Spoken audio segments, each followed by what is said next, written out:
Chapter 994, Rising to Epic. Hellscythe_Vampire Cat Chapter 994, Rising to Epic. Everyone had already seen for themselves just how strong Shifeng's basic attributes were. Even the level 50 undead fanatics were no match for him in terms of strength. He could easily send the elites flying with a casual attack. However, being able to make it so that not a single monster could get within 10 yards of himself was impossible just by relying on attributes. Combat techniques and experience played important roles as well. While players could improve their basic attributes through equipment upgrades, combat techniques and experience could not be easily improved. This was also the Wind God's Spear's greatest point of pride. The various large guilds were all busy raiding dungeons to upgrade their weapons and equipment. They did not place much attention on improving their techniques and accumulating combat experience. Hence, the Wind God's Spear would manage to safely break away the encirclement of the Dark Knight Empire's various large guilds time after time and continue existing with relative ease until now.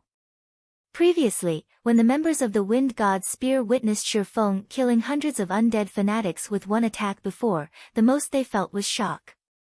After all, that was something he achieved through relying on powerful items and skills. However, now that Shifeng was using an inconceivable combat technique to slaughter the elite monsters, the feeling everyone felt when they looked at Shifeng was no longer that of shock but admiration and worship, instead. Many members on the team had already become deeply mesmerized by the sword's orbit. If not for the undead fanatics constantly charging at them, they would definitely place all their attention on observing Shifeng's technique. With such a sword technique, I'm afraid that even one sword of the 8 sword heroes can't compare to him. When Fallen Wind looked at Shifeng, his eyes blazed with the urge to fight. In the entire Dark Knight Empire, the number of experts that received his acknowledgement could be counted with his fingers. Among them, one sword, whom the secret pavilion had dubbed one of the 8 sword heroes, was someone Fallen Wind admired greatly. Now, the number of people he admired had increased by one more. If not for the undead fanatics, he really would have wished to fight Shifeng to his heart's content. If he keeps on using such a powerful combat technique, will his stamina and concentration be able to handle it? Autumn Goose asked somewhat worriedly as she looked at Shifeng. She was not an ordinary player.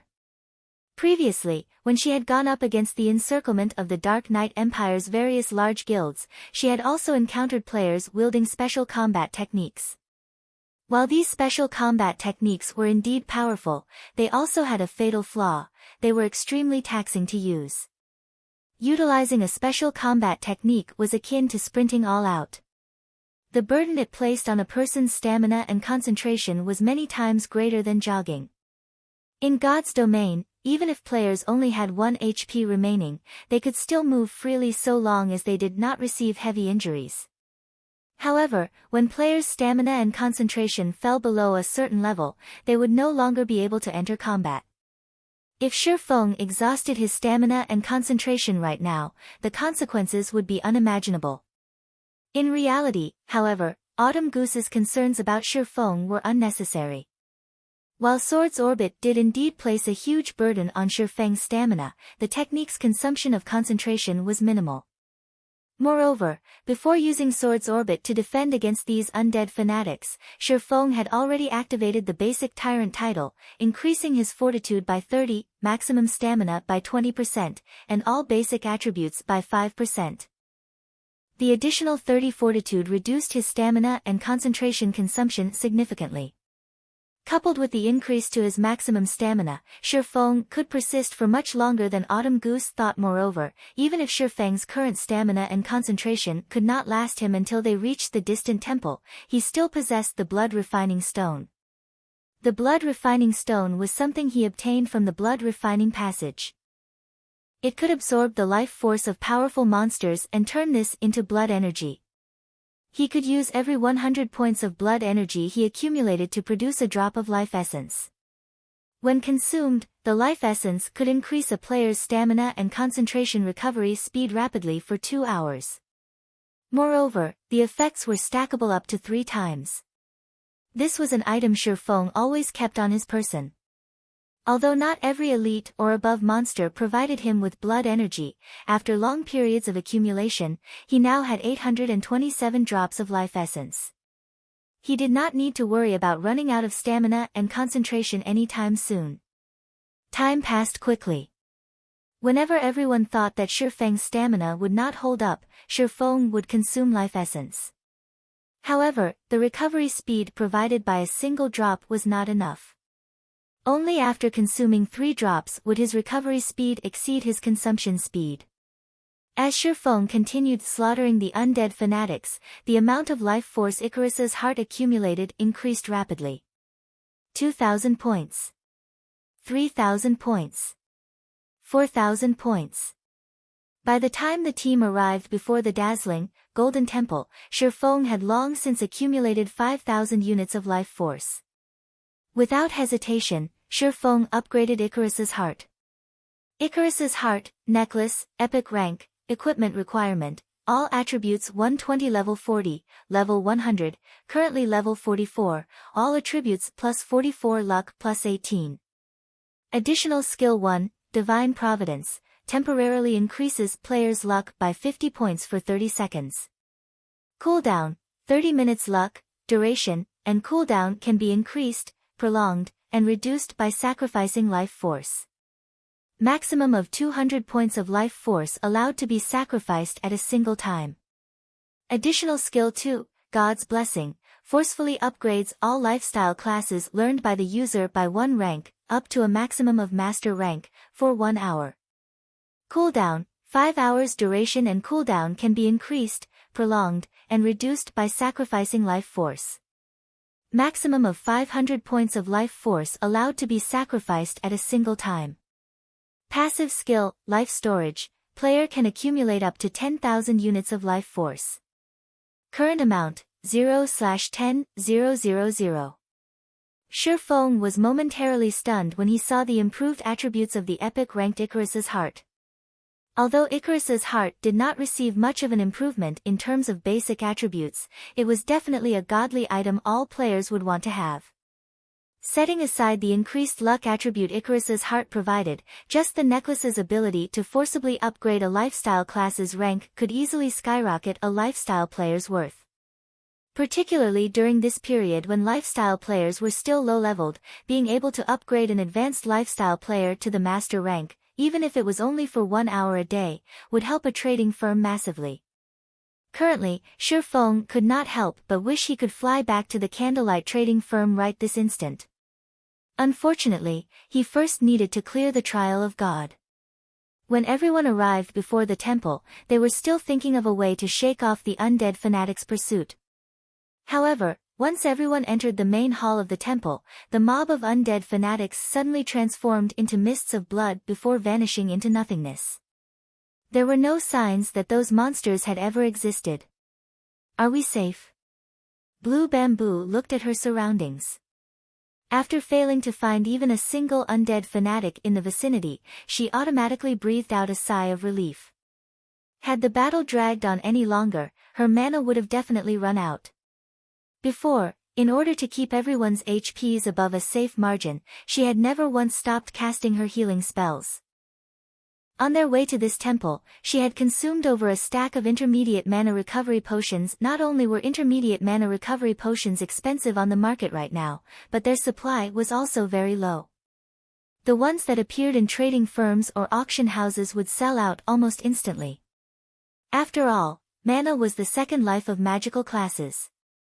Without mana, magical classes were no different from rubbish. Hence, those who played a magical class would always carry around 3 or 4 bottles of basic or intermediate mana recovery potion at the very least. She had obtained these intermediate mana recovery potions using the guild contribution points she had earned with great difficulty. Now, however, she had used up half of her stockpile in just this short time, truly a disheartening situation. Just when everyone thought that they were finally safe and could obtain the 7-colored treasure chest sitting atop the towering altar located at the very back of the main hall, the steps of the staircase leading up to the altar suddenly released red beams of light, which then formed into 3-meter-tall, fully armored undead guardians. Undead Guardian, Dark Creature, Chieftain, level 50 HP 2, 400 000/2, 400 000.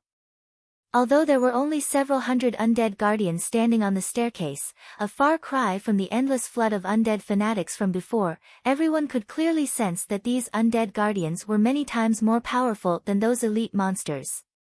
Currently, 3 undead guardians stood on each step of the staircase, and if the team attempted to lure any one of the chieftains, no doubt the other 2 undead guardians would follow. In other words, the team had to go up against 3 undead guardians simultaneously at the very least.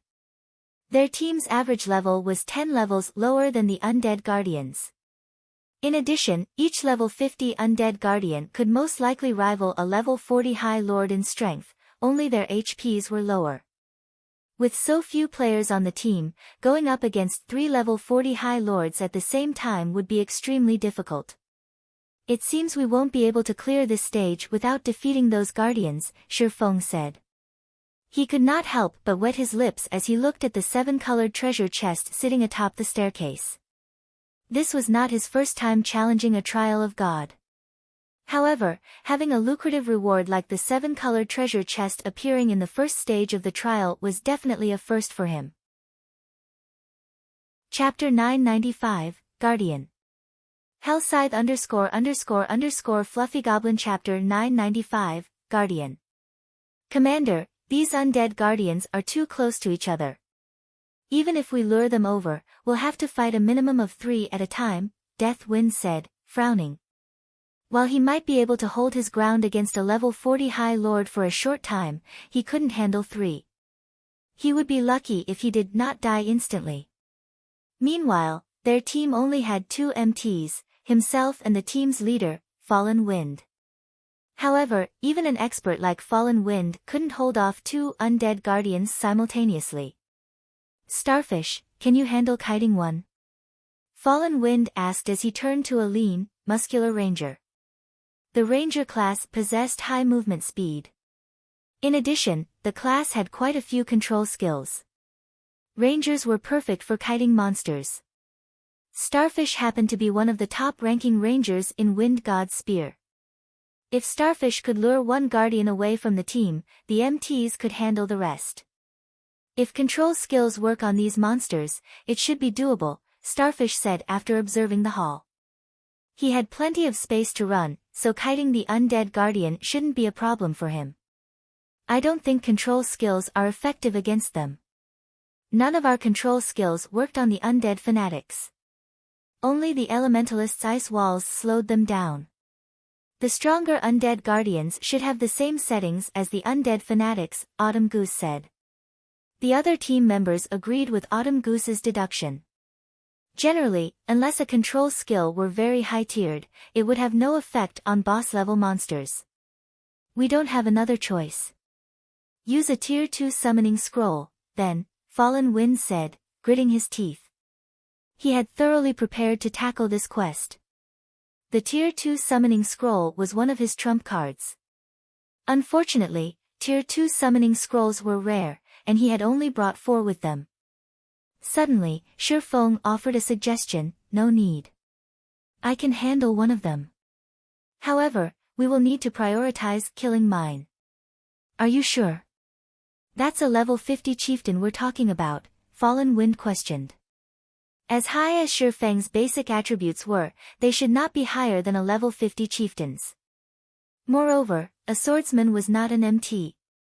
The class's impact resistance and damage reduction were far weaker than the tank classes. I can handle it, Shifeng said, shrugging. Commander, leave it to Brother Yifeng. While he might be a swordsman, he is even more capable as a tank than I am, the shield warrior Deathwind piped in. During one of their last meetings, he had watched Shifeng tank a level 44 Lord-ranked Ice Cheetah. A lot of time had passed since that day. Shifeng's equipment had definitely improved during this period. He should have no problems tanking a level 50 chieftain. Alright, I'll have to trouble you with it, then, Fallen Wind said. After hearing Deathwind's confidence and witnessing Shifeng's shocking performance earlier, Fallen Wind could not help but believe in Shifeng. Once everyone knew their responsibilities, the team began to move. To start things off, the ranger starfish stretched his bow into a full moon and fired 3 arrows at the undead guardians patrolling the staircase's first layer. Not only did his arrows hit all 3 undead guardians, but the arrows also struck the 3 chieftains when they were furthest from the second level. As a result, the attacks had not attracted the second level's guardians. The instant the arrows struck the 3 undead guardians, a damage of around -500 points appeared above each of their heads. Their defense was frighteningly high. Aside from the high defense, these chieftains were also very fast. When they moved, they were as swift as cheetahs. If not for Fallen Wind using Justice Roar in time, pulling the 3 undead guardians aggro, Starfish would not have been able to escape as the 3 undead guardians turned towards Fallen Wind. Death Wind used charge from another side. The shield warrior then slammed his sword into the nearest undead guardian. Pang. The sharp sound of clashing metal echoed throughout the hall. The undead guardian had blocked Death Wind's slash with its great sword, not receiving a single point of damage. On the other hand, the impact forced Death Wind to retreat by 2 steps, and a damage of over -5,000 points appeared above his head. The shield warrior instantly lost a quarter of his HP. Everyone watching was appalled. Among the MTs in Wind God's spear, Death Wind's equipment was only second to Fallen Wind's.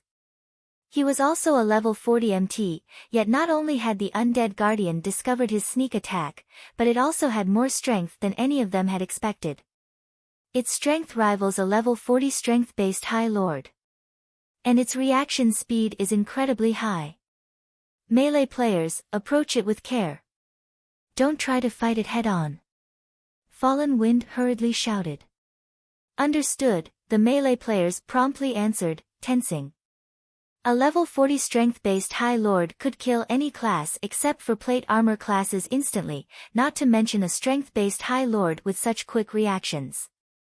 In their opinion, Death Wind had timed his attack perfectly, yet the Guardian had still blocked his blade. If they crossed weapons with the chieftain, they would lose far more than 5,000 HP. Just before the other 2 undead guardians reached Fallen Wind, a streak of red light struck one of the chieftain's sides. -43,246. The terrifying critical damage rendered everyone speechless. Starfish's attacks had only dealt around -500 damage, yet this attack had inflicted over -40,000.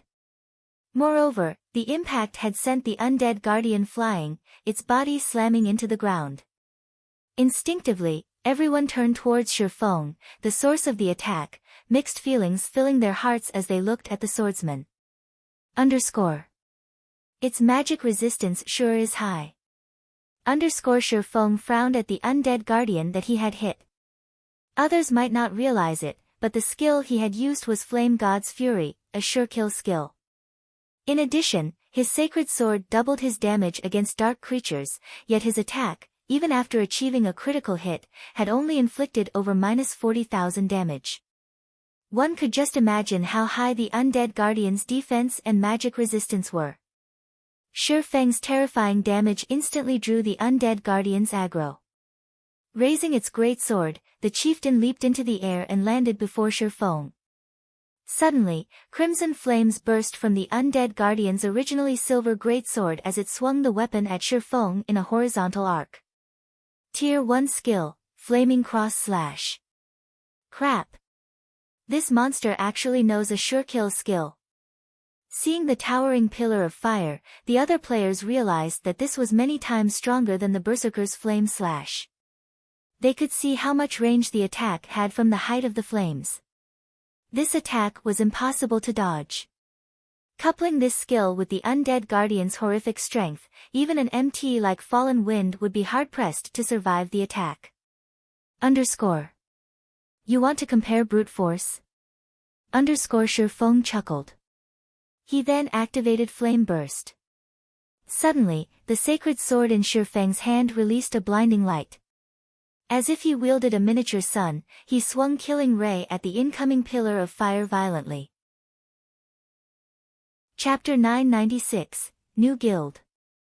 Hellscythe_Fluffy Goblin Chapter 996, New Guild. Dodge! Fallen Wind shouted when he saw the undead Guardian's pillar of fire. The Guardian's attributes were no laughing matter. Now that it used Flaming Cross Slash, it had an attack range of at least 30 to 40 yards. With such an attack range, the Guardian's attacks could reach over half of the team's members. Even after casting Protection Blessing on himself, Fallen Wind doubted he could survive this attack. Even if he did, he would be very close to death. As for his team members, if they didn't have skills that granted invulnerability or damage immunity, they would not be able to survive the attack at all. We're doomed. Everyone felt the threat of death loom over them. Although they tried to dodge the undead Guardian's Flaming Cross Slash, the chieftain's attack speed was simply too high. By the time they turned to run, the undead Guardian had swung its pillar of fire horizontally. As the pillar was about to devour the team, Shifeng's sacred sword released a brilliant glow. Boom! The massive pillar stopped abruptly as it struck the ground, scorching the earth black and gouging a 2-meter deep trench. Overall, however, the pillar of fire hadn't damaged the team. Only Shifeng had been thrown like a cannonball due to the impact. He crashed into one of the temple support pillars before he slid to the ground. The other players gaped at this scene. Despite receiving the undead giant's terrifying attack, Shifeng had only lost around 2000 HP. When Death Wind had received one of the undead Guardian's attacks, the Shield Warrior had lost over 5000 HP, yet despite receiving a far more powerful skill, Shifeng had only suffered minuscule damage. Although most of the players hadn't seen exactly what had happened, Fallen Wind had. As the undead Guardian's attack had descended, Shifeng struck at the chieftain's greatsword, sliding the blades along each other and altering the weapon's trajectory slightly. In doing so, he forced the chieftain's skill to an abrupt end. Not only had he managed to save half of the team from instant annihilation, but he had also reduced the impact on himself significantly. However, this feat was easier said than done. The undead Guardian had immense strength and top-class attack speed and reaction speed. Finding the perfect location to strike against such a powerful monster's attack was harder than threading a needle. Shifeng's counterattack had been far from risky. Had he deviated in the slightest, he would have failed to save his team members and paid for his mistake with his life. While Fallen Wind was confident in achieving a similar feat, he wouldn't have been able to do so as easily as Shifeng. So, that is the rumored flowing water realm. After seeing Shifeng's powerful deflection technique, a flash of inspiration struck Fallen Wind. Shifeng's attack had also blown away the roadblock that had hindered his progress. When Shifeng had executed Sword's Orbit, Fallen Wind could only tell how powerful Shifeng's combat technique was. He could not understand the technique's underlying principles.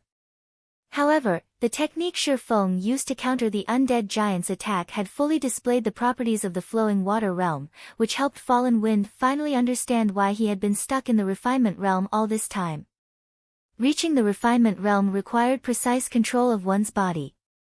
The flowing water realm, on the other hand, required precise control over the opponent's body. Until now, Fallen Wind had focused too much on his own body, so he hadn't truly observed his opponents and understood them. However, after seeing Shifeng effortlessly deflect the undead giant's sword, he finally understood that he didn't have to spend so much energy on his own movements.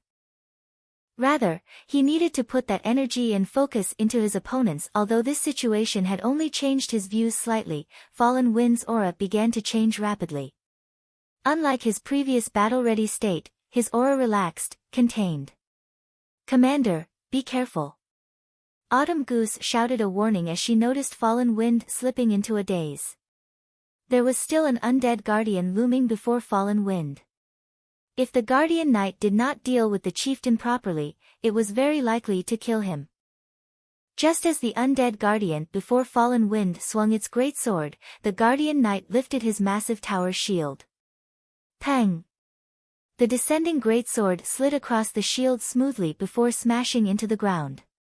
Although the blade had scored a deep trench in the ground, Fallen Wind had only been forced back a step, a damage of over -2000 points appearing above his head. The impact had only taken 1/10 of his HP. Commander. Did you? Autumn Goose's jaw dropped in shock. She couldn't believe her eyes. Although it wasn't as refined, Fallen Wind had used almost the same defense technique that Shi Feng had employed. Seeing Shi Feng easily handle his undead guardian in the distance, Fallen Wind bitterly commented, "Sure enough, it's difficult. However, the flowing water realm really is something. It's no wonder why I couldn't defeat one sword. This is the most I can handle for now. I'll have to adapt to this new sensation." Now, he could barely estimate the undead guardian's attack trajectory to defect it. Even so, it made his fight against the chieftain a lot easier. Fallen Wind's sudden rise in strength alleviated the healer's burden slightly. They could now shift more focus to keeping Death Wind alive. Meanwhile, the rest of the team launched their attacks against Shi Feng's guardian. As the seconds ticked by, the undead guardian's HP decreased. 70%. 60%. 50%. No matter how much the undead guardian retaliated, Shi Feng neutralized one of its attacks after another. Finally, after a pained shriek, the undead guardian, which had 2,400,000 HP, exploded into a blood mist and vanished from the large temple. The players released sighs of relief. After the undead guardian disappeared, Icarus's heart absorbed a large amount of life force, climbing from 0 accumulated units up to 30. Although we won't find any loot or gain any EXP here, this is a good place to collect life force. Shi Feng was somewhat surprised when he saw his stored life force. After Icarus's heart had risen to epic rank, its description no longer stated whether life force could be collected from players or monsters. It simply stated that it was capable of storing life force. In other words, he should be able to gain life force from both. Unfortunately, it was unlikely that he would gain anything from lower-level players and monsters. Learning that the undead guardians would provide so much life force, it would be a waste if he did not take advantage of this situation to farm them properly. Following which, Shi Feng rejoined the battle and dealt with the remaining undead guardians gradually. Unknowingly, 2 days passed outside the trial. The team finally defeated all of the undead guardians and arrived at the top of the staircase. "We're finally here." Shi Feng breathed a deep sigh of relief. Contrary to expectations, the temple's undead guardians could respawn. A few new ones would appear every once in a while. The team had fought day and night, afraid that they wouldn't keep up with the chieftain's respawn rate. Only after 2 days did they finally reach the top of the staircase. Unknowingly, Shi Feng had also filled his life force storage. Once he returned to the candlelight trading firm, even forging the magic light set equipment would be a trifling task. Meanwhile, God's domain had undergone massive changes. Particularly in Starmoon Kingdom, something had happened that had shocked the entire kingdom. The first-rate guild Ouroboros officially disbanded, and a new guild had absorbed its members. This new guild was called Blackwater. Furthermore, as the Blackwater Guild appeared before the public, 4 second-rate guilds and over a dozen third-rate guilds merged with Blackwater. Blackwater had also formed a strategic alliance with Heaven's Burial and declared all-out war against Zero Wing. Chapter 997, Cast Steel Armor Kit. Hellscythe _FluffyGoblin Chapter 997, Cast Steel Armor Kit. The alliance between Blackwater and Heaven's Burial had a huge impact on Starmoon Kingdom's players. Originally, Heaven's Burial's influence in Starmoon City rivaled that of the Star Alliance. Now that it had joined hands with Blackwater, who had annexed Ouroboros, it took control of Starmoon City. Even the Star Alliance would not dare to challenge Blackwater and Heaven's Burial. Almost all of the high-resource maps within the Starmoon City region had fallen under the two guilds' control. If anyone unaffiliated to these guilds trespassed in these maps, regardless of whether they were there for monsters, field bosses, or herbs and ores, they would run the risk of falling prey to these guilds' players, dying upon discovery. As a result, the other guilds now struggle to survive in Starmoon City. UP dated by Novel Full. Calm to independent players, though, nothing much had changed. To begin with, they never visited high-resource areas as these maps always belonged to some guild. Normal leveling spots were their bread and butter. Moreover, even if Heaven's Burial and Blackwater had joined hands, the two guilds wouldn't have enough manpower to occupy every map. The various large guilds were trying to monopolize high-resource areas because they could send their members there to level quickly, maintaining their level advantage. At the same time, they could harvest plenty of raw materials. Large guilds had no interest in monopolizing normal areas. Aside from obtaining Ouroboros, the Blackwater Guild had annexed many other large guilds as well. In one night, Blackwater had taken control of nearly 30 NPC cities in Starmoon Kingdom. When Aqua Rose notified Shifeng of the news, he, too, had been surprised. He had never expected the Blackwater Corporation would actually be this swift and decisive. Moreover, it had annexed so many guilds without self-imploding. The corporation's guild could still function in an orderly manner. In fact, it had already begun to recruit new members in the various NPC cities. Usually, a guild needed to spend quite some time to stabilize its rule after taking over an ordinary NPC city before it could begin its recruitment. Even Zero Wing was no exception. The fact that the Blackwater Corporation had achieved such a feat showed just how frightening its foundation was. This sudden development gave Aqua Rose a massive headache. Just when Zero Wing had earned its title as Starmoon Kingdom's #1 guild and was about to expand, in came a giant like the Blackwater Corporation. Blackwater even publicly declared war on Zero Wing, stating that it would not rest until only one of their guilds remained. Sadly, this was only the beginning. Their guild members were dying like flies in the fields. As Blackwater grew stronger, field battles between Zero Wing and Blackwater's members occurred more frequently. This would definitely affect their guild members' leveling speed.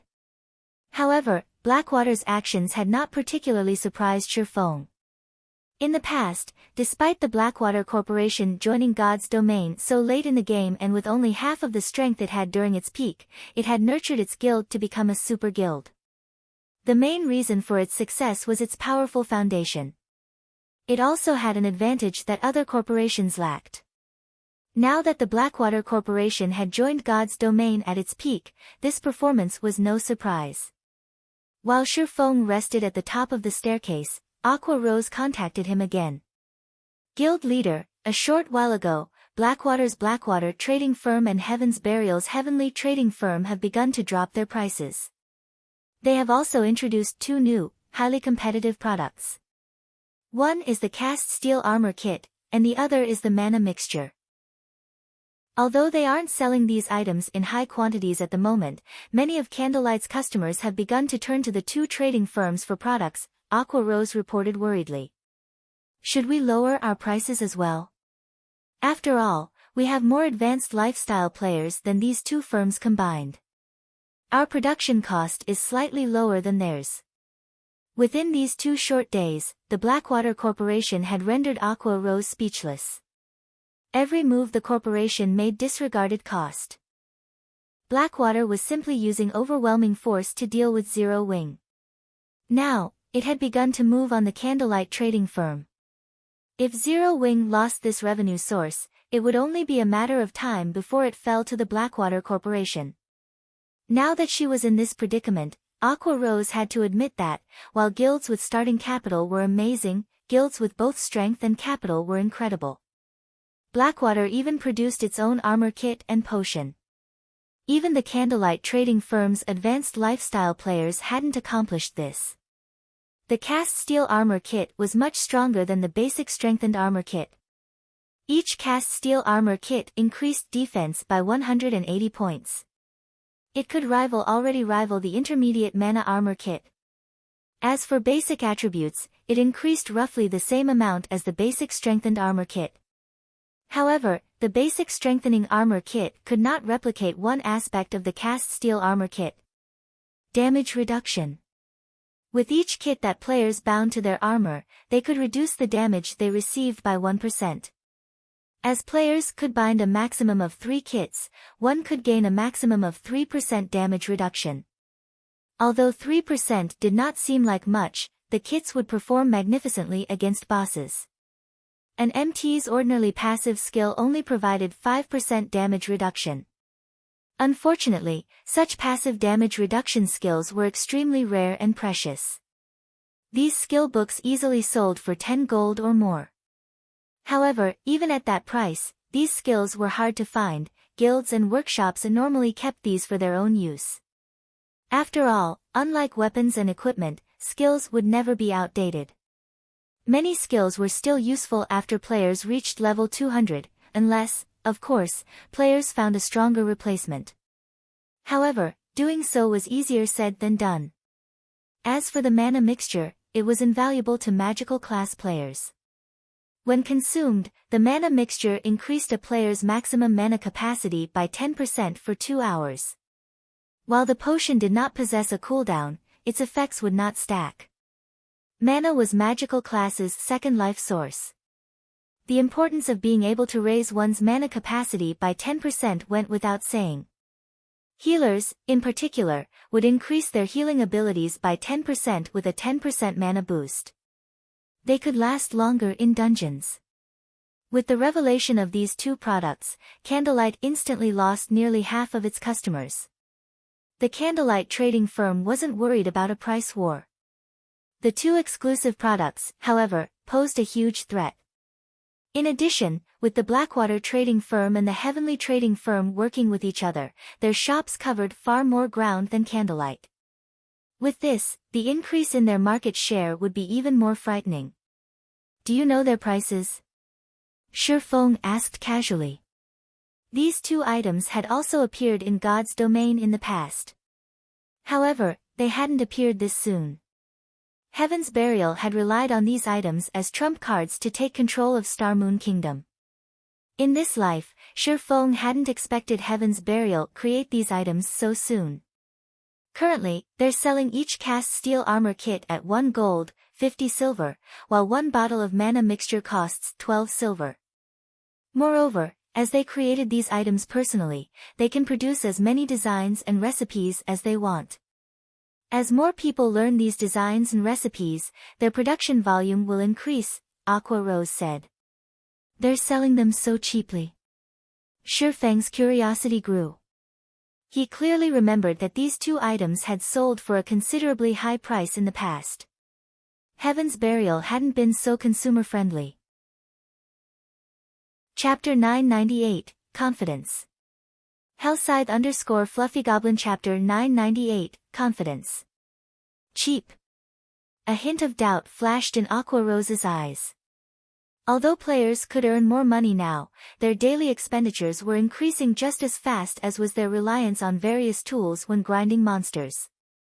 After all, nobody wanted to die, wasting several days of effort in the fields. Ordinary players would have to save for quite some time before they could afford a bottle of mana mixture.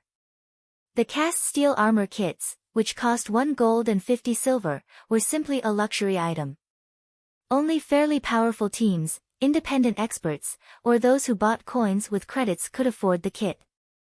What is their sales volume? Shifeng simply chuckled at Aqua Rose's confusion, not bothering to explain. Both the mana mixture and the cast steel armor kits were considerably good items at this stage of the game.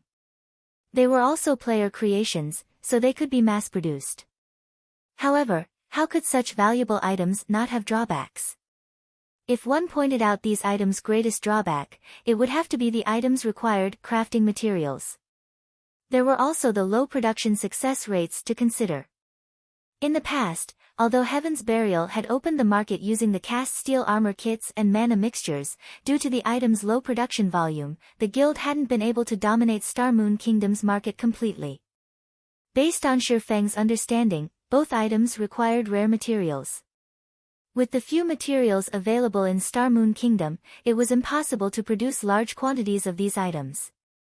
In addition, based on the rumors of the past, it seemed that even advanced forgers only had a 20% success rate with the cast steel armor kit. The mana mixture's production success rate was roughly the same.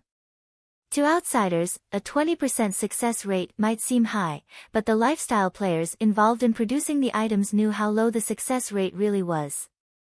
With a 20% success rate, they would only have a chance of succeeding once out of 10 tries. Most of the time, they failed to produce anything at all. With lifestyle players' current standards, Blackwater and Heaven's Burial wouldn't even come close to covering the production costs if they sold the cast steel armor kits and mana mixtures at such a low price. In fact, for every item they sold, the firms took a major loss. I've already sent people to investigate. Currently, they're selling roughly 10 cast steel armor kits in minor cities, while there are roughly 30 to 40 kits available in each major city. It's the same case for the mana mixture. Aqua Rose gave Shifeng a rundown of the situation after glancing through the investigation reports she had received. Based on these numbers, it was obvious that these two items were not easy to produce. Either that, or the guilds had very few people who could produce them. Since they want a price war, we'll play along. Reduce the price on everything except for the light stones. Lower our prices to match theirs. Shifeng chuckled. Although the Candlelight trading firm had earned plenty from the basic strengthened armor kits and mana armor kits, the light stones, which were essential items that could be produced in large quantities, were the main reason for Candlelight's position as Star Moon Kingdom's #1 trading firm. The total profits from their other items was just slightly more than what the firm earned from the light stones. Meanwhile, the designs for light stones mainly dropped around the level 50 large-scale team dungeon, the Towers of Death. Current guild players had not reached that area yet, so no one else had gotten their hands on the light stone forging designs. Due to its affordability, the light stones had a competitive edge. Unless the two trading firms got their hands on the light stone forging design or an exclusive product that they could mass-produce, Candlelight's position would be hard to shake. Furthermore, the Candlelight trading firm was no longer Zero Wing's main revenue source. Now, the guild relied on the teleportations houses leading to the Twin Towers Kingdom. Due to the monster repellent scroll, monsters tried to invade Raven's town more frequently, now invading the town once per day. In 2 short days, Zero Wing had earned a total of 12,000 magic crystals. With the teleportation houses, these magic crystals easily transformed into a mountain of shiny gold coins. Even after deducting the cost of the magic crystals, they earned close to 6,000 gold every day. The Candlelight trading firm's current income was nowhere near to catching up with the teleportation houses. I understand. Also, guild leader, when will you be returning? I've already found several companies who wish to meet with you to discuss our cooperation. After all, you are asking for a large investment. They could easily establish their own guilds or invest into multiple large guilds with that kind of money. They're also not very optimistic about Star Moon Kingdom's current state of affairs. Now that Stone Forest Town's protection period has ended, other guilds could attack and capture it at any time. They have expressed their concerns, and they hope that you can provide some assurance. At the moment, they are only willing to consider your offer until they have a clearer view of the situation. When the Sun and Moon Group had taken the lead, many major companies were desperate to cooperate with Zero Wing, even after hearing Shifeng's conditions. However, due to the Blackwater Corporation's sudden appearance and Stone Forest Town's protection period ending, these companies had become cowardly. At this point, she could only name a few companies that were willing to work with Zero Wing. Moreover, this was only due to the revelation that the Sun and Moon Group had joined hands with the guild, insinuating that there were profits to be gained. Otherwise, these companies would have long since ghosted them. They want assurance. Shifeng smiled disdainfully. Sternly, he commanded, "Tell them this, if you want me to reassure you, sure, but you must sign the cooperation agreement first. Otherwise, don't bother." The Star Moon Kingdom city building order was a core secret. Aside from himself, only Aqua Rose knew of its existence. If this information got out to the public, the consequences would be unimaginable. Shifeng had no doubts that even super guilds wouldn't be able to sit idle if they learned of this matter, much less the Blackwater Corporation. They would try to eliminate Zero Wing at all costs. At that time, Zero Wing would be on a one-way trip to hell. Currently, Zero Wing only dared to provoke super guilds because the latter had already deemed that dealing with the guild was a waste of energy. Moreover, if they weakened themselves in the process of dealing with Zero Wing, other super guilds would have an opportunity to strike. However, the city building order was enough of a temptation for the super guilds to take the risk. Whether it was in the real world or a virtual reality game, even an innocent man would find trouble with enough money.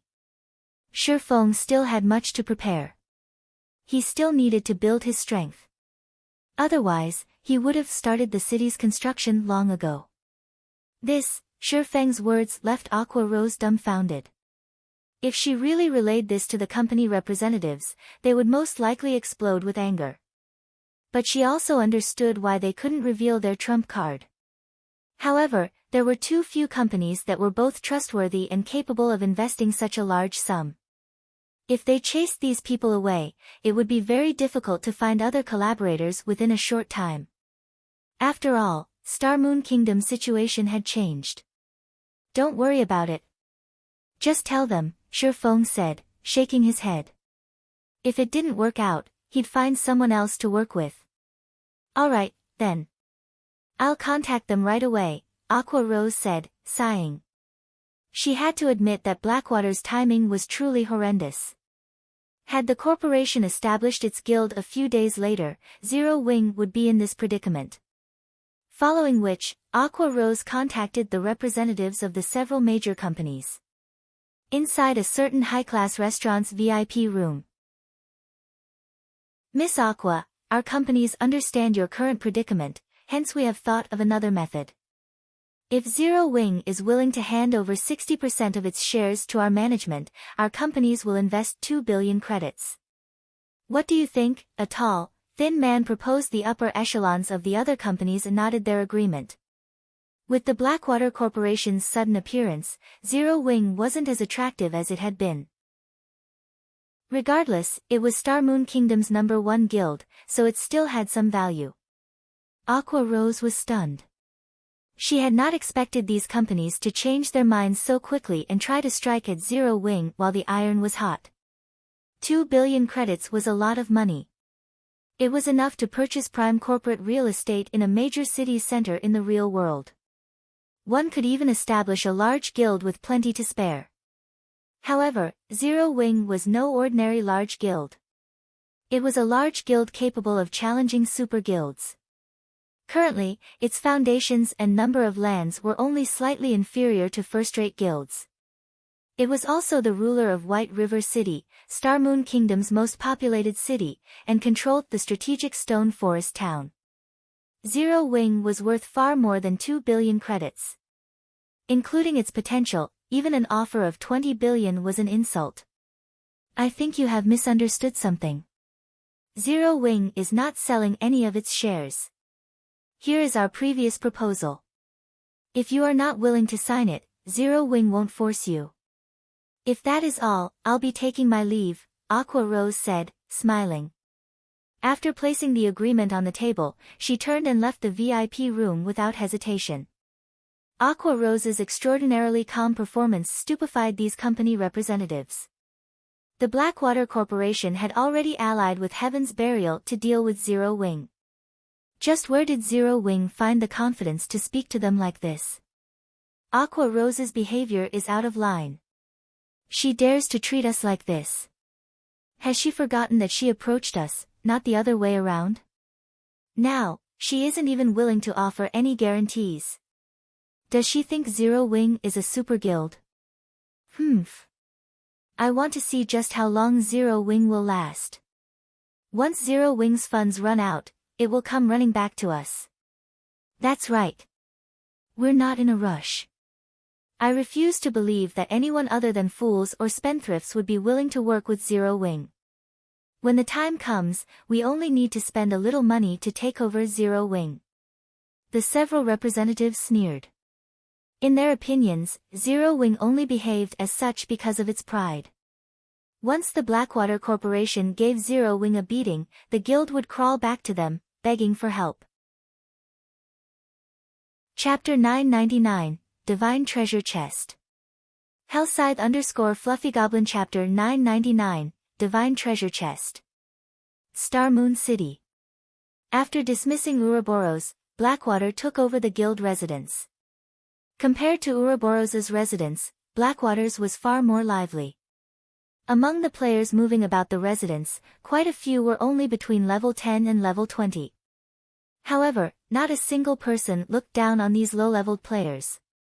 These players' auras were different from ordinary players. They all felt hostile. Their bodies were also tall and robust. Despite such low levels, even level 30+ ordinary players avoided them. Who are these people? They've just joined the Blackwater Guild, yet despite such low levels, they have been inducted into the guild's Blackwater Legion, which the guild has been heavily cultivating. You might not know this since you've just joined Blackwater, but they are all experts from the Blackwater Corporation. Although their levels are low, their combat standards are very high. A few elite members even challenged them to a level-adjusted match. In the end, these people defeated the elites in 2 or 3 moves. A few of them are even stronger than Ouroboros' original experts. What? They're actually stronger than Ouroboros' experts? Of course. In Ouroboros, I was also an elite member. To convince us that joining the Blackwater Guild was the right decision, the Blackwater Corporation had allowed Ouroboros' experts, who were displeased by the change, to challenge its experts.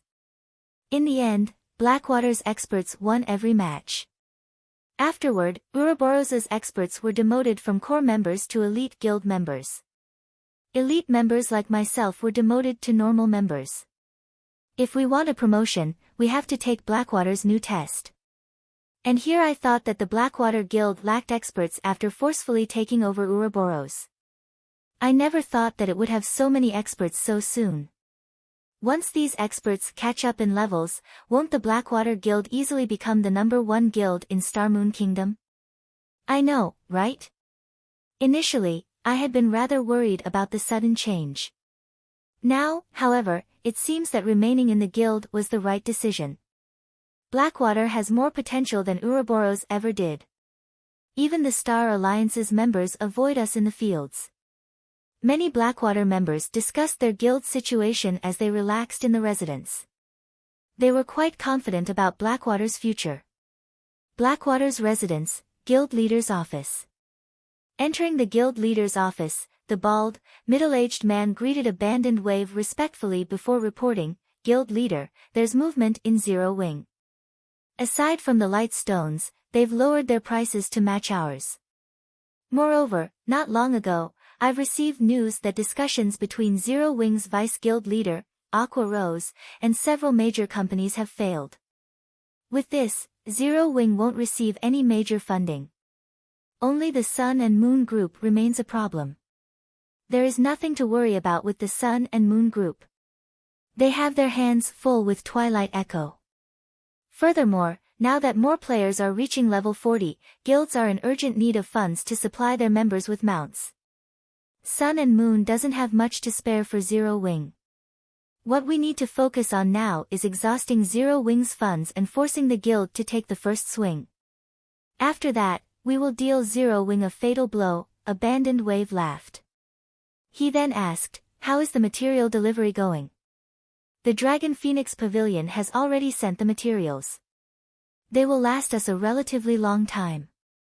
In addition, the pavilion sent an additional 20 advanced lifestyle players, stating that these people can help us mass-produce the cast steel armor kits and mana mixtures." "Should I reject their offer?" the bald man asked. "No need. Isn't it just a few designs and recipes? They can have them. It won't affect our operations in any way. In fact, I have been trying to figure out how to obtain more advanced lifestyle players. Blood Dragon is simply helping the Blackwater trading firm. With this, it will be much easier for the Blackwater trading firm to corner more of Star Moon Kingdom's market." Abandoned Wave shook his head and laughed coldly. "However, we can't let the pavilion learn those designs and recipes for nothing. Have the pavilion sign an agreement. After learning the designs and recipes, they have to remove Zero Wing's branch guild from Lake Heart City immediately. I don't want Zero Wing to have any chance of making a comeback. Understood. I'll get it done right away. The bald man bowed before leaving. Inside the Trial of God's temple, Shifeng and the players from Wind God's Spear were trying to think of a way to deal with the undead commander that had suddenly appeared before the seven-colored treasure chest. The undead commander wore exquisite golden armor. Two long swords radiating cold area hung from the commander's waist. Despite standing quite a distance away from the undead commander, the team members could feel the chill from the two swords. As long as the team came within 100 yards of the undead commander, they immediately gained the debuff Chilling Field, which reduced their movement speeds by 50% and their attributes by 20%. In addition, their stamina consumption and the frost damage they received doubled. Undead Commander, Dark Creature, Great Lord, level 50 HP 27,000,000/27,000,000. For a level 50 Great Lord, the Undead Commander's HP was relatively low. However, the Great Lord's Chilling Field gave everyone a headache. Their levels were already lower than the Undead Commanders, but now that their basic attributes had decreased by 20%, they were even less of a match for the Great Lord. They also had to deal with double the frost damage. Even a level 40 MT like Fallen Wind couldn't tank the Great Lord. If nobody could tank the Undead Commander, they would have no way of clearing this trial. Sure enough, a 7-colored treasure chest isn't easy to obtain. Shifeng smiled bitterly as he observed the Undead Commander. In the Trial of God, every stage would provide rewards. This reward came in the form of treasure chests. However, depending on the trial's rank, the treasure chests would differ. Generally, the best that would appear in a 4-colored trial was a 5-colored treasure chest. The best in a 6-colored trial would be a 7-colored chest. Based on rumors Shifeng had heard, a 7-colored trial's top reward was a yin-yang treasure chest, also known as the Divine Treasure Chest. According to the official forums, the Divine Treasure Chest was even superior to a legendary treasure chest. Unfortunately, no one had ever managed to open a Divine Treasure Chest, even after a decade in God's domain. The 7-colored treasure chest before him was definitely the highest-ranking treasure chest Shifeng had ever encountered. Commander, should we use a Tier 2 summoning scroll and give it a try? Autumn Goose suggested as she watched the 3-meter-tall Great Lord. No matter how she thought about it, they could not handle the Undead Commander without a Tier 2 summoned creature. With their current level, the Tier 2 creature they summoned would also be level 50. In other words, they would have a level 50 Lord tank. Although she did not think that a Lord could survive against the Undead Commander for long, they had 4 Tier 2 summoning scrolls. Fortunately, if they died here, they wouldn't lose an entire level like they would in the outside world. Like dungeons, they would only lose 10% experience if they died in the Trial of God. They could afford to try. I guess that's our only choice. I'll use the summoned creature to test the Undead Commander's strength first. If it seems doable, we'll start the raid immediately, Fallen Wind said after giving it some thought. Otherwise, they would have to give up on the trial and pray for a lenient punishment. Chapter 1000, Near Invincible Skill. Hellscythe _Fluffy Goblin Chapter 1000, Near Invincible Skill. May I know what Brother Yifeng thinks of this plan? Fallen Wind turned to ask Shifeng, who quietly observed the Undead Commander. Although they hadn't spent much time together, the strength and leadership abilities Shifeng had displayed during the past 2 days had earned him Fallen Wind's respect. If not for Shifeng, they wouldn't have reached this point. They might have been forced to use up their summoning scrolls against the undead fanatics. Hearing Fallen Wind's query, Wind God Spear's members stared in shock, looking like they had seen a ghost. What? The commander actually knows how to ask others for their opinion? After joining the Wind God Spear, everyone learned that their commander, Fallen Wind, would never ask for someone else's opinion, regardless of whether they were raiding a dungeon or adventuring in the fields. he always found a solution by himself. However, when they thought about it, they saw nothing wrong with this situation. After all, none of them could compare to their commander's experience or abilities. In the entire Dark Knight Empire, Fallen Wind was famous for both his strength and leadership.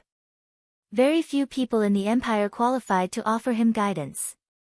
However, it was reasonable that Fallen Wind would ask for Shi Feng's opinion, given the strength the swordsman had displayed. After all, among the Dark Knight Empire's many experts, they could not think of one that was more capable than Shi Feng. My opinion? Shi Feng was also surprised. He hadn't expected Fallen Wind to ask this of him.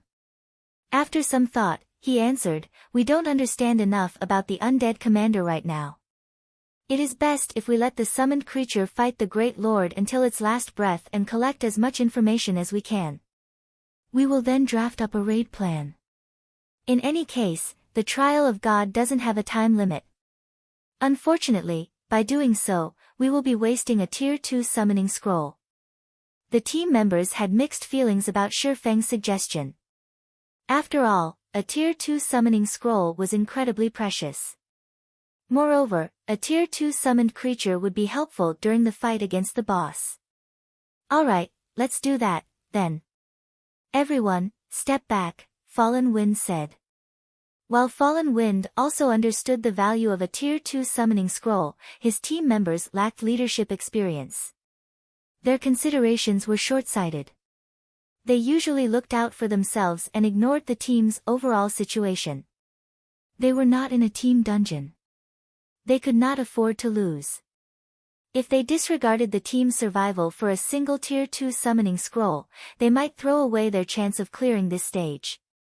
Although taking a risk and dying once might seem inconsequential, everyone had forgotten about a particular death penalty: the loss of equipment durability. They were trapped in the trial of God. Who knew how long they had to fight to clear the trial? The more deaths a player suffered, the faster their equipment's durability would run out. If their equipment's durability hit zero midway through the trial, they would have to switch to weaker spares. How would they clear the trial of God then? After Fallen Wind finished speaking, he took out a golden magic scroll and activated it. Everyone immediately widened the distance between themselves and the undead commander. As for Shi Feng, he, too, hid in a corner. The level 50 undead commander was foreign to him. If they charged into battle without analyzing the boss, they would easily team wipe. Without a doubt, sacrificing a Tier 2 summoned creature to analyze the undead commander's combat style and skills was the best decision. Fallen Wind summoned a level 50 Lord-ranked Thundercloud Tiger. Thundercloud Tiger, elemental creature, Lord, level 50 HP 9000000/9000000. The Thundercloud Tiger was much larger than the undead commander, standing well over 5 meters. Blue lightning arched around the tiger's body, giving it a very handsome and fierce appearance. Under Fallen Wind's command, the Thundercloud Tiger charged at the level 50 Great Lord. When the Thundercloud Tiger was within 40 yards, a greenish light glimmered in the Great Lord's eyes. Unlike its previous red glow, the undead commander's current gaze felt eerie and horrific. Moreover, the instant it opened its eyes, its chilling field expanded to 200 yards. The already cold temperature around it dropped further. Suddenly, the undead commander waved its hand. Icicles sprouted from the ground and pierced the Thundercloud Tiger's massive body, forcing a pained cry from the Lord. -32,814. -31,974. -32,427. The massive icicles dealt horrific damage. This scene sent chills down the players' spines. Before the Thundercloud Tiger had even reached the undead commander, its HP had already begun to fall. Against the commander's icicles, the Thundercloud Tiger's 9 million HP was a joke. What kind of skill is that? Is that really a Great Lord? How are we supposed to raid it with that kind of skill? Fortunately, we're 300 yards away from it. If we hadn't moved, it would have killed it before we could fight back. Everyone was stupefied when they saw the icicles. How was this a dual sword-wielding boss? It was a magical turret with infinite ammunition. Anyone that rushed at it would be throwing their lives away. They doubted that they could even land a hit before the undead commander annihilated them. It's just a great lord, but it possesses a domain skill. Shifeng was shocked. Domain skills were extraordinarily rare. This held true for both players and monsters. Any monster that had learned a domain skill was practically invincible among the same level and tier. Unless they had a death wish, players should take the long way around such a monster. However, after giving it some thought, Shifeng realized that it wasn't unreasonable. The treasure chest before him was a 7-colored treasure chest. How could the final monster guarding it be a simple level 50 Great Lord? Fortunately, the Thundercloud Tiger had plenty of HP. Despite the significant movement speed reduction, it reached the undead commander before using the Tier 2 skill Thunderclaw. Boom! The Thundercloud Tiger's Thunderclaw struck an icicle that had suddenly appeared, shattering it. However, the undead commander, who stood behind the icicle, remained unharmed. The Great Lord hadn't even drawn its swords yet. It waved its hands gracefully before more icicles lanced into the Thundercloud Tiger. Although Fallen Wind controlled the Thundercloud Tiger to the best of his ability, launching one attack after another, the undead commander had no interest in fighting the Lord. It focused on evading the Thundercloud Tiger's attacks and using its icicles to deal damage. Very quickly, the Great Lord whittled down the Thundercloud Tiger's 9 million HP to a critical low. With no other choice, Fallen Wind cancelled the summoning and allowed the Thundercloud Tiger to disappear, dispelling the majority of the aggro he had on the Great Lord. As for the remaining aggro, he dealt with it swiftly by using an isolation scroll and the Cleric's Disperse spell. Once he dropped the undead commander's aggro, the Great Lord returned to its original position and reverted to its calm state. It is simply too powerful. Not only does it have such a powerful skill, but its intelligence is also high. Defeating it is impossible. The corners of Autumn Goose's mouth twitched as she stared at the motionless undead commander. Although she had seen more powerful monsters than the undead commander, this was the first time she had seen a boss with such an outrageous skill. If they did not have an appropriate method to cope with these icicles, they would have no hope of defeating the undead commander. Everyone began to consider giving up on the trial. Big Brother Yifeng, do you have any ideas? Are we really going to just give up? Blue Bamboo turned to Shifeng, who was in deep thought. Chapter 1001, Monster Grades. Hellscythe _Fluffy Chapter 1001, Monster Grades. In Blue Bamboo's opinion, the undead commander was terrifyingly powerful. However, for reasons unknown, she felt an indescribable sense of security whenever she stood beside Shifeng. She always felt like Shifeng had some sort of solution to her problems. The undead commander's fighting style resembled the kiting method that players commonly used. It was simply toying with players as if they were random monsters. This was the first time she had seen a monster use such a combat method. Hearing Blue Bamboo's question, the other team members shook their heads and laughed. Not one among them was an ordinary player. In a large guild, they would be top-class experts. They had faced plenty of powerful bosses before. However, the undead commander before them was, without a doubt, the most powerful Great Lord they had encountered so far.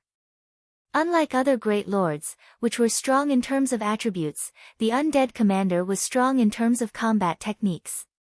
Fallen Wind had controlled the Thundercloud Tiger personally. Even if the Thundercloud Tiger could not defeat a Great Lord of the same level, it should have been more than capable of dodging the boss's attacks with the combination of its powerful attributes and Fallen Wind's operation skills. However, even a Thundercloud Tiger under the control of Wind God Spear's #1 player had been helpless against the undead commander's icicle attacks. At this point, even Fallen Wind felt helpless against the undead commander. Nobody knew more about undead commander's power than him. The undead commander was strong in both attributes and skills. Unfortunately, its combat techniques were even more frightening.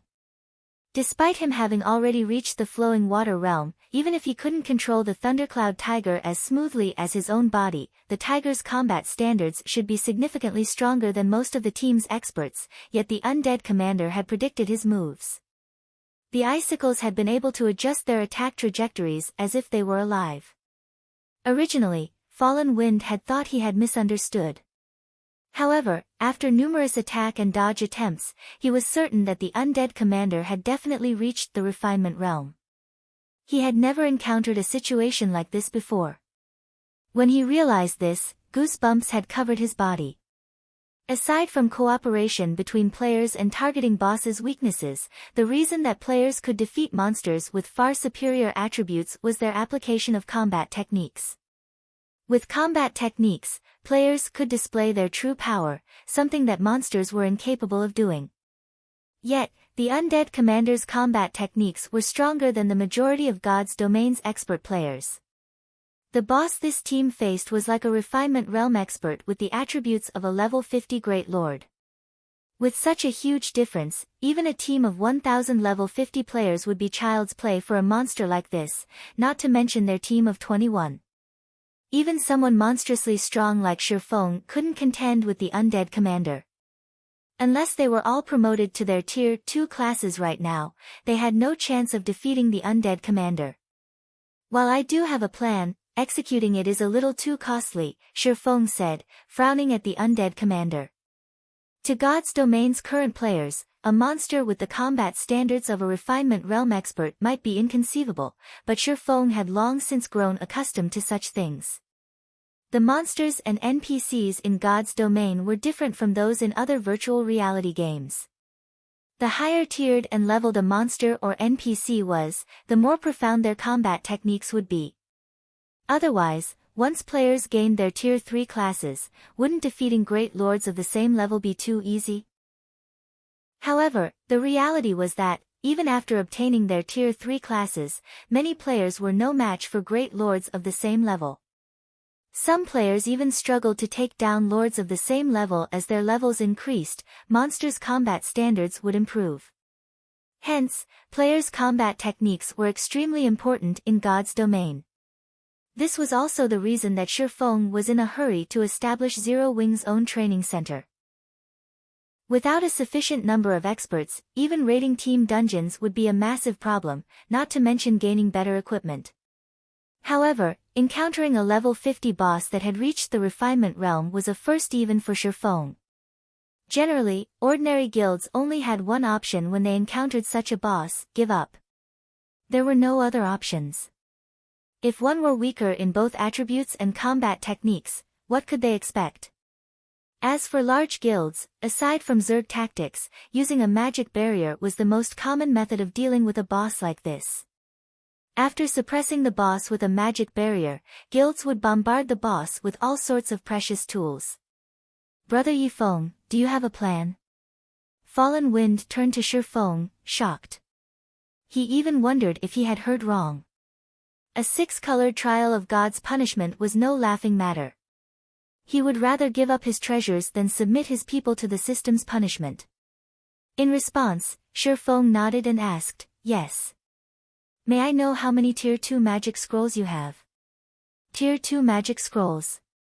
Fallen Wind quickly counted the magic scrolls he and his teammates had brought with them. Proudly, he answered, altogether, we have a total of 52 Tier 2 magic scrolls. Among them, 3 are summoning scrolls. In God's Domain, the most common magic scrolls were Tier 0. Tier 1 magic scrolls were much rarer, and Tier 2 magic scrolls were even more so. Most top-tier 100-man independent teams were lucky if they carried 10 Tier 3 magic scrolls. 52. After some thought, Shifeng said, aside from the summoning scrolls, hand me your Tier 2 scrolls. I'll leave these 9 with you. Once I have the undead commander's attention, use them. Saying so, Shifeng handed 9 9-star Polar Domain scrolls to Fallen Wind. As an intermediate magic array, the 9-star Polar Domain could easily suppress a level 50 Great Lord. Although Fallen Wind had no idea what Shifeng intended to do, he handed over all of his Tier 2 magic scrolls, keeping the summoning scrolls. Since they were going to die anyway, they might as well give it a try. If they succeeded, they would walk away with massive profits. However, after Fallen Wind accepted the 9-star Polar Domain scrolls, he was shocked. Intermediate Magic Array Scrolls. Fallen Wind stared at Shifeng, who gradually approached the undead commander, in disbelief. Even basic Magic Array Scrolls value could rival Tier 2 Summoning Scrolls. However, unlike Tier 2 Summoning Scrolls, one needed many copies of a Magic Array Scroll to use it. Even until now, the Wind God's Spear had only collected half a set of basic Magic Array Scrolls. They couldn't use the scroll's magic barrier. As for intermediate Magic Array Scrolls, they weren't even available on the market yet. They were so rare that, until now, Fallen Wind had never seen one. They were no less rare than Tier 3 Magic Scrolls, yet Shifeng had casually pulled 9 from his bag. They were even identical. Even large guilds couldn't afford to expend so many, not to mention an adventurer group like the Wind God's Spear. The rest of the team was just as shocked and they saw the intermediate Magic Array Scrolls. Not only was Shifeng so strong of his own right, but he also had such precious tools. Following which, Fallen Wind distributed the 9-star Polar Domain scrolls to 9 of his team members. He then instructed them to spread out and stand ready. There is no need to be nervous. After I damage the undead commander, you guys need to close in. Once you reach the maximum range, wait for my command, Shifeng said in the team chat after confirming their positions. Understood. The 9 people relaxed when they heard Shifeng's calm and confident tone. Once everyone was ready, Shifeng activated Power of Darkness and Thunder God's Descent. He then transformed into a blur as he dashed towards the undead commander. He was so fast that, before anyone realized he was gone, he was within 50 yards of the undead commander. Chapter 1002, Effects of an Advanced Combat Technique. Hellscythe_FluffyGoblin Chapter 1002, Effects of an Advanced Combat Technique. So fast. Even the Thundercloud Tiger wasn't that fast. Was he not using his full strength before? Everyone was stunned by the afterimages that Shifeng left behind. With such speed, getting a lock on Shifeng would be difficult, not to mention hitting the swordsman with ranged attacks. Even the speed-type High Lords they had encountered before were not as fast as Shifeng. The undead commander is making its move. Autumn Goose grew nervous when the undead commander suddenly opened its eyes. Shifeng's ability to damage the Great Lord would decide the fate of this raid. If he could hit the Great Lord, he could pull the boss's aggro. With this, everyone else would be safer while deploying the 9-star Polar Domain. On the other hand, if Shifeng failed to hit the undead commander, there was a good chance that boss would target the 9 scroll wielders as they approached. They would be especially vulnerable when they activated the Magic Array scrolls. Generally, when players activated a Magic Array to suppress a boss, they would attract the monster's attention. If one of the scroll casters died, their efforts would be for naught. Previously, when Fallen Wind had controlled the level 50 Thundercloud Tiger, he had not been able to deal a single point of damage. Although Autumn Goose thought highly of Shifeng, she felt a horrific aura that nearly stopped her heart when the Great Lord opened its eyes. She stood well over 100 yards away from the undead commander, yet fear took over her body when the Great Lord's gaze fell upon her, and her instincts screamed at her to run. The pressure felt as if she were facing a Grand Lord rather than a Great Lord. Autumn Goose wasn't the only one who felt like this. The other team members also felt a powerful sense of impending doom. Suddenly, the undead commander turned to Shifeng. It waved one of its hands towards the swordsman. Shio! Shio! Shio! Instantly, 5 massive icicles sprouted from beneath Shifeng's feet. Treating Shifeng's ghostly speed as if it were nothing, the undead commander accurately pinpointed Shifeng's movements. Of the 5 icicles, 3 limited Shifeng's range of activity, while the remaining 2 attacked the swordsman directly. Without suspense, the icicles pierced through Shifeng's body. The entire process happened in the blink of an eye. How is this possible? Fallen Wind couldn't believe his eyes. The undead commander's attacks had not been this accurate when against the Thundercloud Tiger.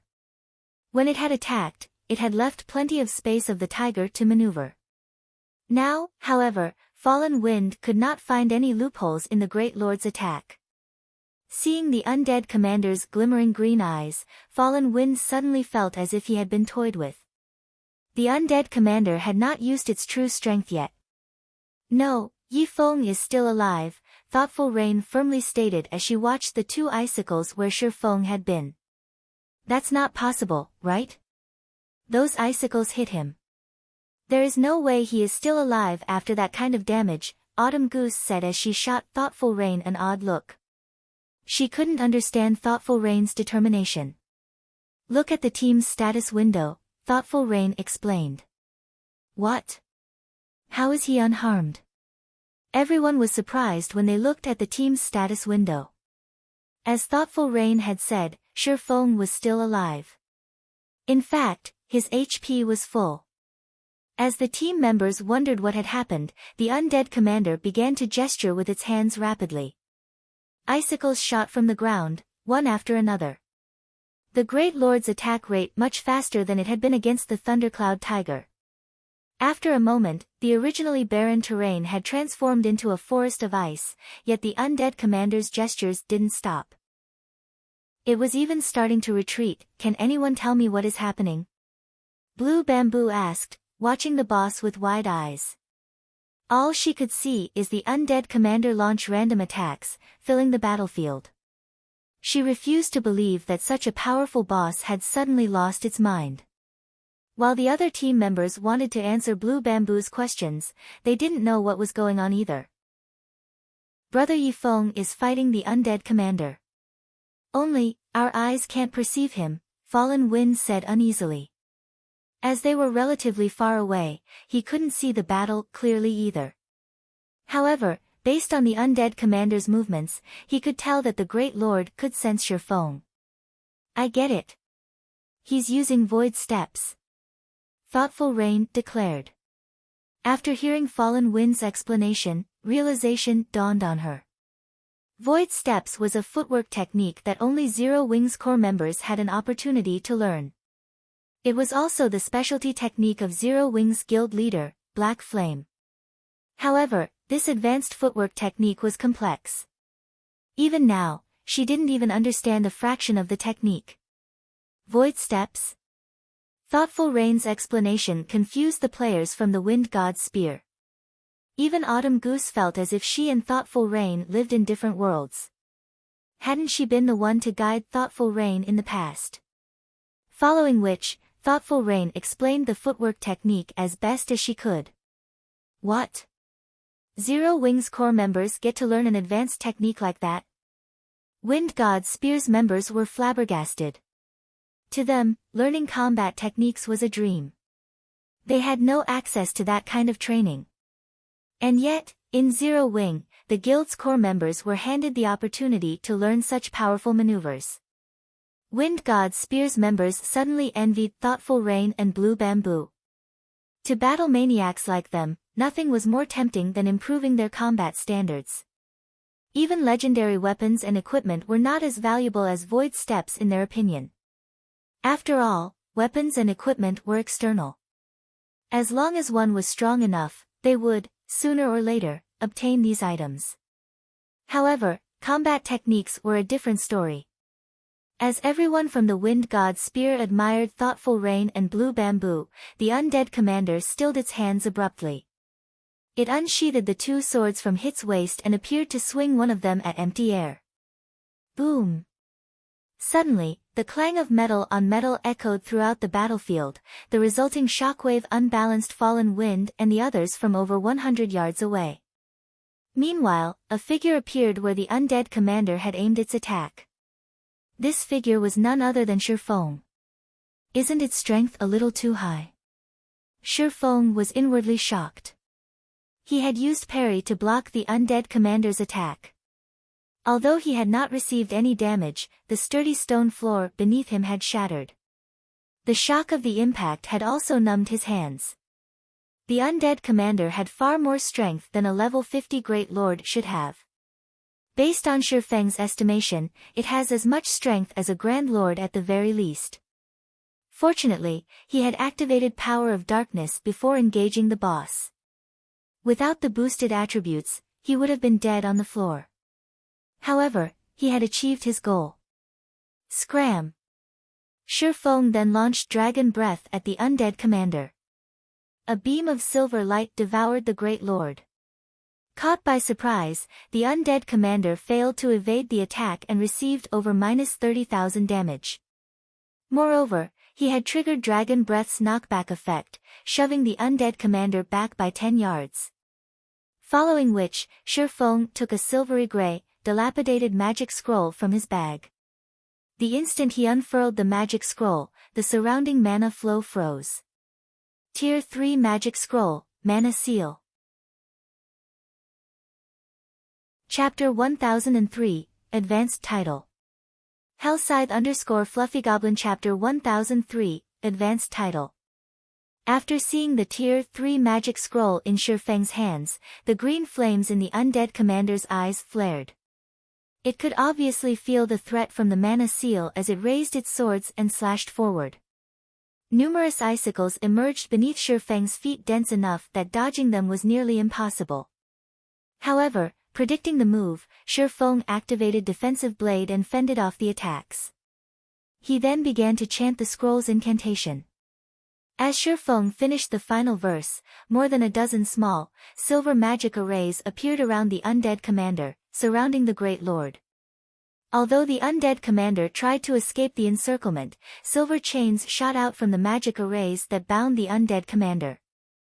As the chains tightened around the undead commander, its chilling field vanished. Move! Feng shouted in the team chat. The Tier 3 spell, Mana Seal, could only silence one target. Although its effects wouldn't last long against a Great Lord, it should be able to hold out for 4 or 5 minutes. At Feng's command, everyone snapped out of their daze. The 9 people wielding the 9-star polar domain scrolls rushed to surround the undead commander before activating their scrolls simultaneously. Immediately, the surrounding mana surged towards these 9 people, forming a purple-gold magic array beneath each player's feet. Roar! Sensing the battle's shift, the flames in the undead commander's eyes raged. It turned to charge towards the closest caster. You're too late. Feng smiled as he pointed the abyssal blade at the undead commander. Abyssal bind. 9 pitch-black chains emerged from the ground and bound the boss. Although the Great Lord tore the chains like paper, they still managed to delay the undead commander. The brief moment allowed the magic arrays to merge, forming a golden magic barrier. Seeing the 9-star polar domain, the undead commander released an angry roar. However, no matter how much it struggled, its attributes decreased rapidly under the magic barrier's suppression. In the blink of an eye, the undead commander's maximum HP had fallen from 27 million to 12 million. The Great Lord's attributes had been reduced by more than half. Isn't this magic array a little too strong? These players were nearly speechless.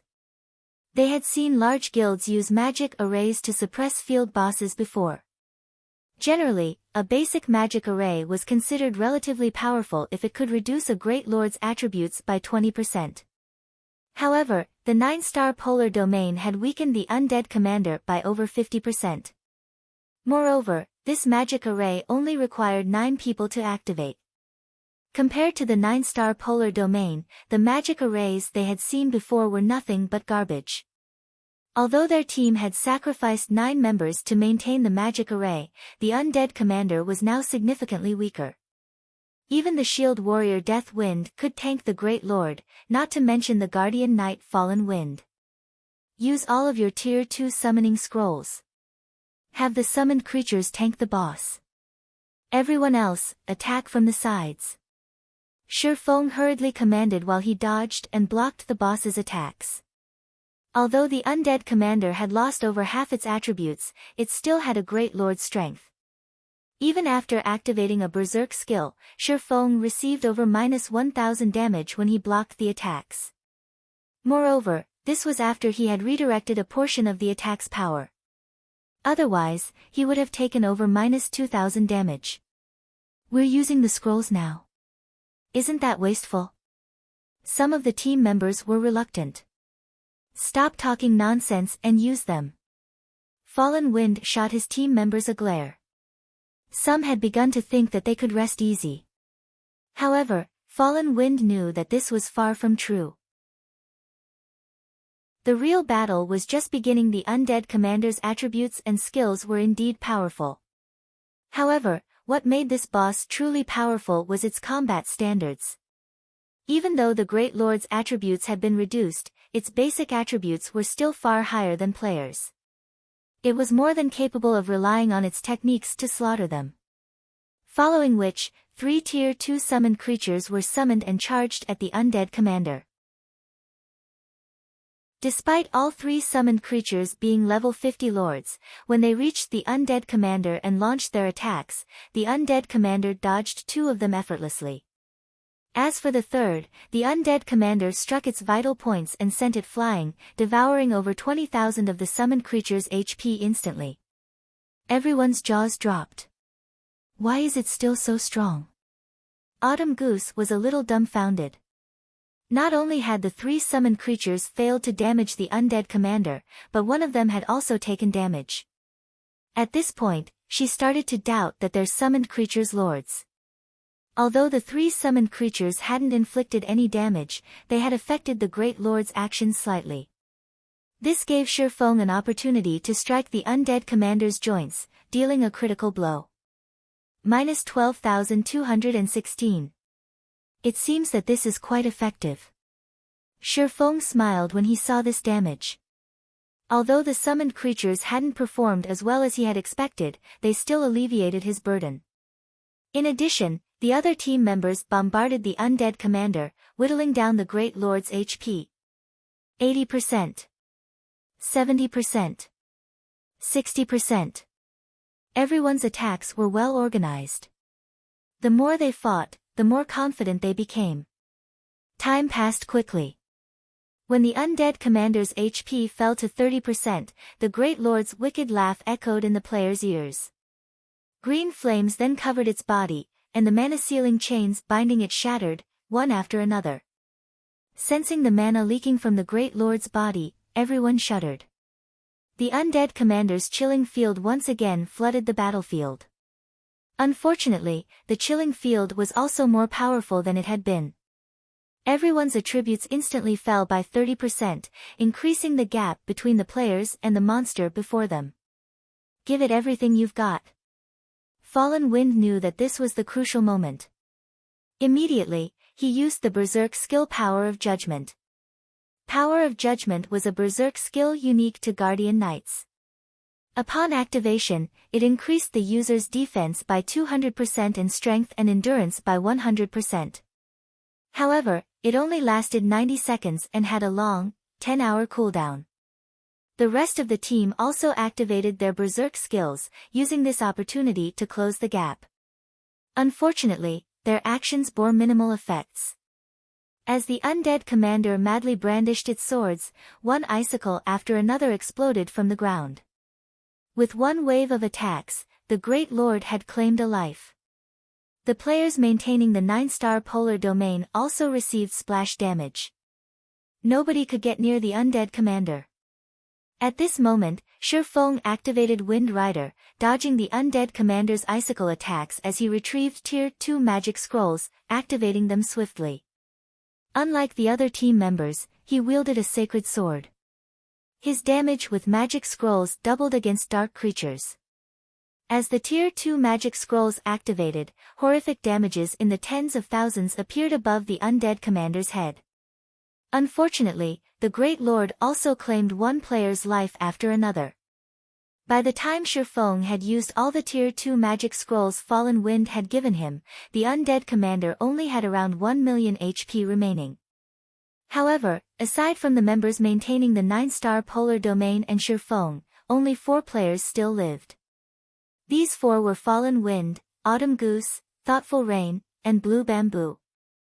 All 4 had very little HP left. If not for Blue Bamboo activating Power of Darkness and increasing her healing capacity, they, too, would have long since succumbed to the icicle attacks. Suddenly, Shifeng's Power of Darkness came to an end, possibly because it had realized the players were at their wits' end. The undead commander began to chant an incantation. A giant magic array then appeared above the battlefield. Isn't this the Tier 3 curse, Frozen Hell? Seeing the magic array in the air and sensing its power, Shifeng recognized the undead commander's spell immediately, his expression darkening. Why does it know a Tier 3 curse? When Fallen Wind and the others sensed the magic array's power, they knew that they were doomed. Shifeng then threw caution to the wind as he activated both Heavenly Dragon's power and Blade Liberation. He also activated Instant Strike, appearing before the undead commander and sending a violent blow down on the Great Lord's head. Boom! When the streak of blue light struck, the attack planted the undead commander's face into the floor, creating a small crater beneath it. -126,718. Not only had Shifeng's attack triggered Killing Ray's lightning effect, but his powerful damage had also interrupted the Great Lord's casting. However, Shifeng was far from done. Streak after streak of blue light passed through the undead commander's fallen body. Although the Great Lord tried to defend itself with its icicles, the blue lights shattered the frosty lances. By the time Instant Strike ended, the undead commander had less than 200,000 HP remaining. Die! Lifting Killing Ray high, Shifeng used Flame Burst on the heavily damaged undead commander. 15 dazzling flames devoured the undead commander, burning it until nothing was left except for its suit of golden armor. System, congratulations! You have killed the immortal. Rewarding the advanced title, Spirit Slayer. Chapter 1004, 4-star treatment. Is it dead? Is he really a human? He actually gave the undead commander such a violent beating. Everyone stared at the undead commander's ashy remains, astonished. The undead commander was simply too powerful. While inside its chilling field, the team had been forced to deal with the icicle attacks. Although the attacks aimed at them were not as strong or fast as those targeting Shifeng, one mistake could lead to an instant death. They had no leeway to launch their own attacks either, as it had taken everything they had just to stay alive. If not for Shifeng's continuous assault on the Great Lord, none of them would have survived this ordeal. An advanced title? After sheathing his swords, Shifeng stared at the system notification before him in shock. He had intended to save some of his strength to deal with the following trial of God stages. However, he hadn't expected the undead commander's Tier 3 curse. Had he allowed the undead commander to finish the spell, the situation would have been unredeemable. Hence, with no other choice, he had used twofold Berserk, suffering a long period of the resulting weakened state. Now, however, it would seem that it had been worth killing the undead commander with his own 2 hands. There were all sorts of titles in God's domain, and different titles provided different effects. Titles were also divided into ranks, with basic titles at the bottom, followed by advanced titles, epic titles, and legendary titles. For the majority of God's domain's players, obtaining even a basic title was exceedingly difficult.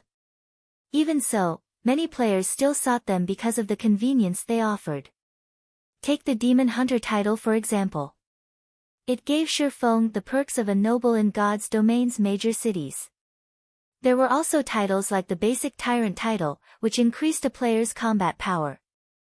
If even basic titles provided such useful effects, there was no need to mention advanced titles. Only, obtaining an advanced title was far more difficult. In the past, many large guilds had willingly offered epic items in exchange for clues leading to advanced titles. In Shi Feng's previous life, one of the 10 great grandmaster alchemists, Silent Wonder, had only obtained her unshakable position because of the advanced title, Alchemy Inheritor. Aside from benefiting lifestyle classes, many players had only managed to complete their Tier 4 class change due to advanced titles. When Shi Feng had been stuck at the peak of Tier 3, he had similarly sought clues regarding advanced titles. Unfortunately, he never found anything. After all, advanced titles were no less rare than fragmented legendary items. Now that he had just obtained one, how could he not be surprised? Following which, Shi Feng clicked to check the Spirit Slayer's information. Spirit Slayer, advanced title, the proof of vanquishing the immortal. When equipped, this title suppresses nearby dark creatures. All dark creatures within 200 yards will fear the holder, preventing weak dark creatures from approaching. Dark creatures within 100 yards will suffer a 20% decrease to their basic attributes. Holder of the title will also enjoy 4-star treatment when interacting with the Adventurers Association. What an amazing title! Shi Feng was breathless when he finished reading the title's introduction. It's no wonder why those experts from large guilds were so desperate for an advanced title. The Spirit Slayer's suppression effects against dark creatures was one thing, but the rise in position one enjoyed with the Adventurers Association was over the top. The Adventurers Association's importance to players was self-evident. The majority of the quests players received were from the Adventurers Association.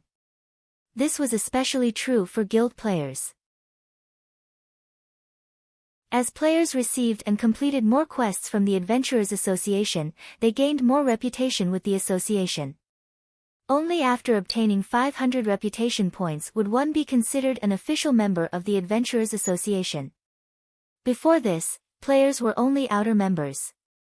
Their status with the association, and the way they were treated, was average at best. However, after becoming an official member, players received far more benefits. One of the most obvious changes were the ranks of the quests they could receive. As outer members, players were usually limited to basic quests. Very rarely would they receive advanced quests. It was common knowledge that more difficult a quest was, the greater were its rewards. After becoming official members, players received plenty of advanced quests. This was also why many independent players had been able to manage in God's domain relatively well without joining a guild. Also, after becoming an official member, players activated the Adventurers Association's star rank system. Official members started in the 1-star position. Only after completing a sufficient number of 1-star quests could they challenge the promotion test to become 2-star adventurers. 2-star adventurers were the equivalent of Adventurers Association's elite members. Needless to say, they enjoyed far more benefits. 3-star adventurers were equivalent to core members, while 4-star adventurers were equivalent to the Vice Branch Association Masters, and 5-star adventurers were equivalent to Branch Association Masters in the Adventurers Association. The Branch Association Masters were the equivalent of the War Gods Temple's branch temple leaders and the magistrates in major NPC cities. Meanwhile, the Spirit Slayer title allowed him to enjoy a 4-star position in the Adventurers Association. In the past, the furthest Shi Feng had gotten was the 3-star status. After all, gaining a rank promotion in the Adventurers Association took more than completing quests. One also needed to be strong enough to pass the association's test. Now that he was considered a 4-star adventurer, even NPC cities' major nobles would have to treat him with great respect. He could even enter a palace freely. Shi Feng was inspired, thinking of new plans for the future. Although he knew many of God's domain's secrets, uncovering these secrets required sufficient standing and special conditions. Now that he had the Spirit Slayer title, he could do more. As the battle with the undead commander came to an end, Blue Bamboo and the other healers began to resurrect the dead. In the trial of God, players would not be sent out of the trial upon death. If no healers were available to resurrect them, the system would respawn them at the trial's starting point after 30 minutes. While Shi Feng carefully considered his future plans, Blue Bamboo walked over and asked eagerly, "Big brother Yi Feng, we've mostly recovered. Should we activate the treasure chest now?" Now that the guardian boss was dead, the magic barrier protecting the 7-colored treasure chest had vanished. After the long fight to defeat such a powerful boss, the team was eager to learn what rested in the treasure chest that this boss guarded. Shi Feng had contributed the most to the boss's defeat. The team had also relied on Shi Feng to get this far. Hence, the honor of opening the treasure chest fell to Shi Feng. No one disagreed with the decision. "I'll open it, then," Shi Feng laughed. In reality, it did not matter who opened the treasure chest as the trial of God tested all of them. Unlike ordinary treasure chests, which only provided a few items that players were required to share, the treasure chests at the end of each stage rewarded each player based on their contribution. Following which, Shi Feng approached the 7-colored treasure chest and slowly lifted its lid. A golden light escaped the treasure chest. A 7-colored stone tablet then floated up from the chest. As the golden brilliance dissipated, words appeared on the 5-meter-tall, 7-colored tablet. This tablet would evaluate players' performances in the stage. Everyone stared, entranced, as the first name appeared on the stone tablet. Team Leader, Fallen Wind Evaluation, B rank reward, 1 basic strength fruit, 1 secret silver mastery book, and 1 fine gold treasure chest. Chapter 1005, Divine Artifact. Hellscythe_Fluffygoblin Chapter 1005, Divine Artifact. Holy crap! As expected of the commander. Everyone gasped when they saw their team leader's evaluation. Aside from the rarity of a fine gold treasure chest, the secret silver mastery book alone was a treasure that many experts dreamed of. Players usually only obtained 8 mastery points every 5 levels.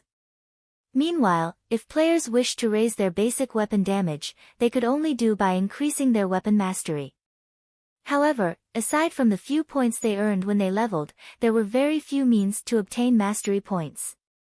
Even Wind God Spear's members, who frequently accepted all sorts of dangerous quests, could only earn 1 or 2 mastery points from super rare quests or unique quests or by obtaining a bronze mastery book if they were lucky. Hence, even now, they possessed few mastery points. Only a few among their adventurer team had reached the advanced standard, which allowed them to deal 20% more weapon damage. Meanwhile, the majority of the team's level 35 players were only at the intermediate standard. If their weapon mastery reached 150 points, they would reach the basic master standard, increasing their weapon damage by 30%. A bronze mastery book provided anywhere from 5 to 25 points. In reality, however, most of the books only awarded mastery points in the single digits. Very few awarded more than 10 points. A secret silver mastery book gave between 20 and 100 points. Even if Fallen Wind were unlucky, he should earn at least 30 or so points. If he were lucky, he might get enough points to raise his weapon mastery from the advanced standard to the basic master standard, gaining a 10% boost to his damage. "Commander, what are the strength fruit's effects?" Autumn Goose asked curiously. Seeing as the fruit had been included with a secret silver mastery book and a fine gold treasure chest, it should be roughly as valuable as these 2 items. "Let me take a look," Fallen Wind as he opened his bag. Examining the basic strength fruit's introduction, he was shocked. This fruit can actually raise its consumer's strength attribute permanently. Basic strength fruit upon consumption, player permanently gains anywhere from 5 to 20 points in the strength attribute. A maximum of 5 basic strength fruits can be consumed. This reward is so awesome. Everyone's jaws hit the floor when they saw the fruit's introduction. Tier 1 players only gained 8 free attribute points with each level up. Upon consuming the basic strength fruit, a player could gain at least 1 level's worth of attributes. The team's gazes shifted back to the floating tablet, anticipation filling their eyes. Shi Feng was also slightly surprised. He had never imagined that the 7-colored treasure chest's rewards would be this abundant. Moreover, that had only been a B rank evaluation. The system's evaluations were not fast. After Fallen Wind's name, evaluation, and reward were displayed, it took quite some time before the next person's name appeared. Death Wind Evaluation, C rank reward, 1 Mysterious Iron Mastery Book, and 1 Secret Silver Treasure Chest. Gunfire Evaluation, C rank pass reward, 1 Mysterious Iron Mastery Book, and 1 Mysterious Iron Treasure Chest. Autumn Goose Evaluation, C rank excellent reward, 1 Mysterious Iron Mastery Book, and 1 Fine Gold Treasure Chest. Thoughtful Rain Evaluation, C rank peak reward, 1 Basic Intelligence Fruit, 1 Mysterious Iron Mastery Book, and 1 Fine Gold Treasure Chest. The system was quite meticulous in its evaluations. The majority of the team's players only received C rank pass evaluations. Among the 20 players who had been evaluated thus far, only 2 had received fruits. Although these players were slightly disappointed by their evaluations, they still watched the stone tablet. Currently, only Shi Feng's evaluation remained unknown. However, even after a long time, the system still evaluated his performance. With his performance, he should get an A rank evaluation at the very least, right? That is my guess as well. He might get an A rank excellent or even peak. I wonder what kind of rewards he will get. If the reward for B rank is a fine gold treasure chest, the reward for A rank should be a dark gold treasure chest. Ever since I started playing God's Domain, I've never seen a dark gold treasure chest. I have heard that dark gold treasure chests have a chance of containing epic items. If I had an epic item, I could brag to my friends in the real world for an entire year. Everyone looked forward to seeing Shi Feng's evaluation and rewards. Finally, after 5 minutes, the stone tablet displayed the name Yifeng. Yifeng Evaluation, S rank peak reward, 1 Rainbow Fruit, 1 Dark Gold Mastery Book, 1 Epic Treasure Chest, and 1 Skill Book for the Tier 4 Surekill skill, Chilling Field. S peak. What? An epic treasure chest? I actually got to see the rumored epic treasure chest. This is too much for my heart to take. The rewards Shi Feng had earned stupefied everyone. In their opinions, an A rank evaluation was already out of their reach. They had never dreamed that Shi Feng's performance would earn an S rank evaluation. The difference between their strengths was truly massive. Even Shi Feng was a little surprised. He had heard of S rank evaluations before. However, he never imagined he would, one day, obtain such an evaluation. Moreover, his rewards were abundant. The skill book for Chilling Field was already enough to drive countless Tier 4 and Tier 5 players crazy. After all, domain skills could only display their true potential at Tier 4. Meanwhile, the domain skill Fire Dance had learned was not even close to Tier 4. It was only considered a half-baked domain skill. Moreover, Shi Feng had personally experienced just how powerful the Chilling Field skill was. If not for the undead commander being a great lord and capable of only displaying the standards of a Tier 3 class, they wouldn't have had any chance of victory. This is the rumored rainbow fruit. Shi Feng opened his bag to examine his rewards, his heart pounding furiously. The rainbow fruit was the size of an apple. However, it radiated the dazzling 7-colored light. The fruit was soft like jelly. Just by holding it in his hands, Shi Feng could smell an intoxicating scent from the fruit. The rainbow fruit was a divine artifact in God's domain. It was far rarer and more valuable than even the legendary fruit of life. It was one of the fruits that provided the largest boost to a player's attributes. Shi Feng had only read about the rainbow fruit in books. He had never actually seen one before.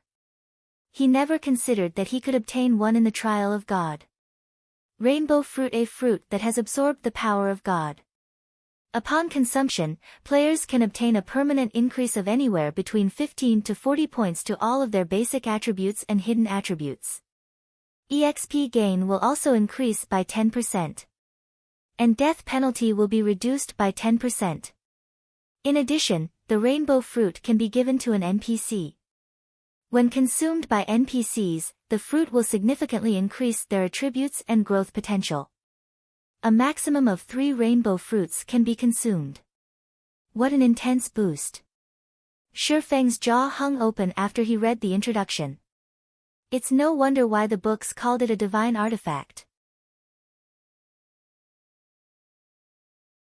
Chapter 1006, Attack Type Domain Skill. Hellscythe _ Fluffy Goblin Chapter 1006, Attack Type Domain Skill. When Shi Feng retrieved the rainbow fruit from his bag, he had not bothered to hide its attributes. The fruit's fragrance immediately drew everyone's attention. After the team members read the rainbow fruit's description, they were rendered speechless. Compared to the rainbow fruit, the fruit's fallen wind and thoughtful rain had obtained were nothing. In God's domain, there were other items capable of permanently increasing a player's basic attributes as well. However, even now, none of them had ever heard of items that could permanently increase a player's hidden attributes. Players could not put points into the 4 main hidden attributes by simply leveling up. Yet, the 4 main hidden attributes happened to be extremely important to expert players. The Wind God's spear had gathered in Lake Heart City because of a dangerous quest that might reward a weapon or piece of equipment that would increase a hidden attribute. I'm afraid that even an above-average epic weapon won't be enough for this rainbow fruit. What are you even saying? If I had a rainbow fruit, I wouldn't trade it for an entire set of epic equipment. Those are hidden attributes we're talking about. Moreover, that fruit can increase anywhere from 15 to 40 points. Who knows how many quests we'd have to complete to get that many? Giving the fruit to a personal guard wouldn't be a bad decision either. NPCs are far more powerful than players of the same level and tier. If you can increase an NPC's growth potential to Dark Gold rank, you'd basically have a boss monster that could grow. Wouldn't that be even more awesome? Promoting your class to the next tier is always going to be more difficult than the last. For the sake of one's future, no matter how I think about it, one should consume the fruit themselves. After all, if you are strong enough, would you ever need to worry about getting good items in the future? The team discussed the rainbow fruit enviously. Using the fruit on oneself or giving it to their personal guard were both good options. If they tried to claim that they weren't jealous, they would be lying. However, Shi Feng had already proven that he qualified to own the rainbow fruit. Following which, Shi Feng stored the rainbow fruit.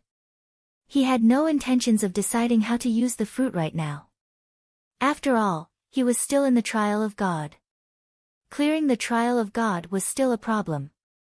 On the off chance that they failed, wouldn't he have wasted the rainbow fruit? As for the epic treasure chest he had obtained, it was locked. He couldn't open it right now as it required 21 magic stones. As for the Dark Gold Mastery Book, Shi Feng had no intentions of using it right now either. Even if he used it, he wouldn't gain anything. The Dark Gold Mastery Book provided anywhere from 50 to 300 mastery points. Unless he gained over 100 mastery points from the book, he couldn't upgrade his one-handed sword mastery from the basic Sword King standard to the intermediate Sword King standard. The only item left was the Tier 4 Shurkill skill, Chilling Field. Shi Feng had no idea what sort of dangers awaited him. Meanwhile, Chilling Field could increase his combat power significantly, far more than what the rainbow fruit right now. After all, the hidden attributes would only be useful in the long term. They provided very little short-term gains. Following which, Shi Feng clicked to learn Chilling Field. Chilling Field Tier 0, Level 1, requires 400,000 EXP to upgrade to Tier 0, Level 2, coverage radius of 30 yards. When activated, user may wield the power of frost within range to attack and defend. Attacks and defenses contain 70% of user's strength. Can attack up to 6 targets simultaneously. Main target will receive 160% damage, while other targets will receive 100% damage. All enemies within Chilling Field will suffer a 10% attribute decrease, 20% movement speed decrease, and 10% increased stamina consumption. When using this skill, user cannot move from their position. Moving instantly cancels Chilling Field. Duration, 5 minutes cooldown, 2 hours. It's already so powerful at level 1. Shi Feng was surprised. He had seen Fire Dance's domain skill, water binding. As a Tier 3 sure kill skill, it was considered a pseudo-domain skill. It simply could not compare to Chilling Field. Regarding control capabilities, water binding was superior to Chilling Field. However, Chilling Field had the absolute advantage regarding offense and defense. In God's domain, domain skills were divided into many types. There were attack types, defense types, and control types, among which were more detailed subcategories such as single target or AoE attack types. The same was true for defense types. To put it simply, all domain skills had their own strengths and weaknesses. There was no issue of weak or strong domain skills of a particular tier. It was only a matter of how suitable a domain skill was for a player. Obviously, Chilling Field was an AoE attack type domain skill. As for water binding, it was a control type domain skill that could only affect 2 targets at a time. In addition, the EXP required to level Chilling Field was double that of water binding. It would not be easy to upgrade it to Tier 4. However, Shifeng did not pay too much attention to that right now. Immediately, he upgraded Chilling Field to Tier 1, Level 2. Any further, and his level would fall from level 44 to level 43, losing him the effect of the free attribute points he had gained and allocated when he reached level 44.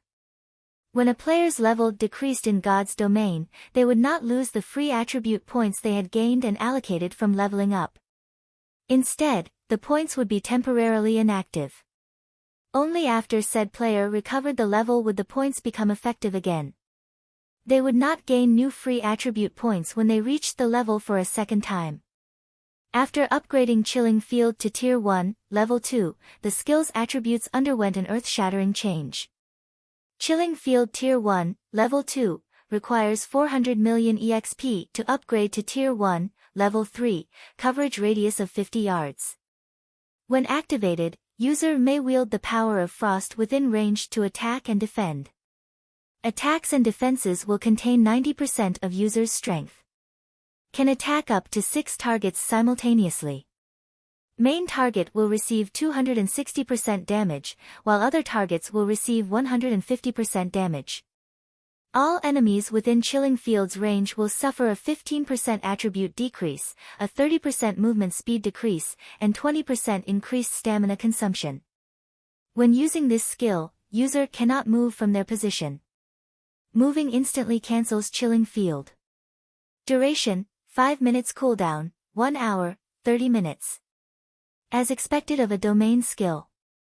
With this skill alone, no player of the same tier and level will be my match in a one-on-one.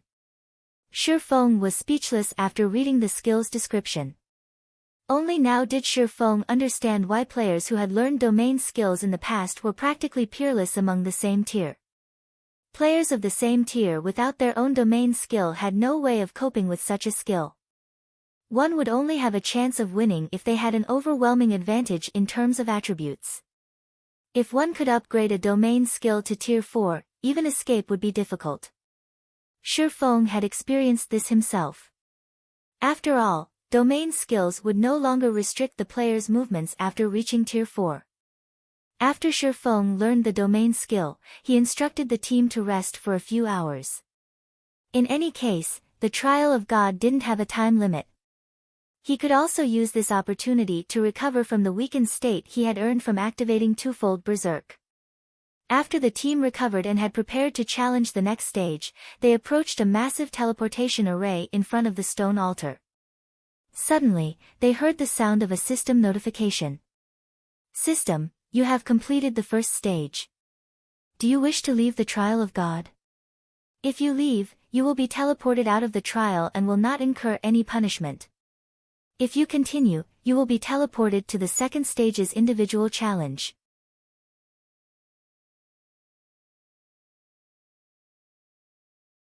Chapter 1007, Lively White River City. Hellscythe _ Fluffy Goblin Chapter 1007, Lively White River City. Hearing the system notification, everyone was stunned. What's going on? Isn't this the trial of God? Didn't the information say that we won't be able to leave without clearing all of the stages? They had found a lot of information on the trial of God on the official forums. Until now, every person that had challenged the trial of God had only had two options to leave the trial. Either they gave up, or they cleared it. This sudden development made everyone wonder if this were a trap set by the system. They could not help but hesitate in making a decision. Big Brother Yifeng, do you think this is a trick? Blue Bamboo asked Shifeng instinctively. In her opinion, there was nothing in God's domain that Shifeng did not know about. Thoughtful Rain also turned to Shifeng. Generally speaking, the game didn't use system notifications to set up a trap for players. However, for reasons unknown, she felt as if only Shifeng's answer would assure her of this. Seeing Thoughtful Rain and Blue Bamboo's hopeful gazes, Shifeng smiled bitterly as he said, God's domain system notifications will not lie to players. We were also transferred into the trial of God forcefully rather than through the normal procedures. This is probably why the system is allowing us to leave halfway through the trial. In reality, when Countess Katie Green had teleported them into the trial of God, Shifeng had been shocked. The trial of God was like an otherworld.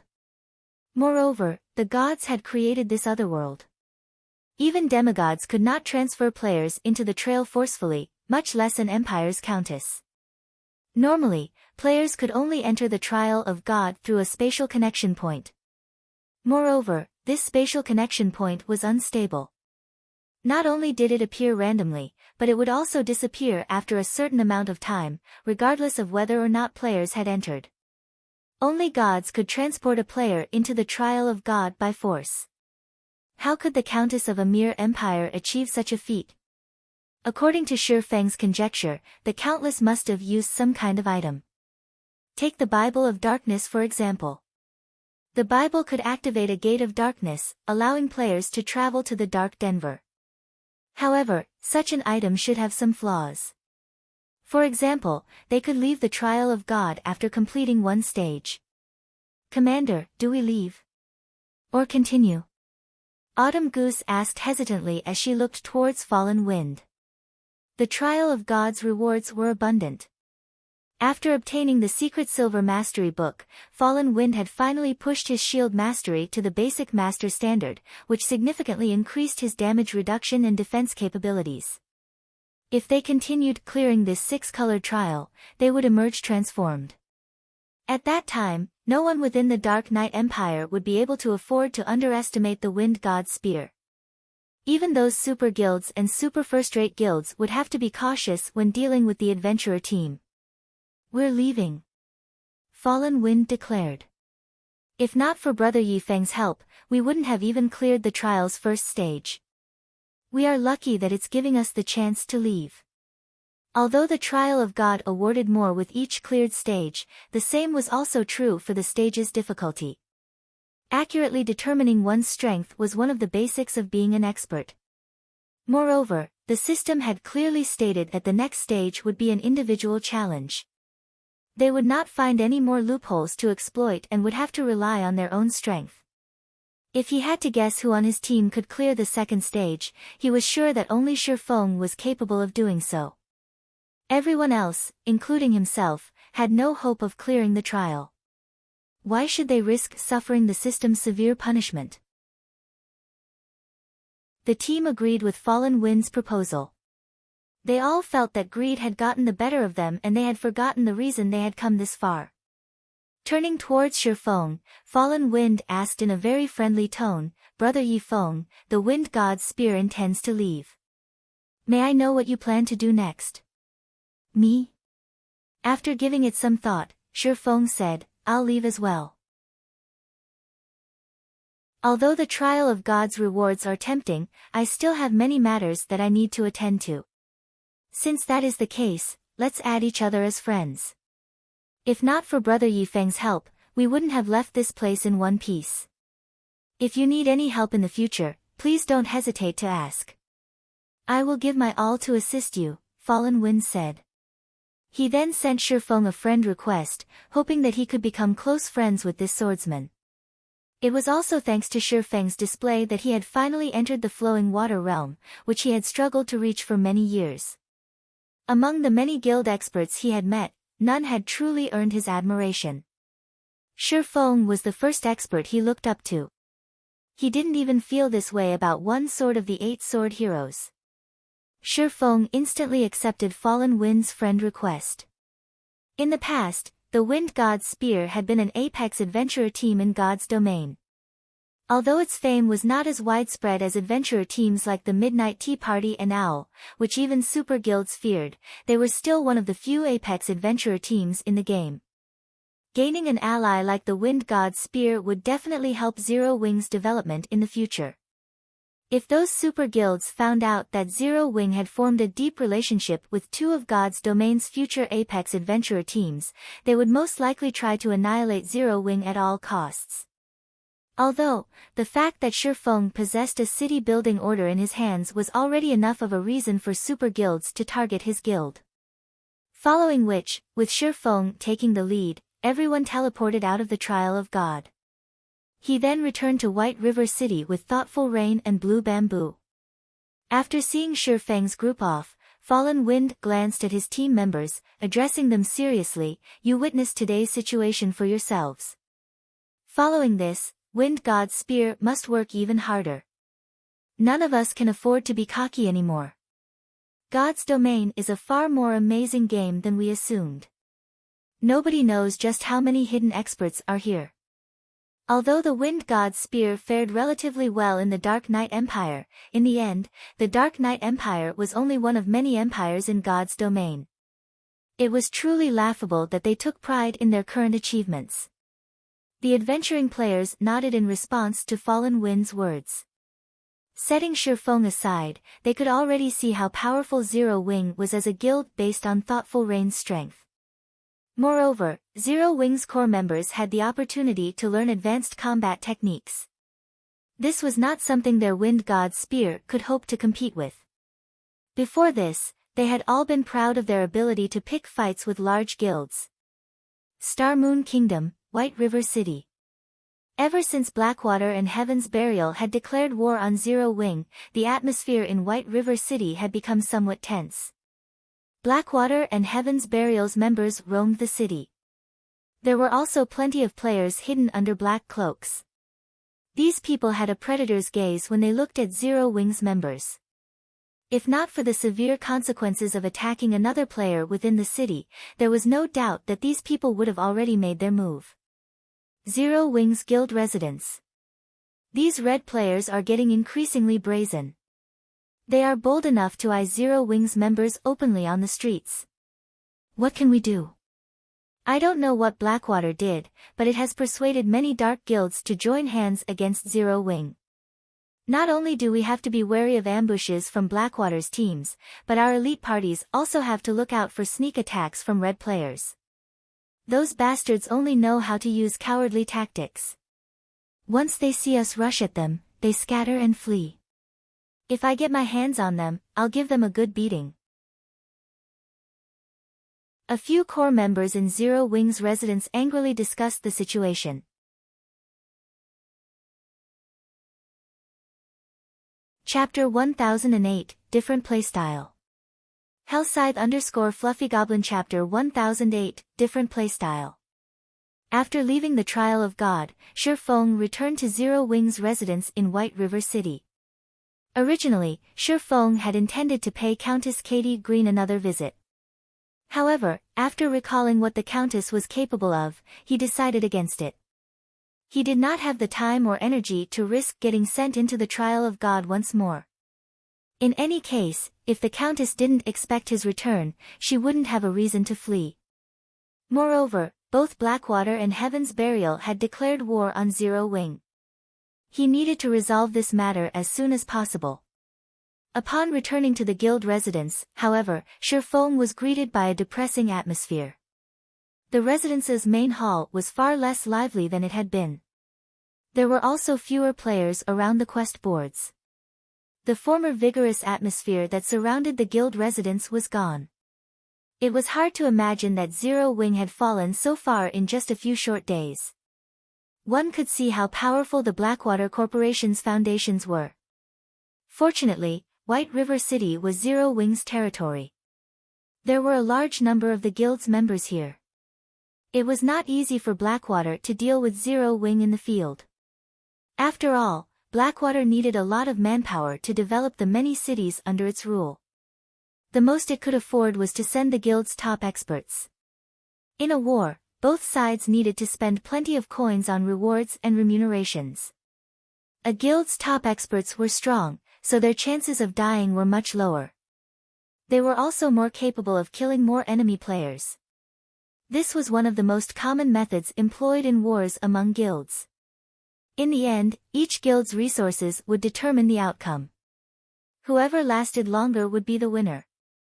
In the past, this method had destroyed many small guilds. Large guilds had more resources and funding. They also had more experts. Small guilds could not afford such a taxing war. The Blackwater Corporation really is impressive. In just a few days, they have won over so many of Star Moon Kingdom's dark guilds. Shi Feng could not help but frown as he overheard various conversations as players loitered in the main hall. It seems that I can't let the Dark Gods Legion continue its expedition in the Undead Gorge. Are those dark guilds very strong? Thoughtful Rain asked curiously. The Dark Gods Legion was Zero Wing's strongest legion. If he recalled the Dark Gods Legion, it would impact the legion's development. Wars between guilds generally lasted a very long time. Having the Dark Gods Legion waste its time on skirmishes around White River City wasn't a good idea. They're very strong. Unlike regular guilds, dark guilds have an abundance of battle maniacs who love PvP and plundering weapons and equipment from other players. They are very familiar with field battles. Moreover, the skills they learn, the weapons and equipment they wear, and the techniques they possess all focus on PvP. Most importantly, the conditions to join a dark guild are far stricter than regular guilds. To join a regular guild, you only need to pass the guild's test. However, dark guilds are different. Not only do you need to pass the guild's test, but you also need to complete the systems test. The systems test? Thoughtful Rain was even more confused now. This was her first time hearing about such a thing. The systems test to join a dark guild isn't exactly difficult. You are only required to kill 10 players who are no more than 3 levels lower than you. However, remaining in a dark guild is far more difficult. The system will periodically task you with killing a certain number of players and NPCs. By doing so, you will gain a large amount of EXP in various weapons, equipment and tools. If you fail, however, you will be expelled from the Dark Guild. Because of that, players who remain in the Dark Guilds are incredibly strong. In addition, unlike regular players, Dark Guild's members are very discreet. They are not easy to deal with. This is also why regular guilds usually avoid provoking them. Shi Feng explained slowly. In the past, many guilds had been forced to disband because they had provoked powerful dark guilds. Unlike regular players, Dark Guild players did not kill monsters to earn EXP, weapons, equipment, money, and other necessities. Instead, they earned EXP from the players they killed. They also earned kill points, which could be traded for weapons, equipment, various tools of slaughter, money, and such. Dark guilds could easily afford prolonged wars between guilds. It was just another day at the office. This was how these guilds continued to exist in God's domain, despite so few dark guilds in the game and so few members. Following which, Shi Feng notified Aqua Rose and called for a war meeting. As soon as Shi Feng announced for the meeting, every Zero Wing member burst with excitement. Yes! Our guild's upper echelons are finally going to make a move. I wonder what the guild plans to do this time. I've been waiting for this moment for so long. It would be awesome if the guild leader leads us into a decisive battle. It won't be easy to find a battle like that. Haven't you seen that the other party has no intentions of starting a head-on fight? They're trying to whittle us down, bit by bit. Moreover, thanks to those dark guilds, it is becoming more difficult to start a team battle in the fields. Zero Wing's members expressed their opinions as they discussed Shi Feng's call for action. Some were hopeful, while others worried. In a level 40 desert map near Star Moon City, large groups of level 20+ players engaged in battle. Every one of these players wore the Blackwater emblem. Surrounding these level 20+ players was over 100 level 35+ players. Currently, roughly 30 level 35+ MTs stood side to side, blocking an advance of demonic ants and great demonic ants. At the rear, groups of elementalists, cursemancers, and summoners launched AoE attacks at the monsters. The scene was spectacular. Demonic ant, common. Level 45. HP 50,000/50,000. Giant demonic ant, special elite. Level 46. HP 550,000/550,000. One demonic ant was not much of a threat. However, demonic ants never acted independently. They generally swarmed with hundreds, sometimes thousands, of their companions. Moreover, demonic ants didn't offer much loot, and the EXP they gave was average at best. Ordinary teams usually avoided them rather than wasting their time. However, demonic ants were one of the best monsters to grind for levels. The leveling speed here is not bad. Continue luring monsters. The more, the merrier, Abandoned Wave commanded as he sat leisurely behind the wall of players, enjoying a glass of wine as he watched his experience bar rapidly rise. A short moment later, the level 20+ players behind him leveled up again. Their leveling speed was so fast that it could render elite players speechless. Suddenly, an indifferent man in a black cloak, with most of his face covered in black bandages, appeared beside Abandoned Wave. The few level 40 experts guarding Abandoned Wave instantly tensed. Glancing at the indifferent man, Abandoned Wave raised his hand and said, "No need to panic. He's one of ours." Hearing this, the level 40 experts relaxed slightly. However, fear filled their gazes as they looked at the indifferent player. After all, none of them had sensed the man before he revealed himself. If he had come here with ill intent, the consequences would have been unimaginable. "Why are you here?" Abandoned Wave asked the bandaged man curiously. "My side's preparations are almost complete. I'm here just to give you these items. When the time comes, your men won't need to worry about friendly fire."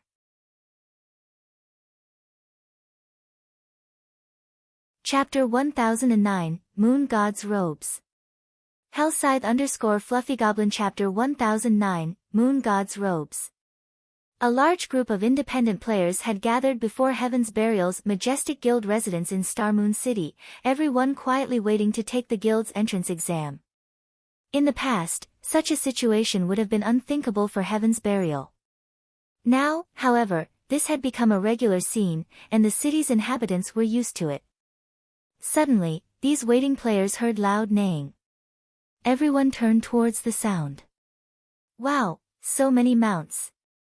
Are those common mounts?" "Those are warhorses. I heard that warhorses are bronze rank at the very minimum. Heaven's Burial is so amazing. It has so many warhorses. I have to join Heaven's Burial no matter what. If I get a bronze mount, all of the time I've invested into God's domain will worth it." In the next moment, over a dozen players atop various kinds of warhorses entered Heaven's Burial's residence, arousing the crowd's envy. Particularly, the sight of the valiant, heroic beauty leading the group etched itself into everyone's minds. Not only was this beauty fully geared with top-tier equipment, but her white warhorse also wore a set of silver armor. She looked like a war goddess as she rode into the residence. All throughout Star Moon City knew this goddess's name. The Ice Witch, Daybreak Fog. Daybreak Fog had earned this title by defeating one of the Star Alliance's 100-man elite teams in front of a dungeon by herself. The Star Alliance had sent many experts to deal with her, including Red Feather, a player on the God's Domain's experts list. In the end, however, Daybreak Fog had defeated all of these experts single-handedly, even Red Feather. While she killed the Star Alliance's members, she had displayed her exceptional technique with ice-type spells. She had transformed the dungeon's entrance into a winter wonderland with an ice-type, large-scale destruction spell. After she used the spell, not one player, aside from herself, had lived to see that snowy world. As a result, some players had started calling her the Ice Witch. Over time, as the tale of that battle had been retold, all of Star Moon City's players had begun to refer to her as the Ice Witch. She's too beautiful. If I get into Heaven's Burial, I want to work under my goddess. Keep dreaming. Lady Fog is the commander of Heaven's Burial's Ice Fog Legion. Only the elites among elites are allowed to join that legion. It's not even certain that you'll be accepted into the guild with your standards, much less joining the legion. Among the many independent players crowded before the residence, many only sought to join Heaven's Burial because they had been captivated by Daybreak Fog's charm. Otherwise, they would have joined Blackwater instead. After all, Blackwater's guild was backed by the famous Blackwater Corporation. Upon entering Heaven's Burial's meeting room, Daybreak Fog directed her gaze towards Singular Burial, who sat in the guild leader's seat, and asked curiously, "Guild leader, why have you recalled us so suddenly?" Many of the guild's upper echelons were also present in the meeting room. Aside from the several lifestyle class masters, these members were mostly level 40. If an ordinary player were here, they would tremble with fear. Among the level 40 experts present, everyone was considered a top tier in Star Moon Kingdom. Even the guild leaders of other large guilds had to treat them with respect. "Take a seat. I'll explain soon," Singular Burial said as he pointed towards the vice guild leader's seat. Hearing Singular Burial's words, Daybreak Fog's confusion grew. Practically every upper echelon was here, only a few preoccupied members were missing. Yet, Singular Burial's comment seemed to suggest that they were waiting for someone. What's going on? When Daybreak Fog reached her seat, she noticed an additional, empty seat beside Singular Burial. This seat had been placed parallel to the guild leader's seat. Daybreak Fog wasn't the only person who wondered. The rest of the upper echelons were also curious. In Heaven's Burial, Singular Burial was their one and only leader. He had single-handedly supported the entire guild. No one sat as his equal. That hadn't even changed when Blackwater's guild leader, Abandoned Wave, had visited. After waiting for a little over 10 minutes, the meeting room's heavy doors swung open. "Who is she?" Everyone turned towards the doors, discovering a peerless beauty. The dazzling young woman wore a set of luxurious purple robes that reached the ground, vividly highlighting her graceful curves. The girl had silky black hair that reached her willowy waist. Every step she took felt as if she were stepping on their aspirations, inadvertently driving their gazes to the floor. How does such a person exist in this world? Daybreak Fog's eyes widened in shock. She had never dreamed of this world having such a beautiful girl. Even Daybreak Fog acknowledged that she was no match for the girl's beauty, and she could not help herself from being captivated. The instant this young woman appeared, she had become the center of attention. "Is she wearing the moon god's robes?" the cleric Flame Blood commented, shocked, when he saw the young woman's luxurious, purple robes. When everyone else heard the comment, they were also shocked. Ordinary players might not know what the moon god's robes were, but the equipment was relatively famous in Blackwing City's high-class auction house. As epic-ranked mage robes, the starting bid was already a whopping 4,000 gold. Its price could already rival that of an epic weapon. In the end, however, a mysterious player had purchased it for 7,600 gold. Many players had ridiculed this mysterious player. After all, this player had spent so much money to compete with the NPC nobles over a single piece of epic equipment. Had that person spent a little more money, they could have afforded a major city's golden land. It would have been easy to earn back the cost then. They had never dreamed that such a peerless beauty had been the mysterious player who purchased the moon god's robes. These guild members instantly activated their identification skills, hoping to discover this beauty's identity. However, even after using advanced identification skills, they had failed to learn anything. "Sorry for the delay. I had some matters to deal with, the young woman apologized after taking her seat. Alright, since everyone is here, let me introduce you. This is the Blackwater Corporation's representative, Miss Ling Jingxian.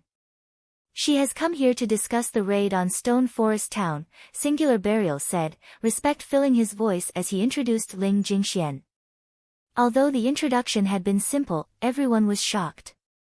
Singular Burial's respect for Ling Jingxian was one thing, but they had not expected that their discussion would involve raiding Stone Forest Town.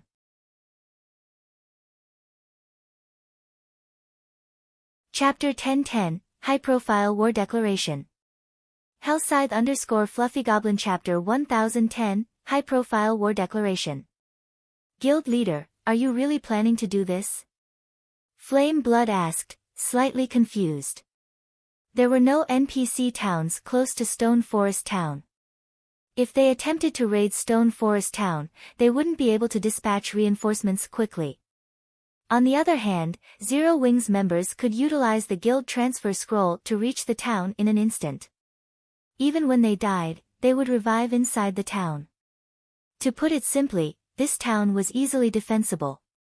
Although Stone Forest Town's protection period was over, players could hire NPC guards. Although the levels of the enlisted NPCs would not be as high as the level 150 NPC guards hired during the protection period, recruited NPCs were still 10 to 15 levels higher than current players. With Stone Forest Town being one of Zero Wing's primary revenue sources, after its protection period had ended, Zero Wing had hired 500 level 50 and above Tier 1 NPC guards to defend it. In addition, many of Zero Wing's members were garrisoned in the town. Zero Wing had also constructed basic mana pulse cannons, which the guild had used in its war against the Star Alliance, around the town. In the last war, Zero Wing had introduced everyone to the weapon's attack range and destructive power. Hence, raiding Stone Forest Town would not be easy. It was likely that they would have to sacrifice a significant number of players to take the town. The other Heaven's Burial members also turned to Singular Burial, wearing confused expressions.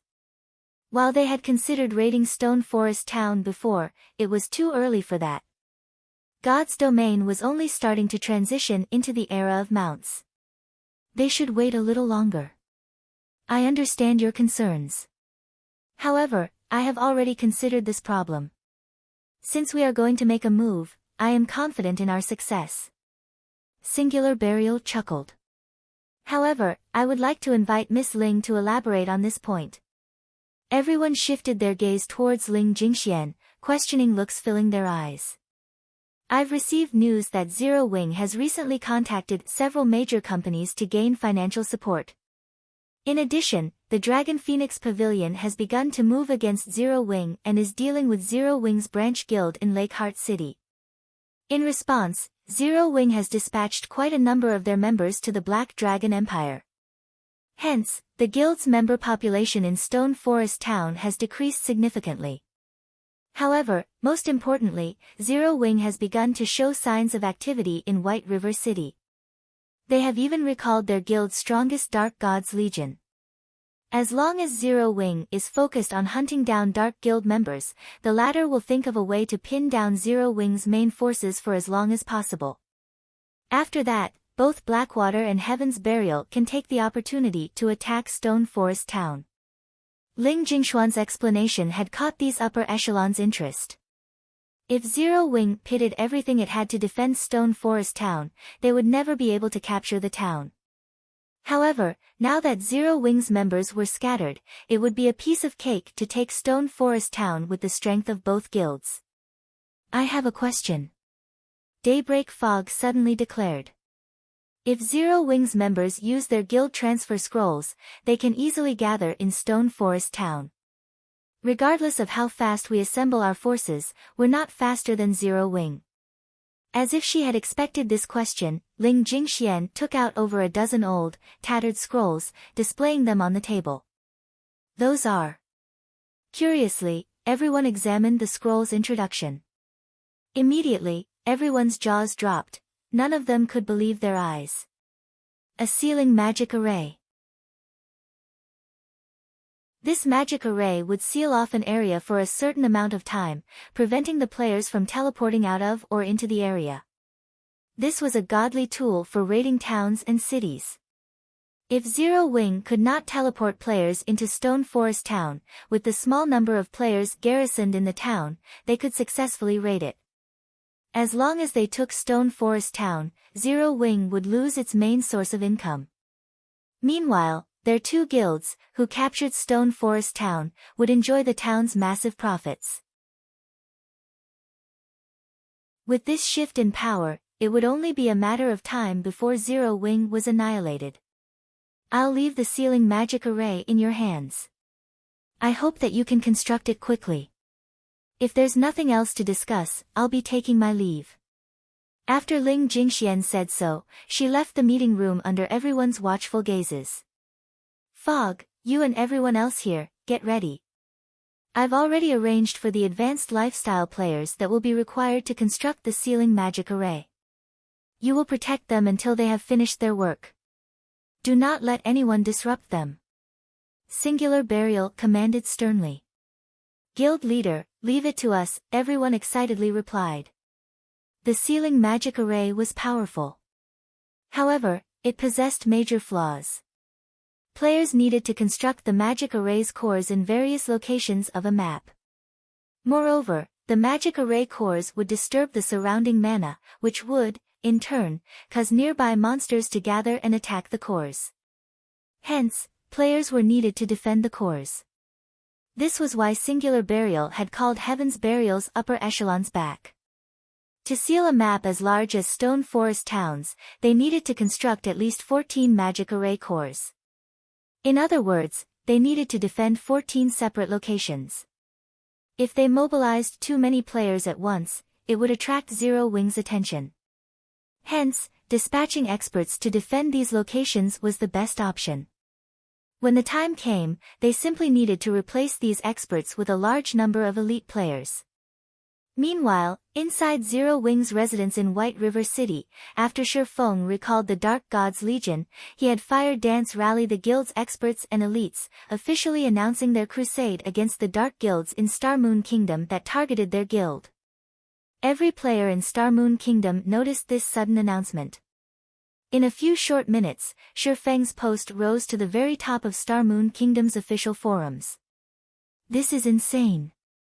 Zero Wing has gone insane. Zero Wing is awesome. It has openly declared a crusade against Star Moon Kingdom's dark guilds. With their temper, these dark guilds won't let this rest. All hail Zero Wing. Zero Wing's latest declaration dazzled God's Domain's ordinary players. Not only was Zero Wing at war with two of the kingdom's giants, but it had also declared war on the dark guilds, which most players tried to avoid. Only a lunatic would make a move like this. The various guilds were even more shocked by Zero Wing's declaration of war. Ordinary players might not realize the truth about dark guilds, but they were perfectly aware. Although dark guilds had very few members, these people were extremely obstinate. Dealing with large guilds like theirs was just another day at work for these people. Moreover, even if these players died, their dark guilds wouldn't compensate them for any losses. They would only have themselves to blame for not being strong enough. Speaking of the survivability of dark guild players, they were much stronger than regular guild members. Most importantly, unlike regular guilds, dark guilds did not possess a permanent base of operations such as a guild residence. Instead, they operated like independent players. A simple bar was enough of a base for them. They could easily move between towns controlled by the forces of darkness. Hence, it was very difficult to launch a concentrated attack against dark guilds. Regarding sustainability, regular guilds were even less of a match for their dark cousins. Dark guilds players could level up by killing other players. This was not an option for regular guild players. If an extended war occurred between a regular guild and a dark guild, the latter would only exhaust their enemy to death. Hence, regular guilds generally overlooked dark guilds as none of them wanted an unnecessary confrontation. Logically, Zero Wing should have been more focused on dealing with Blackwater and Heaven's Burial after it realized that its enemies had hired dark guilds to take action. After all, dark guilds were merely hired guns. It was easy enough to hold them at bay. Once their employers were gone, they would go back to their normal lifestyle.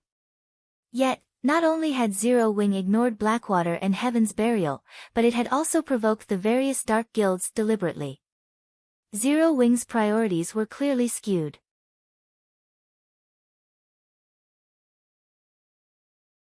Chapter 1011, High Alert Mode. Hellscythe _Fluffy Chapter 1011, High Alert Mode. A measly guild like Zero Wing dares provoke all of our dark guilds. They must be tired of living. If we don't annihilate Zero Wing, the other guilds will start to think that we're weak. I had only planned to humor the Blackwater Corporation. However, now it's personal. Our dark guilds will not rest until Zero Wing's name has been erased from Star Moon Kingdom. Shortly after Zero Wing announced its crusade, the various dark guilds' upper echelons issued their response. Originally, there hadn't been many dark guild players in White River City. However, after Zero Wing's declaration, cloaked players began to flood into the city. Moreover, Zero Wing's members experienced more ambushes in the fields around White River City. Guild leader, now that the members from the various dark guilds have gathered, our guild's parties can't leave the city. Only larger teams have any sense of safety in the fields. Some of those dark guilds have even begun to boldly stalk our guild residence's entrance, trailing anyone who leaves and finding an opportunity to ambush them, Aqua Rose reported, frowning. She didn't understand what Shifeng was trying to do. They could deal with a single dark guild. Now, however, members from over a dozen dark guilds had gathered in White River City. The city was practically a hub for red names now, yet Zero Wing couldn't do anything about it. As long as these red players wore cloaks and disguised themselves with various items, they could easily trick the NPC guards. Even if they were discovered, as long as they escaped to the fields, they would vanish without a trace. Although she had dispatched Zero Wing's core members to kill some of these dark guild players, they barely made a scratch. If they continued this war of attrition, these dark guilds would wear Zero Wing down. Furthermore, Blackwater and Heaven's Burial were watching their guild closely. They've gathered in White River City. Nodding, Shifeng smiled and said, "We should celebrate. With this, we won't have to waste time looking for them." Aqua Rose was confused. Despite the increasing number of enemies, Shifeng thought this was a good thing. However, Shifeng did not bother to explain. He simply led Aqua Rose and Fire Dance to the Adventurers Association. In the end, dark guilds were still dark guilds. They were no different than street rats that were forced to hide in dark corners.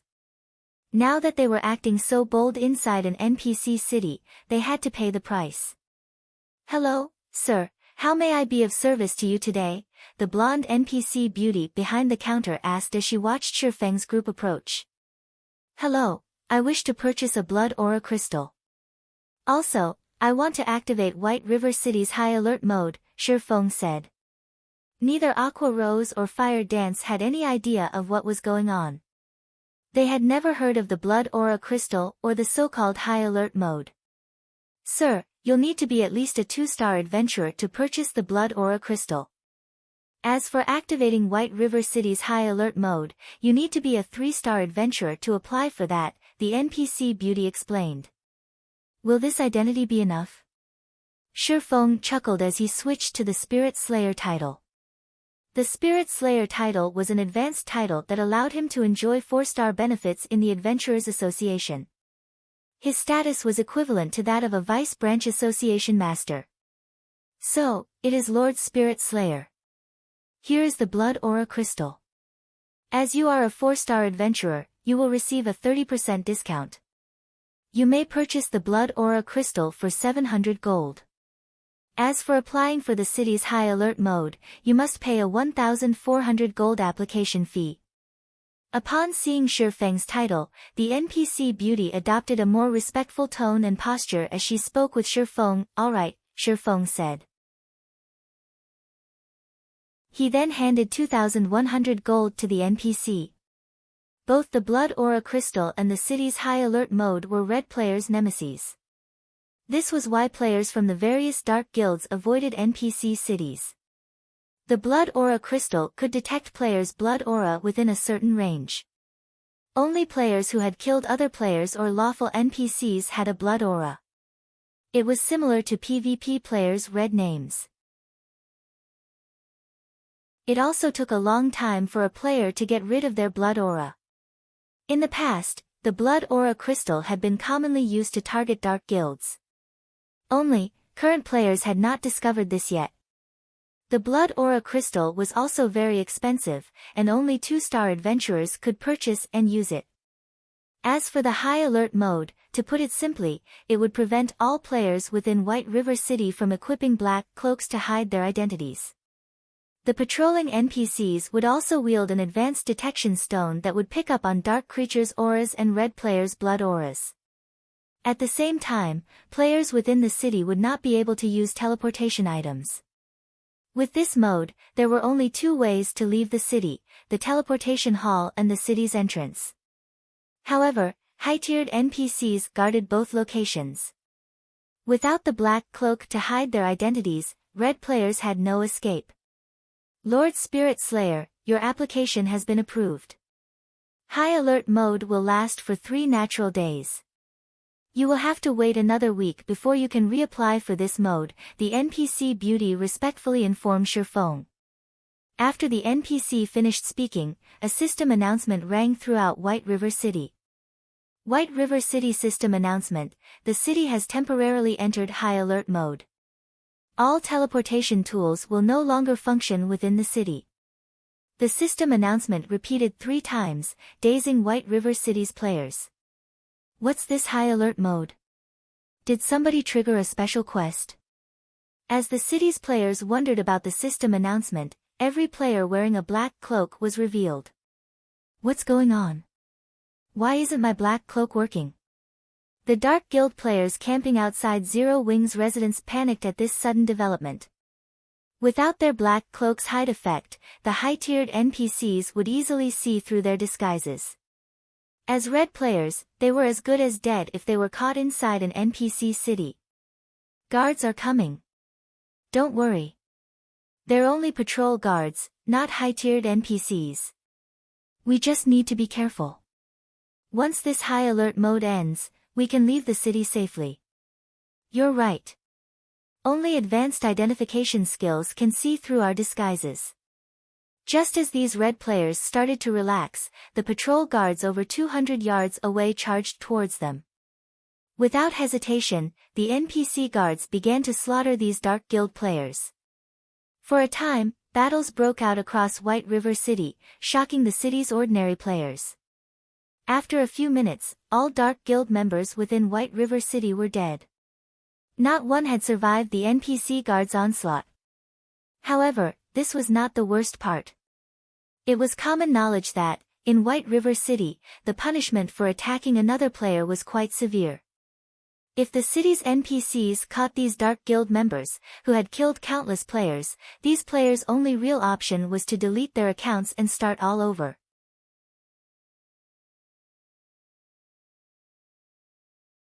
Chapter 10-12, Profitable Investment. Hellscythe_FluffyGoblin Chapter 1012, Profitable Investment. Ha ha ha. Now that Zero Wing has provoked so many dark guilds, I can't wait to see how the guild gets out of this. Even I am starting to pity Zero Wing. Gentle Snow can't get her priorities straight either, refusing to join Underworld. I wonder how much she's regretting that decision. Young Master Feng, should we head to White River City and take care of Zero Wing's members, too? That's a nice idea. Now that so many guilds are targeting Zero Wing, we can disguise ourselves and use this opportunity to rake in some profit. If we can get rid of 10 or so Zero Wing core members, we can upgrade everyone's equipment. If we're lucky, we might even get a cut of White River City. My position in the organization will rise again, and I won't have to listen to that damnable woman anymore. Currently, Feng Xianyang led a team to grind level 42 mine gnomes, using them to power level to level 40. However, as his team lacked good equipment, they couldn't afford to venture too far into the mine. If they could upgrade their equipment, they could increase their grinding speed.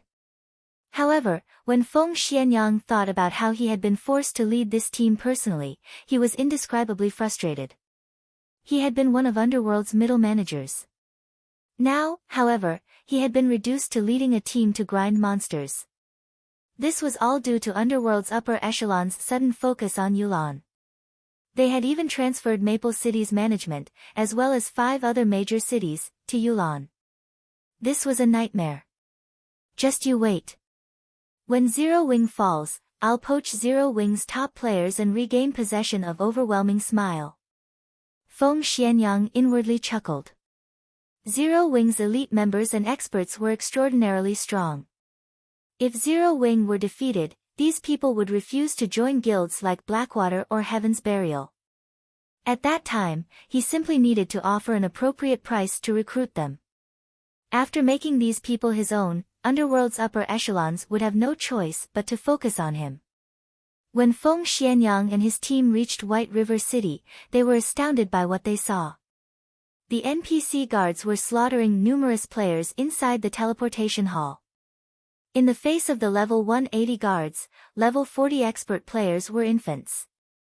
The NPCs only needed one hit to defeat each player. One cloaked player, who had just teleported into the city, died before he had even realized what had happened. What's going on here? Chills ran down Feng Xianyang's spine as he looked down at the Dark Guild player corpse beside him. Feng Xianyang wasn't the only player who wondered what was happening. Many other guilds that had teleported to White River City to take advantage of Zero Wing's predicament were stupefied. Inside the spacious teleportation hall, several hundred disguised red players had died. The scent of blood lingered in the air. White River City had become a forbidden ground for red players. Previously, everyone had thought that these Dark Guild players were too arrogant in the city. Now, however, they pitied these players. Any red players the NPC guards killed would be jailed in White River City's confinement room to await their punishment after they resurrected. With the crime values these Dark Guild members possessed, it would be a miracle if they were not locked up for over a month. Rescuing these players from White River City's confinement room was nothing more than a dream. Level 200, Tier 3 NPCs guarded that room, and they would instantly kill any and all players that didn't belong. However, if these players weren't rescued, mainstream players would have long since surpassed these players' levels and equipment by the time their prison sentence was over. It would be very difficult to catch up. At the very least, they would need to spend several months grinding endlessly.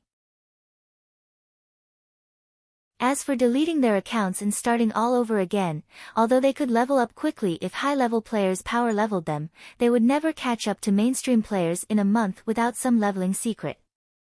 Of course, regaining their levels was one issue, but what about their reputation? What about their weapons and equipment?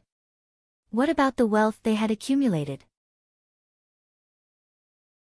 Young Master Feng, are we still going to take on Zero Wing's members? South Wolf, who was currently level 38, asked hesitantly. Zero Wing was definitely involved in White River City's sudden development, and anyone that said otherwise was lying. If Zero Wing was already capable of this, who knew what else the guild could do? Let's investigate the situation first. Feng Xianyang felt somewhat unsteady at this moment. He could not forget the level 40 expert who had teleported in beside him dying after a single strike. Elsewhere, the various Dark Guild's upper echelons were dumbfounded when they heard the news of this sudden development. Can someone tell me what is going on? Why are White River City's NPCs slaughtering our members like madmen? This was the first time these Dark Guilds had encountered a situation like this. The NPC city that they had been able to move through freely was now a forbidden land. Over half of the members they had dispatched to White River City were dead. Only a small minority were still active in the fields near White River City. This was an unprecedented blow to their Dark Guilds. The death of their members was nothing to them. However, if their members were confined for over a month, this would severely wound their guilds. Damn it! Zero Wing set us up. Contact the other dark guilds immediately. From now on, we cannot let anyone from Zero Wing survive. If they show themselves, kill them all. Star Moon Kingdom's various dark guilds swore to fight Zero Wing until the bitter end. What did you say? Over half of the Dark Guild members have been locked up in White River City's confinement room? How is that possible? Didn't they have their disguise tools? Abandoned Wave's expression froze when he received the news. He could not bring himself to believe it. While dark guilds were not strong in a head-on battle, their survivability and ambushing capabilities in the fields were top-notch. This was precisely the reason that he had paid a massive price for these dark guilds to whittle down Zero Wing's strength. Yet, now, over half of them had been killed and jailed in White River City. With this, it had become far more difficult to deal with Zero Wing's members. Guild leader, what should we do now? Now that over half of the Dark Guild players have been locked up, the threat on Zero Wing has been reduced significantly. Moreover, some of the regular guilds that intended to strike Zero Wing have decided on the wait-and-see approach, the middle-aged, bald man asked. After some thought, Abandoned Wave commanded, this development has affected our plans slightly, but no matter. Contact the Dark Guilds immediately. Tell them that we'll send some of our top players to assist. If they can delay Zero Wing's top players, we'll reward them. Heaven's Burial had already begun to construct the sealing cores around Stone Forest Town. If they could not pin Zero Wing's core members down in White River City, taking Stone Forest Town would become far more troublesome. Understood. After hearing this, the middle-aged man retreated to contact the various dark guilds. Meanwhile, inside White River City, Shifeng was in a very good mood. He had simply spent some money to exterminate the pests in White River City. He had never expected such a huge windfall. After he had activated the city's high alert mode, over 10,000 red players had died and were captured. This result earned him yet another advanced title.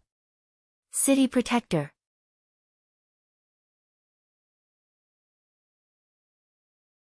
Chapter 1013, Epic Personal Guard Quest. Hellscythe _ Fluffy Goblin Chapter 1013, Epic Personal Guard Quest. When Shifeng heard the system notification, he was dazed for a long moment.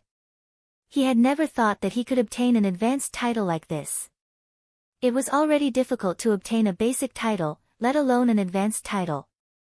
Now, just by spending 1,400 gold, not only had he dealt with the eyesores in the city, but he had also earned himself an advanced title. No one would believe this. In the past, many large guilds had willingly spent over 10,000 gold for an accurate clue that led to an advanced title, not to mention the method of obtaining one. City Protector. While Shifeng was relatively familiar with the basic titles throughout God's domain, his understanding of advanced titles was quite shallow. After all, advanced titles were extraordinary. Nobody would casually reveal information about them. City Protector, advanced title, a hero that has protected the city from the dark forces' influence. Wielder enjoys the benefits of a major noble in every human city. At the same time, personal guards can accept one epic quest per week. In addition, personal guards receive a 5% increase to quest success rate. As expected of an advanced title, it actually allows my personal guards to pick up one epic quest each week. Shifeng could not help his surprise.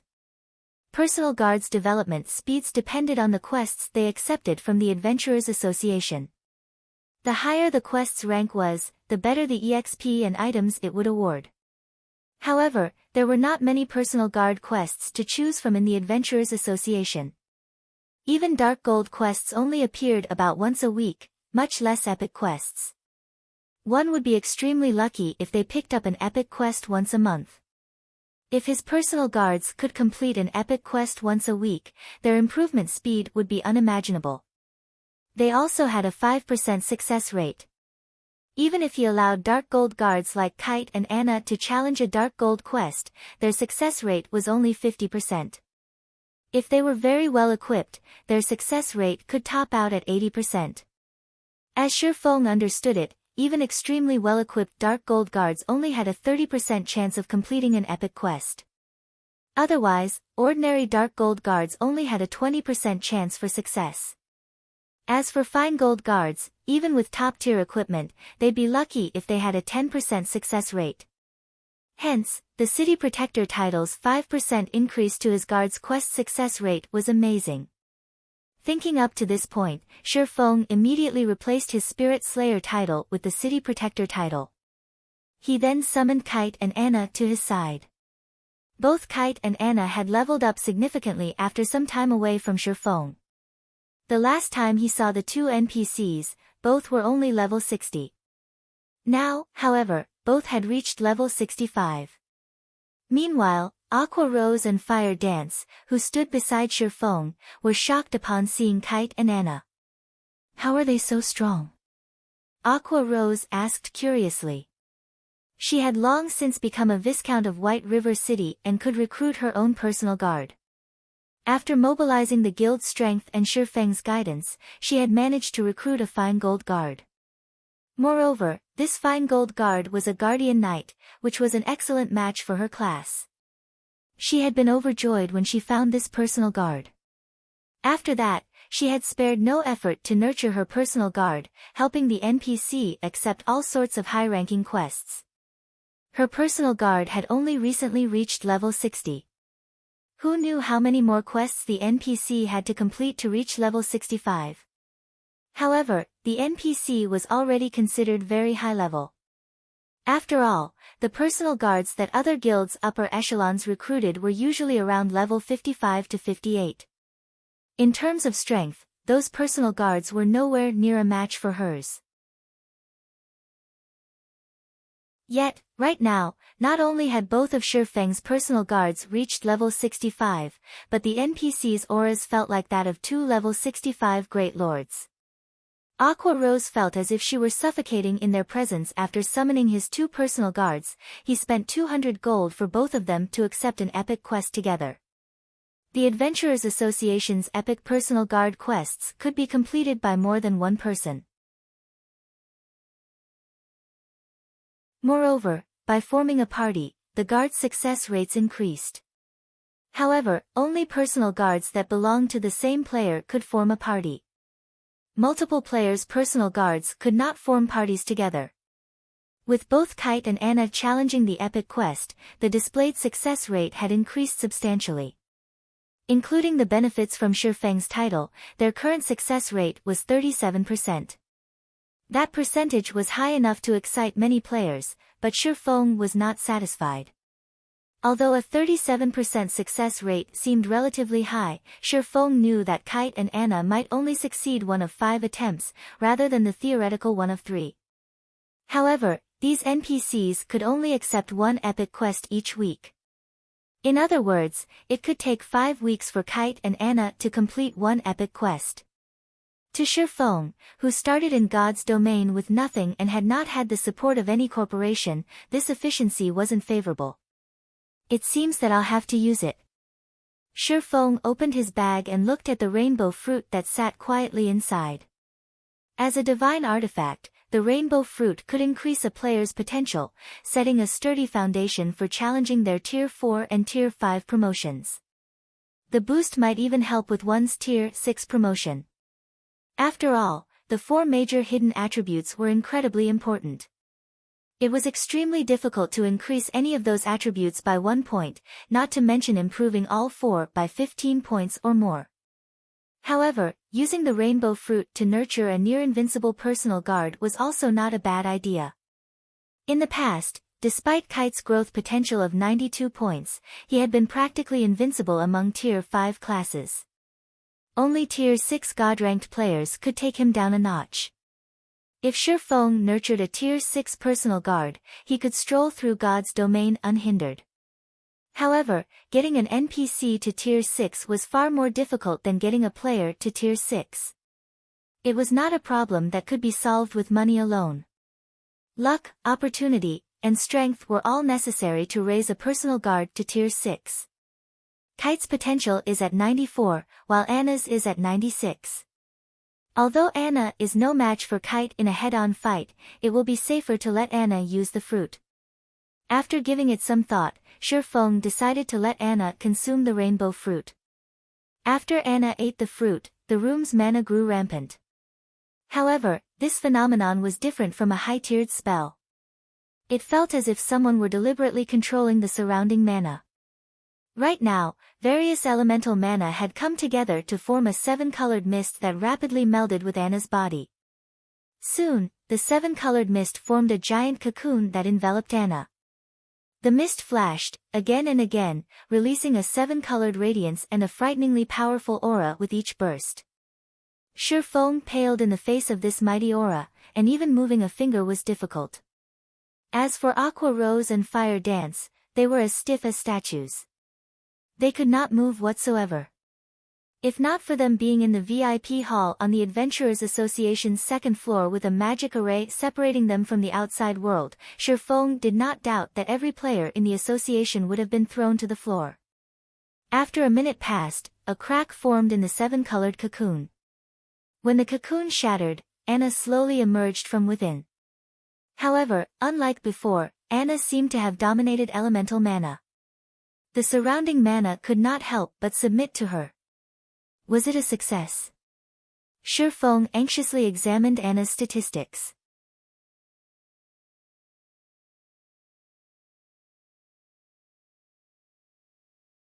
Not only are they targeting parties, but they've also begun ambushing 100-man teams, Aqua Rose reported once she received this information.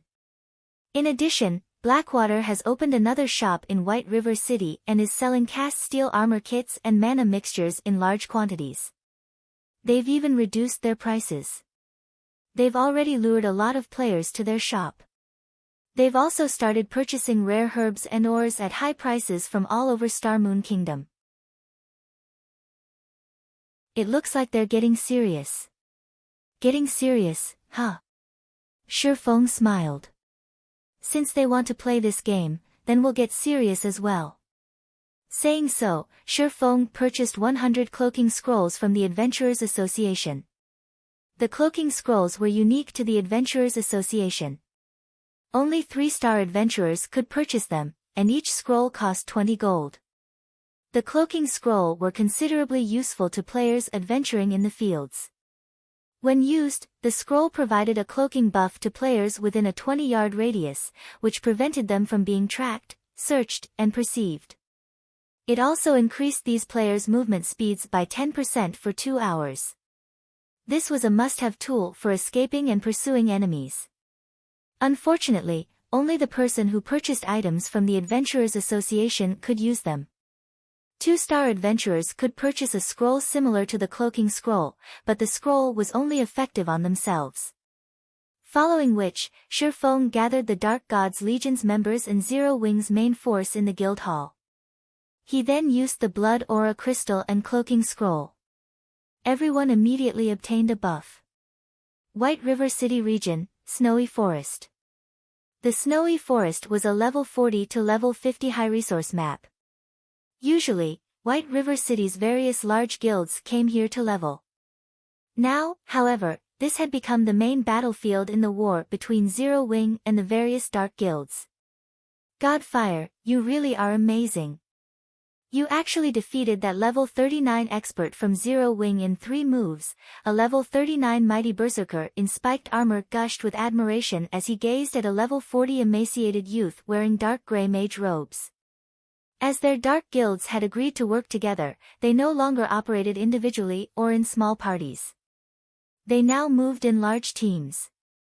After experiencing several battles together, everyone on this team admired this level 40 elementalist. It's nothing. Zero Wing's experts are noobs. They couldn't dodge my great fire dragon technique. If I were fighting our guild's experts, they would have easily dodged an attack like that rather than succumbing to my chain attacks, the youth named Purgatory Godfire said, laughing. Godfire, you're too humble. I've heard that you are the top 5th elementalist in your guild. Among the elementalists in Star Moon Kingdom, only a handful are as strong as you, another level 40 masked assassin said.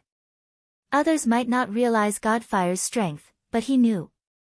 After all, Godfire's Dark Guild was far from ordinary.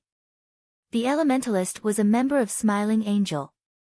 It was a top-tier dark guild that operated in multiple kingdoms and empires. The guild was many times stronger than their dark guilds, which only operated in Star Moon Kingdom. While everyone chatted with each other merrily, 5 streaks of blue light swept past the team. In the blink of an eye, 5 of the team's 50 players died, transforming into light particles before vanishing and leaving behind a few pieces of weapons and equipment. Who? The Dark Guild players finally reacted. They turned towards the blue light's origin. They were all experts, yet they had only noticed the ambush after 5 of their team members had died. This was unprecedented. Don't even think that you can escape with your lives after killing Zero Wings members.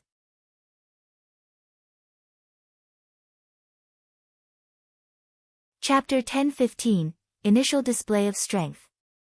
Hellscythe_Fluffygoblin Chapter 1015, Initial Display of Strength. As a deep voice echoed throughout the forest, over a dozen figures emerged from the woods. Every player bore a silver, 6-winged emblem on their chests. Moreover, the lowest leveled player among them was level 39, while many of them were level 40.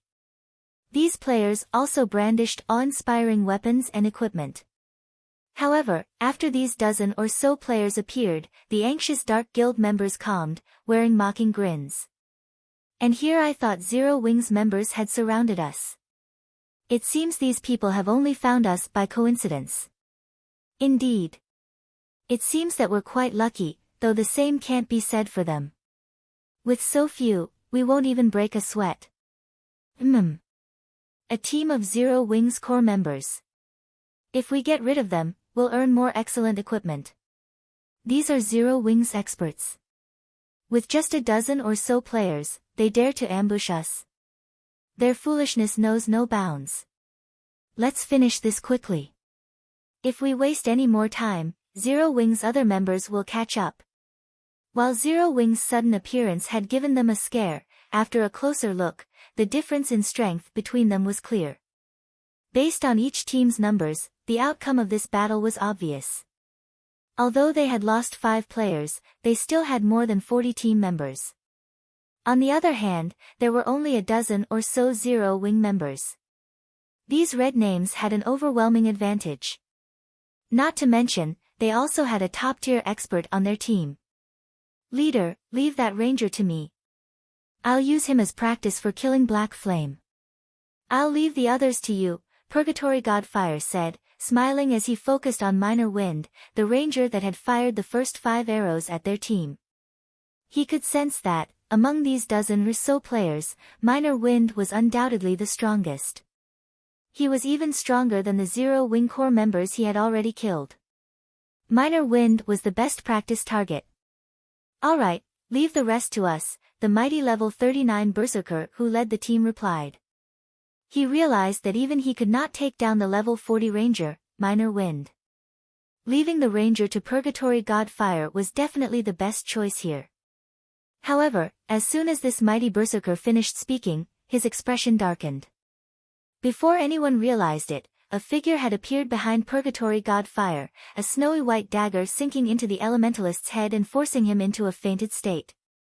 Immediately, the player thrust another dagger towards Godfire's back. This sudden development even stunned the elementalist. He had failed to notice the sneaking assassin. However, Purgatory Godfire was no ordinary expert. In the moment of extreme peril, he activated Blink. Not only did he avoid the backstab, but he also cancelled the fainted state and appeared 15 yards away from his enemy. Unfortunately for him, as soon as Purgatory Godfire used Blink, the black figure followed by using shadow steps and appeared behind him once more, the gleaming dagger resuming its attack. Scram! Panicking, Godfire used Flame Blast in an attempt to knock back his opponent. However, when Flame Blast struck the black figure, contrary to Godfire's expectations, the black figure stood steady. His flame blast had passed through the figure's body harmlessly. Crap. An afterimage. Godfire immediately realized that he had been fooled. Although he tried to rectify his mistake by casting Ice Wall to guard his back, the black figure landed a kidney strike, forcing him back into a fainted state, before his Ice Wall could even take shape. The figure instantly followed up with an absolute strike, transforming into a shadowy streak that passed through Purgatory Godfire's body. When the figure reformed, it spun in the air and launched backstab on Purgatory Godfire's side, stealing the Elementalist's last strand of HP. How are you so fast? Could you be Zero Wing's #1 expert? Fire dance? It seems that I truly have rotten luck. As Godfire's HP was about to reach 0, his eyes focused on the black-robed assassin. As far as he could remember, only Zero Wing's fire dance possessed this kind of ability. Smiling Angle, his dark guild, had even labeled fire dance as a unique combatant. Should any of the guild members encounter her in battle, they were warned against taking her on alone. They should enlist the help of 3 or more people to deal with her, at the very least. The group must have an expert member, as well. Big Sis Fire doesn't need to dirty her hands with the likes of you. I, Flying Shadow, am more than enough. You're 10 years too early to think of fighting Big Sis Fire. The black figure expressed its disdain in response to Purgatory Godfire's words. However, Flying Shadow had not lied. Despite having reached the half-step refinement realm after much difficulty, when he had sparred with Fire Dance, he had not even had a chance to retaliate. Meanwhile, Purgatory Godfire had not even reached the half-step refinement realm.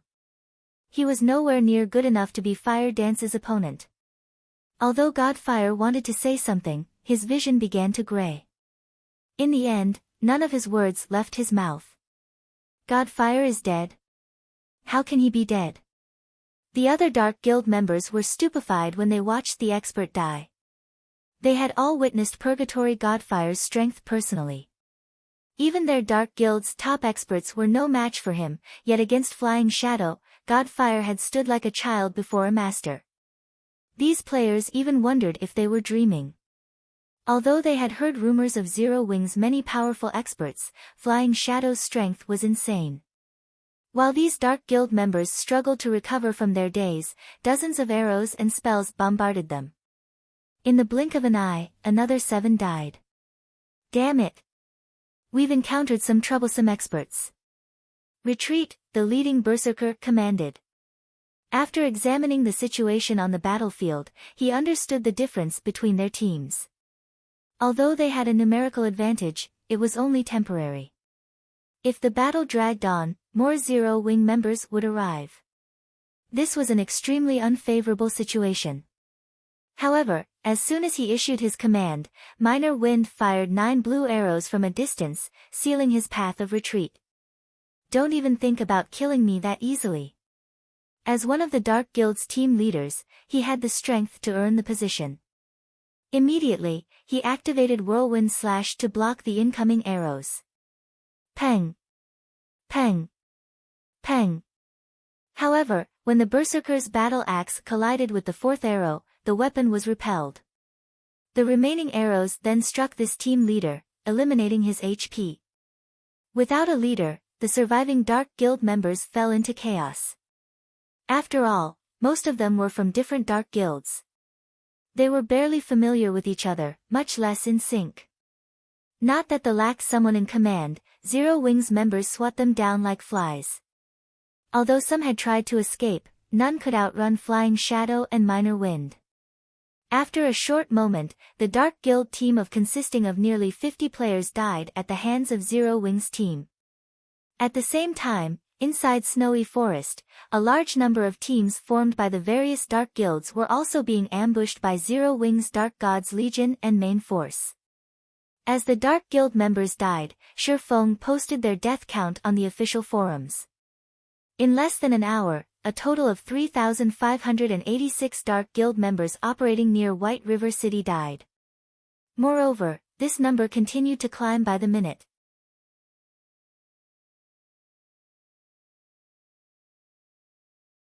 Chapter 1016, Unsealing the Advanced Book of Magic.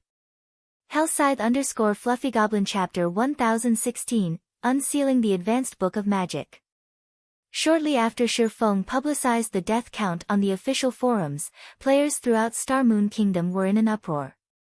The various guilds, who watched from the sidelines and planned to take advantage of Zero Wing's misfortune, were particularly stupefied. Dark guilds were famous for their abstinence and resilience. Although they had few members, taking down a dark guild in a field battle was extremely difficult for regular guilds unless they wanted to invest far more players and resources into the endeavor. Unfortunately, that was just too costly. Furthermore, on the off chance that the operation failed, the guild would suffer. This was why most regular guilds avoided provoking dark guilds. Yet, not only had Zero Wing lured over half of the Dark Guild members into a death trap, but the guild had also begun to plow over the remaining members like a bulldozer. These dark guilds were toothless and clawless beasts against Zero Wing. They posed no threat to the guild whatsoever. Zero Wing's methods were truly incredible.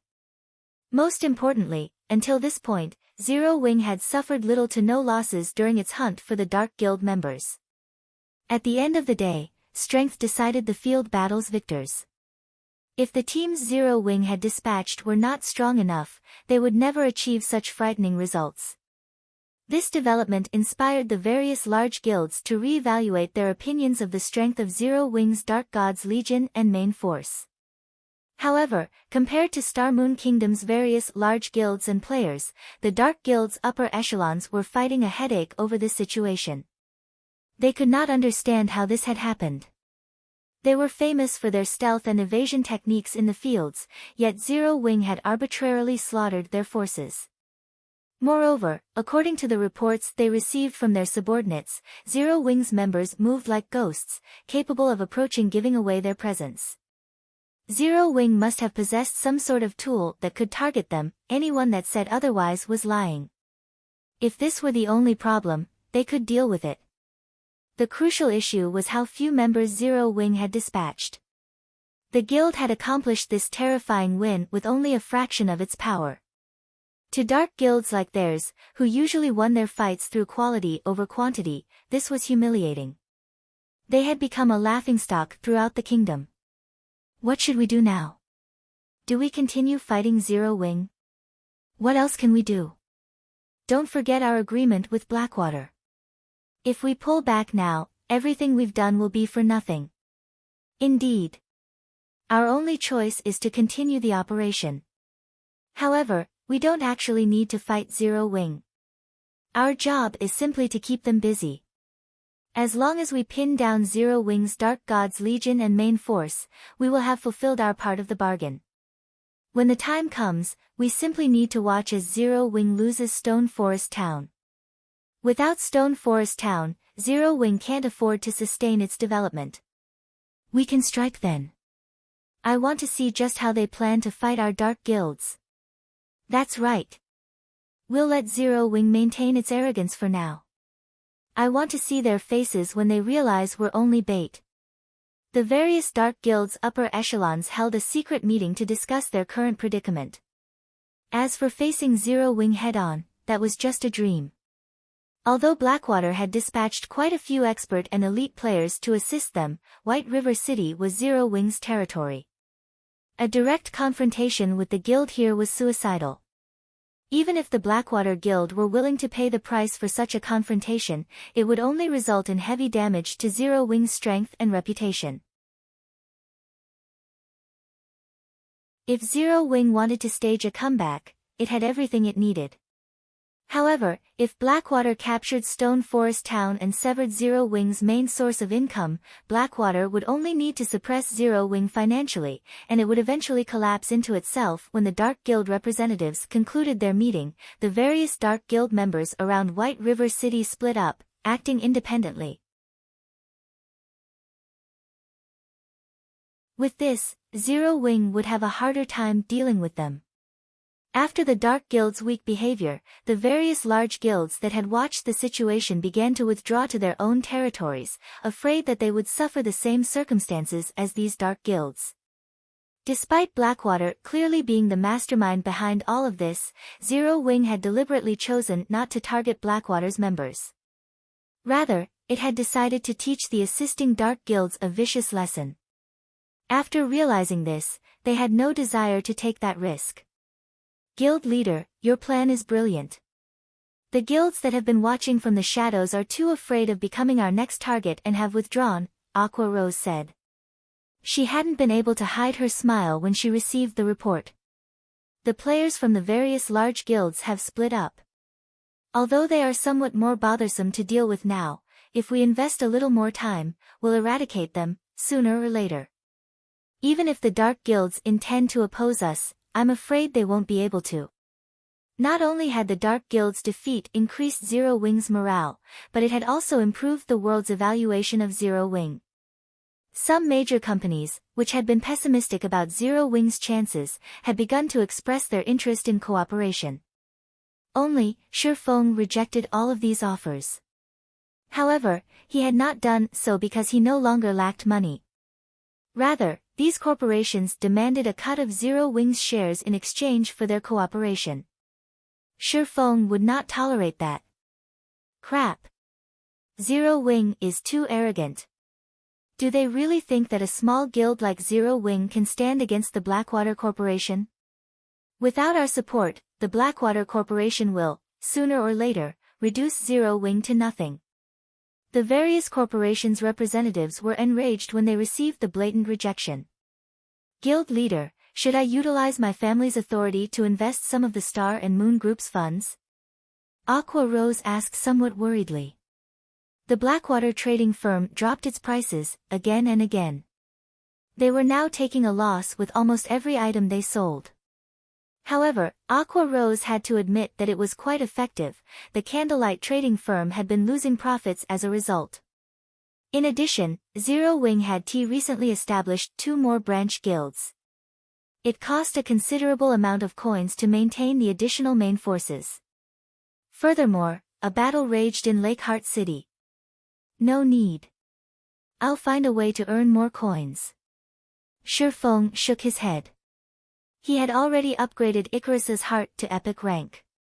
He had even filled the necklace's life force storage. This was a good opportunity to show what the necklace was capable of. If he became a master forger, not only would he have a higher success rate when forging the fine gold-ranked magic light set equipment, but he would also unlock the next item in the Advanced Book of Magic. The Advanced Mana Armor Kit. Previously, the strongest armor kit Shifeng had been able to produce was the Intermediate Mana Armor Kit. One of these kits could increase the wearer's attributes by over a dozen points. With 3, the total attribute boost was the equivalent of an additional piece of dark gold equipment. However, the Advanced Mana Armor Kit was more astounding. It was also the strongest item one could learn from the Advanced Book of Magic. In the past, countless players had gone crazy over the Advanced Mana Armor Kit. This kit was precisely the reason that a small guild had risen in the massive world of God's domain.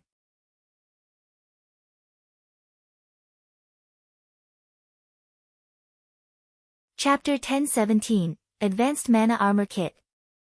Hellscythe _Fluffy Goblin Chapter 1017, Advanced Mana Armor Kit. Starmoon City, Heaven's Burial's residence. Although the Dark Guild's defeat had significantly increased Zero Wing's prestige in Starmoon Kingdom, this outcome had not affected Heaven's Burial in the slightest. There was still a long line of players queued up outside the guild's residence. Rather, things had become even more lively outside the guild residence.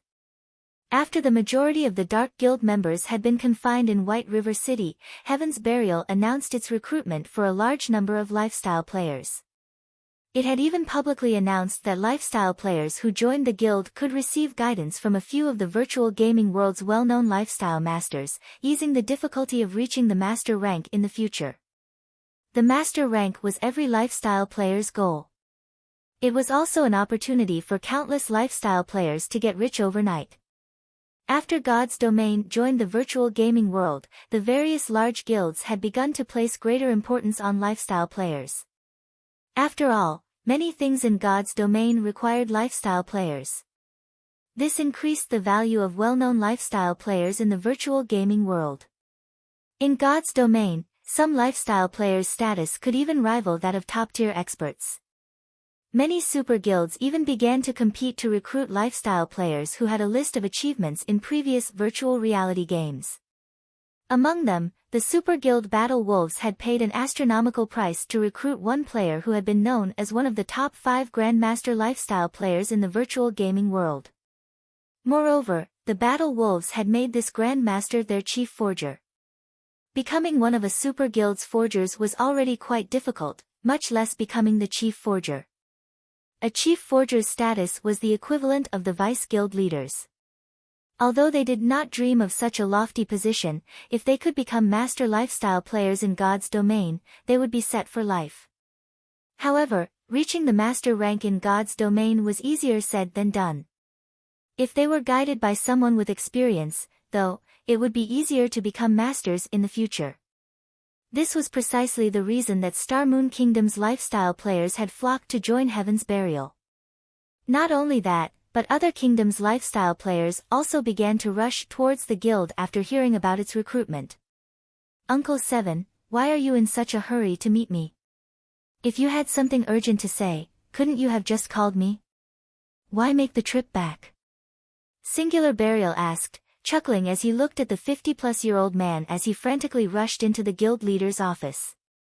If this were something that could have been conveyed in a call, I would have done so. This is important enough to make the trip. I also have a surprise for you, 7 Treasures said, laughing. A surprise? Singular Burial responded skeptically. I knew you wouldn't believe me. Here, take a look. What do you think this is? 7 Treasures retrieved a design from his bag and placed it on the table. This is, Singular Burial was stunned after reading the design's introduction. Although the design was very common, the words Light Stone attracted Singular Burial's attention. As the guild leader of Heaven's Burial, not much surprised him. Even an epic weapon wouldn't faze him. However, he had to admit that the light stone forging design that 7 Treasures had laid before him had been a surprise. The light stone was practically the candlelight trading firm's symbol. Despite Heaven's Burial and Blackwater working together, neither of their guilds had been able to damage the candlelight trading firm over much. This was due to the light stones. Who in God's Domain did not want to level up faster? However, when darkness fell over God's Domain, the fields became much more dangerous. If one were not an elite or expert player, they would struggle. And if one were unfortunate enough to lose their life, their progress would go to waste. Hence, light stones were a must-have item to level up at night in God's Domain. In addition, as the light stone's price was quite low, it became a must-have tool for ordinary players. This secured the candlelight trading firm's position, leaving no room for competition. However, now that Heaven's Burial had the light stone forging design, the candlelight trading firm would no longer hold the monopoly over the light stones. Uncle 7, where did you find these? Singular Burial asked. Only one forging player could learn from a single forging design, and the number of light stones one person could produce was limited. The heavenly trading firm still wasn't a threat to the candlelight trading firm. This would barely impact Candlelight's business. In the Towers of Death. One of our guild's teams obtained one by accident while grinding monsters there, 7 Treasures said, laughing merrily. After obtaining this design, I immediately notified the guild's elite teams to grind in the Towers of Death. Soon, we'll have far more light stone forging designs. Wonderful. This is simply wonderful. Uncle 7, I'll leave the rest for you. If you lack manpower, just say the word. Singular Burial was ecstatic. As long as they knew which monsters dropped the design, with Heaven's Burial's strength, it would only be a matter of time before they had a stockpile. Once we have enough designs, we will extinguish Candlelight. Without the financial support from both the Candlelight Trading Firm and Stone Forest Town, Zero Wing will be finished. Isn't that why I'm here, trying to borrow some of the Funeral Legion's members? The monsters are too high-leveled. Our ordinary elites' grinding speed is too slow. They need experts to lead them, Seven Treasures explained, nodding. The Funeral Legion was Heaven's Burial's strongest player force. It was similar to Zero Wing's Dark God's Legion.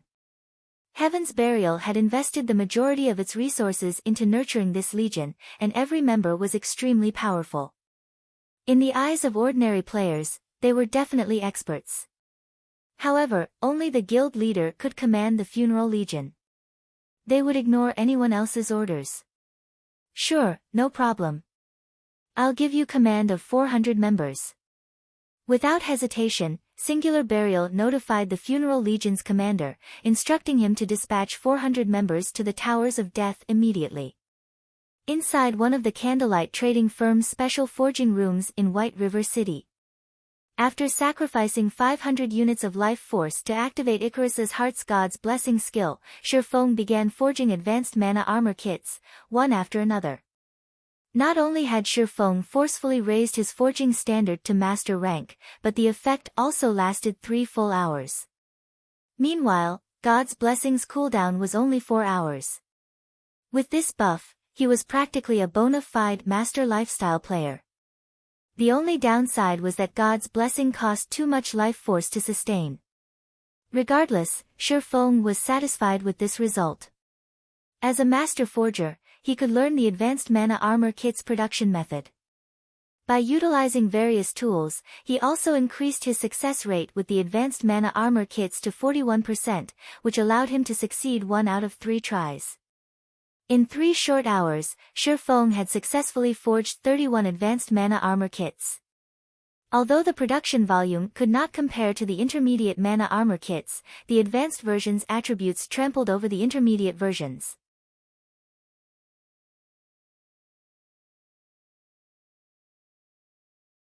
Chapter 1018, Master Forger. Hellscythe_Fluffygoblin Chapter 1018, Master Forger. There were many kinds of armor kits in God's domain. However, few armor kits were suitable for high-tiered players. The Advanced Mana Armor Kit was one. Armor kits suited for high-tiered players also had another name.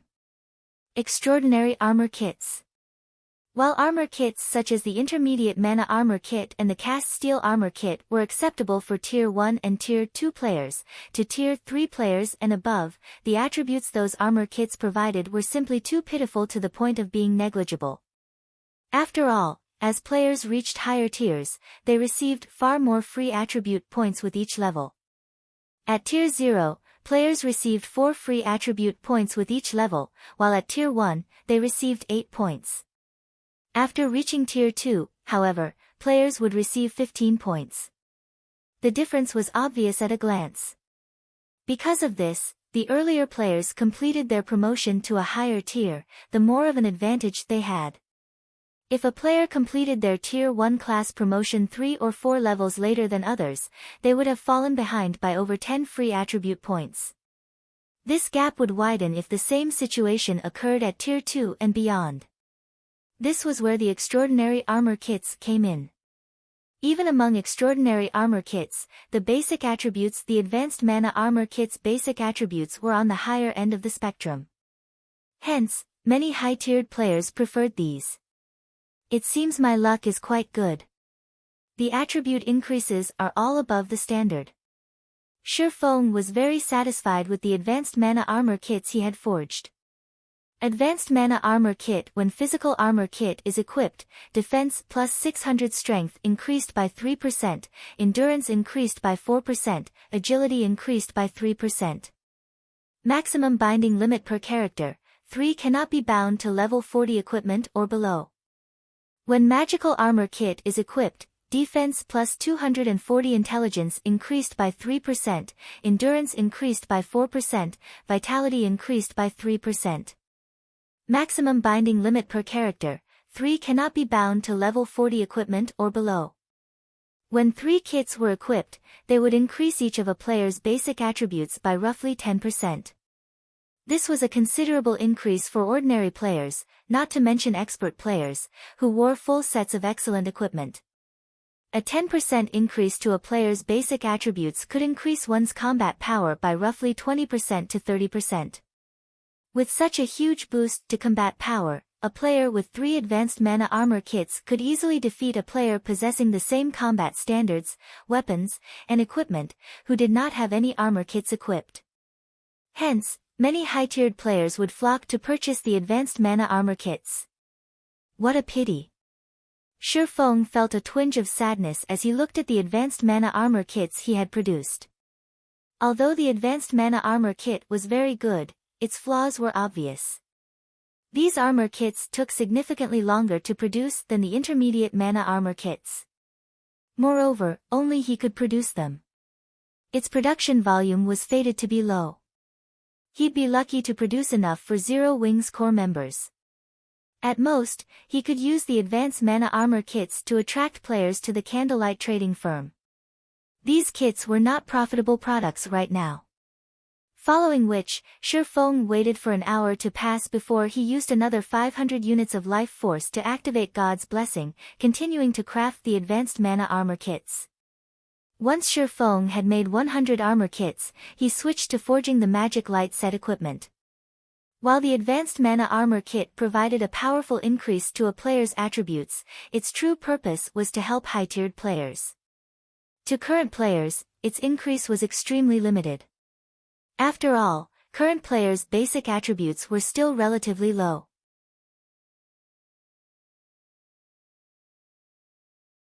Compared to the armor kits, the magic light set equipment was far more valuable to current players. As a level 50 fine gold set equipment, the attributes it provided were far superior to a level 45 dark gold equipment. The set's total attributes could even put a tier 1 set equipment to shame. Although Shi Feng had obtained the magic light set equipment forging design, he had been an advanced forger, he hadn't been confident of successfully forging the level 50 fine gold set equipment. Only after reaching the master rank was he confident of succeeding. If a player could equip the fine gold ranked magic light set as soon as they reached level 50, aside from players who owned multiple epic items, they would surpass every player of the same level. If the magic light set were dark gold rank, even a player with multiple epic items would be no match. Moreover, players were not necessarily required to reach level 50 to equip the magic light set. As long as they possessed weapons or equipment that reduced level requirements, they could equip the set below level 50. This was one of the benefits of owning epic or growth-type equipment. Shi Feng possessed the 7 Luminaries Ring and the even more powerful Heavenly Dragon's Breath, which decreased items' level requirement by 5 and 10 levels, respectively. Shi Feng was currently level 44. He was fully capable of equipping the level 50 magic light set right now. There were also a few players within the guild that possessed weapons, equipment, or tools that lowered level requirements. Although none of those items were as impressive as the Heavenly Dragon's Breath, they still enabled their owners to equip the magic light set before reaching level 50, gaining overwhelming attributes. Shi Feng was incredibly pleased. Following which, Shi Feng went into action. While he had been in the trial of God, the candlelight trading firm had purchased plenty of emeralds in Emerald City. He had more than enough to make numerous magic light sets. Aside from the emerald requirement, which was a powerful mana conductor, the magic light set also required mana stones. Hence, Shi Feng took out a pile of magic crystals and began his alchemical synthesis. After the 1-hour cooldown of God's blessing ended, Shi Feng stood before a large mound of mana stones. He then activated God's blessing once more and began to forge the magic light set equipment. Compared to the advanced mana armor kit, forging the magic light set was significantly more difficult. Even with his various tools, Shi Feng barely managed a 45% success rate. He needed roughly 3 attempts to produce a complete set. However, Shi Feng was satisfied with this result. If any other master forger attempted to craft the set, they'd be lucky if they achieved a 35% success rate. Rather than producing one set out of 3 tries, they should thank the high heavens if they produced one set out of 5 tries. Forging one complete fine gold ranked magic light set required 18 mana stones. Meanwhile, 50 magic crystals were needed to synthesize 1 mana stone. According to magic crystals' current market price, each magic light set would need 225 gold's worth of magic crystals. With the other materials, crafting the magic light set was abhorrently costly. If an ordinary master forger tried to forge the set, their production cost would be well over 1,000 gold. There were not many guilds throughout God's domain who could afford such a steep price. Fortunately, Shi Feng had a sufficiently high success rate. When he was lucky, he could forge one set every 2 tries.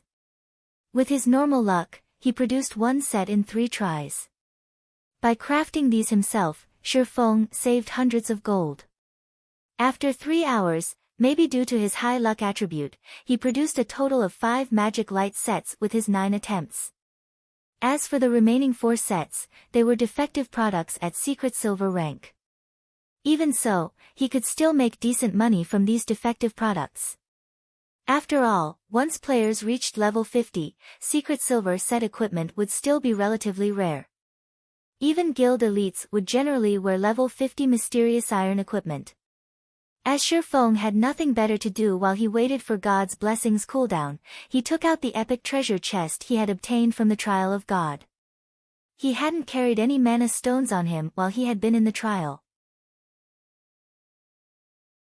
Now that he had a pile of them, he could use this opportunity to open the treasure chest. The last epic treasure chest Shi Feng had opened had surprised him. It was especially true for the Beastmaster's Compendium. Now that he had obtained another epic treasure chest, Shi Feng grew nervous. Silently, he began to pray. Please don't be an epic item. Please don't be an epic item. Epic items were the most worthless items one could obtain from an epic treasure chest. The truly valuable items were designs and recipes. Following which, Shi Feng sacrificed 200 units of life force and activated Divine Providence, instantly increasing his luck by 70 points. He then activated the epic treasure chest.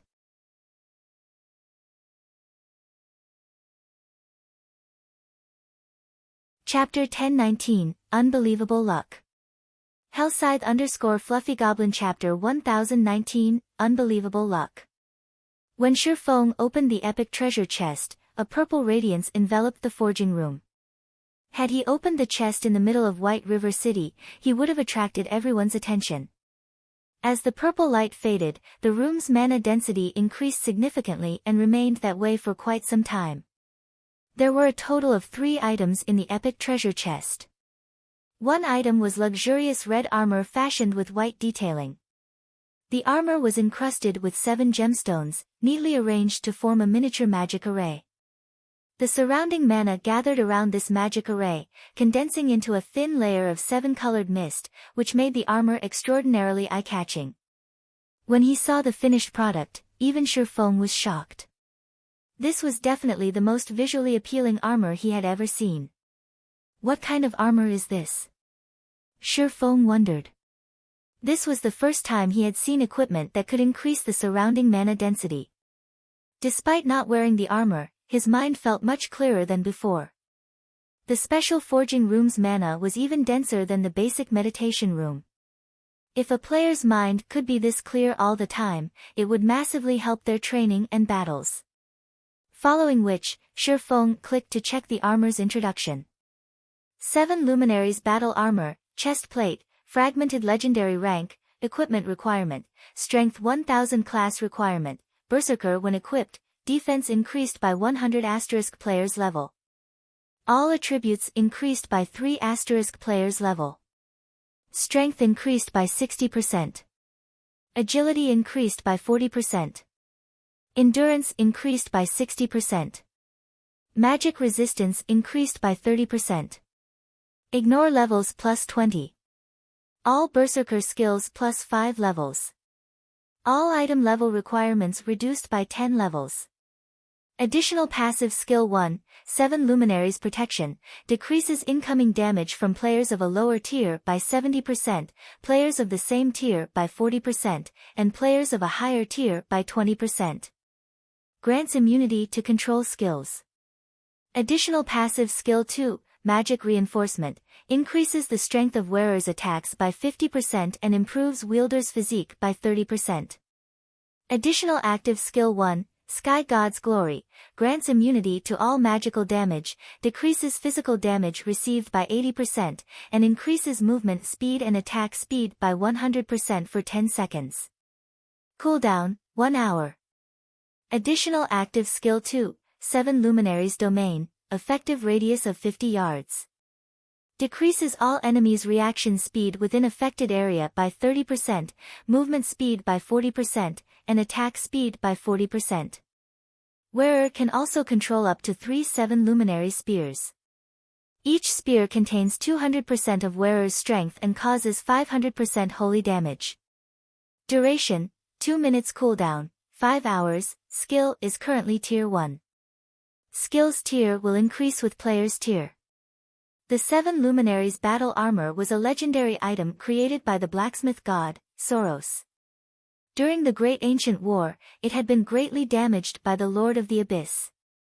However, as the battle armor's core remained intact, its repair only requires 10 god crystals.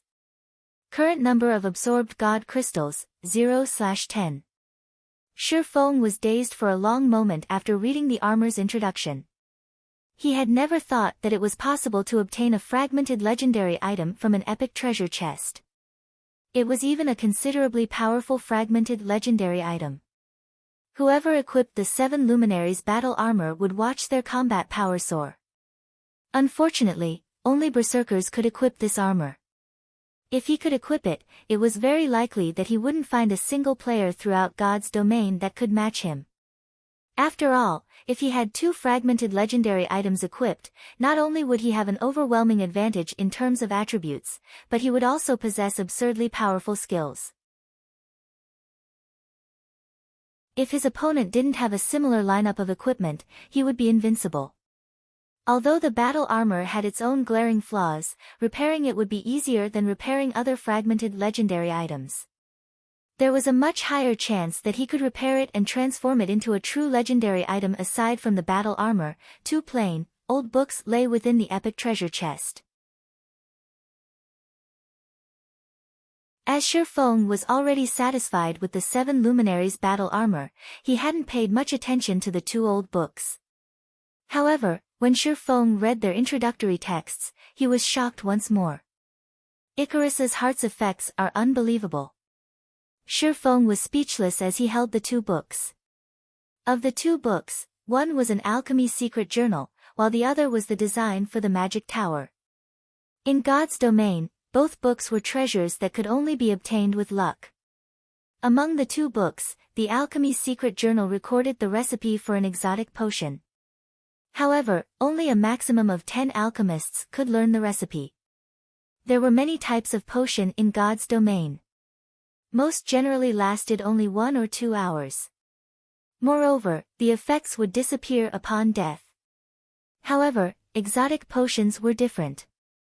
Not only did they have long durations, but their buffs would remain after the player died and resurrected. Furthermore, these were only exotic potions' side effects. Exotic potions were the product of the hard work of God's domain's craftsmen alchemists. Every exotic potion was extremely powerful. The secret journal Shi Feng held contained the recipe to produce an exotic potion named Exotic Stamina Potion. When consumed, the potion increased players' maximum stamina by 10% and stamina recovery rate by 80% for 10 hours. Stamina was indispensable for players. Regardless of whether players fought or ran, they consumed stamina. Only, the amount consumed was different. If players ran out of stamina, even if their HP were full, they would lose the ability to move. Hence, most players generally took a break after grinding monsters for a certain time, using the opportunity to recover their stamina. If a player's stamina recovery rate and maximum limit increased, they would become far more efficient when grinding. Hence, in God's domain, all items capable of increasing a player's stamina or their stamina recovery rate were extremely valuable. Although the exotic stamina potion was not as effective as the blood-refining crystal's life essence, its effects were still considerably good. It was useful to both expert and ordinary players. With this alchemy secret journal, the candlelight trading firm's business would reach a whole new level. However, compared to the alchemy secret journal, the magic tower construction design was truly useful to Zero Wing right now. In God's domain, players could purchase defensive weapons in the Adventurers Association after capturing a town successfully or while constructing a town. Defense turrets were one of the most common defensive weapons. Not only did they possess massive firepower, but their attack range was also relatively large. However, turrets were the most basic defensive weapons. There were many others that players could find elsewhere. The basic mana pulse cannon was one example. Unfortunately, it was very expensive. Moreover, not only did it possess a very long cooldown, but it was also costly to operate. Even so, its attacks were a force to behold. A single blast could almost rival the might of a Tier 4 large-scale destruction spell. The defense turrets could not compete with it. However, there was something even more advanced than the two aforementioned defensive weapons, the magic tower. Not even 8 defense turrets were a match for the defensive capabilities of a single magic tower. This was precisely the reason that the basic tower had become a mainstream building in Shifeng's past. Unfortunately, constructing a magic tower was very difficult. Now that Shifeng had the design, he would need a lot of resources to build it.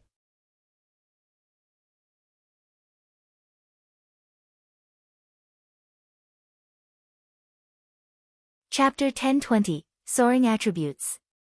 Hellscythe_FluffyGoblin Chapter 1020, Soaring Attributes. Shifeng looked at the tattered magic tower construction design in his hands. He would be lying if he said he wasn't excited right now. In reality, the magic tower was not very valuable to God's domain's current guilds, it wasn't even worth as much as the alchemy secret journal. To Shifeng, however, its value far surpassed that of a fragmented legendary item. If he constructed a city in Starmoon Kingdom, the city's potential profits would even be enough to tempt super guilds to strike against them, disregarding all costs to themselves. After all, a city was much larger than a town. No measly town could compare to the population a city could hold. One could also construct a larger variety of buildings in a city. Most importantly, players seeking entertainment would flock to the city, which could impact its economy in a massive way. Then there was the Mana Tower, which would allow resident players within the city to accumulate the double EXP buff. With Zero Wing's current strength, going up against super guilds was suicidal. Once the city's protection period ended, Zero Wing wouldn't be able to defend the city with its own strength. When the time came, others would take the city from them. Shifeng didn't want to see that happen. That was the reason that Shifeng wouldn't construct the city right now, regardless of whether or not he could afford to. Without sufficient strength, excessive wealth only invited disaster. He would not naively believe that those super guilds would kindly offer to cooperate with Zero Wing. To begin with, these existences were playing virtual reality games to earn money, not to have fun. If they were fully capable of reaping the benefits by themselves, why would they share? If Zero Wing wanted to cooperate with super guilds, there was a precondition: the guild needed to be able to protect the city it constructed. Otherwise, there was no point. It was similar to the encounter with the Dragon Phoenix Pavilion. Shifeng had been worried about his city's defense. Acquiring the magic tower design was undoubtedly good news. Once he constructed his city, he simply needed to construct a few magic towers to protect it. At that time, with Zero Wing's constantly rising strength, defending a single city should not be a problem. However, like a teleportation magic array forging design, the magic tower design had limited uses. Up to 5 magic towers could be constructed with one design. This was enough for Shifeng. I had planned to add several more turrets to stabilize Stone Forest Town's safety. It seems that won't be necessary now. Shifeng smiled. He then contacted Aqua Rose, instructing her to collect the necessary materials and lifestyle players to construct the magic tower in Stone Forest Town. Unlike other items production, the magic tower's construction did not require specific lifestyle classes. In fact, any player could construct the magic tower. It was only a matter of speed and efficiency. However, to construct the magic tower's core, players needed to be capable of drawing an intermediate magic array. After all, the tower's most important components were the magic array and the mana circuit. For Shifeng, who was capable of manufacturing intermediate magic arrays, constructing the magic tower's mana circuit would be a piece of cake. As for the magic light set equipment, Shifeng put the project on a temporary hold. In any case, no one else in the guild could equip the set right now. The number of sets he had already produced was more than enough for the moment. Shifeng then replaced his Tier 1 set equipment with the fine gold ranked magic light set equipment. Following which, he replaced all 3 of his intermediate mana armor kits with the advanced versions. Immediately, his basic attributes soared to a new level.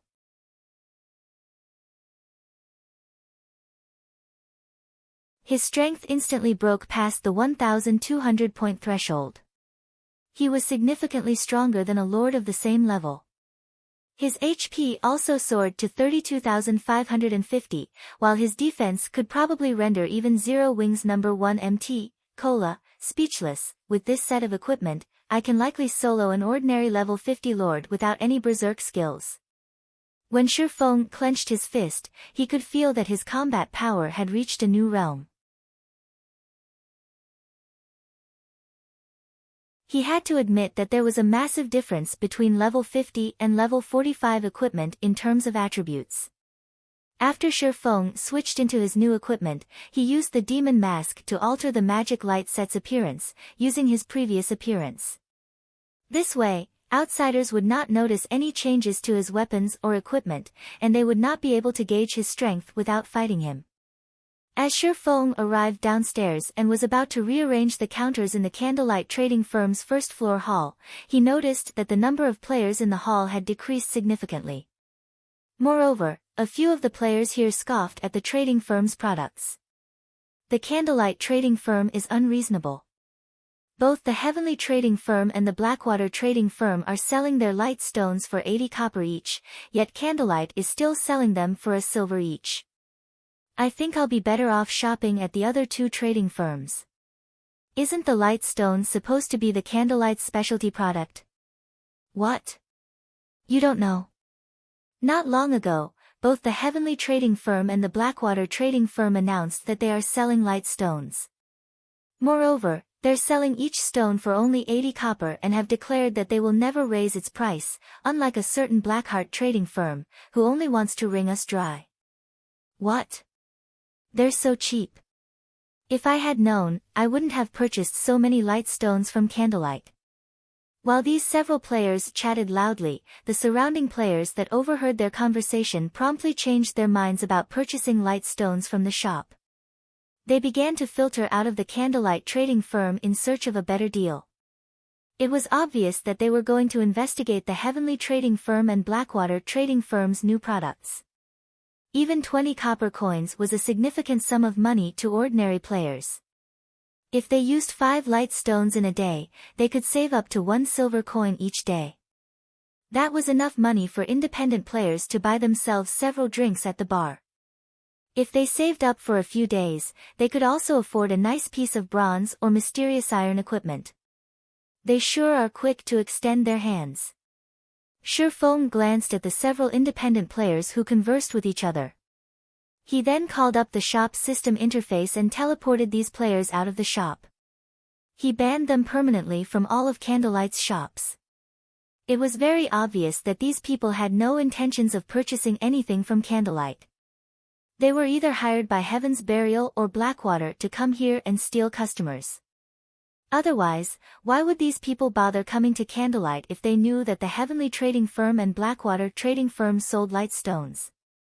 Instead of blabbering on in the shop, showing no signs of leaving, anyone who heard the news would likely rush out of the shop as the previous customers had.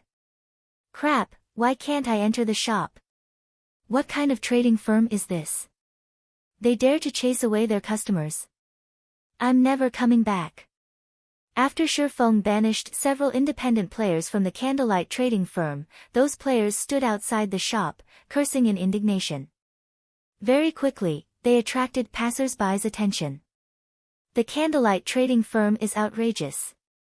How can they randomly kick people out of their shop? Isn't there some saying stating that customers are akin to God? They dare to kick God out of their shop. They must want to go out of business. In my opinion, candlelight is no longer a friend to players. Hearing those words, the crowd on the street began to discuss the candlelight trading firm, their discontent rising as the discussion stretched on. However, Shi Feng didn't pay any attention to the situation outside of the shop. Instead, he opened a new counter in the first-floor hall.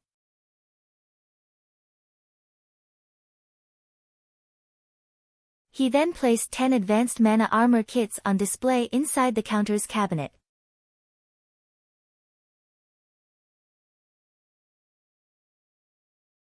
Chapter 1021, Astronomically Priced Armor Kit. Hellscythe _Fluffy Chapter 1021, Astronomically Priced Armor Kit.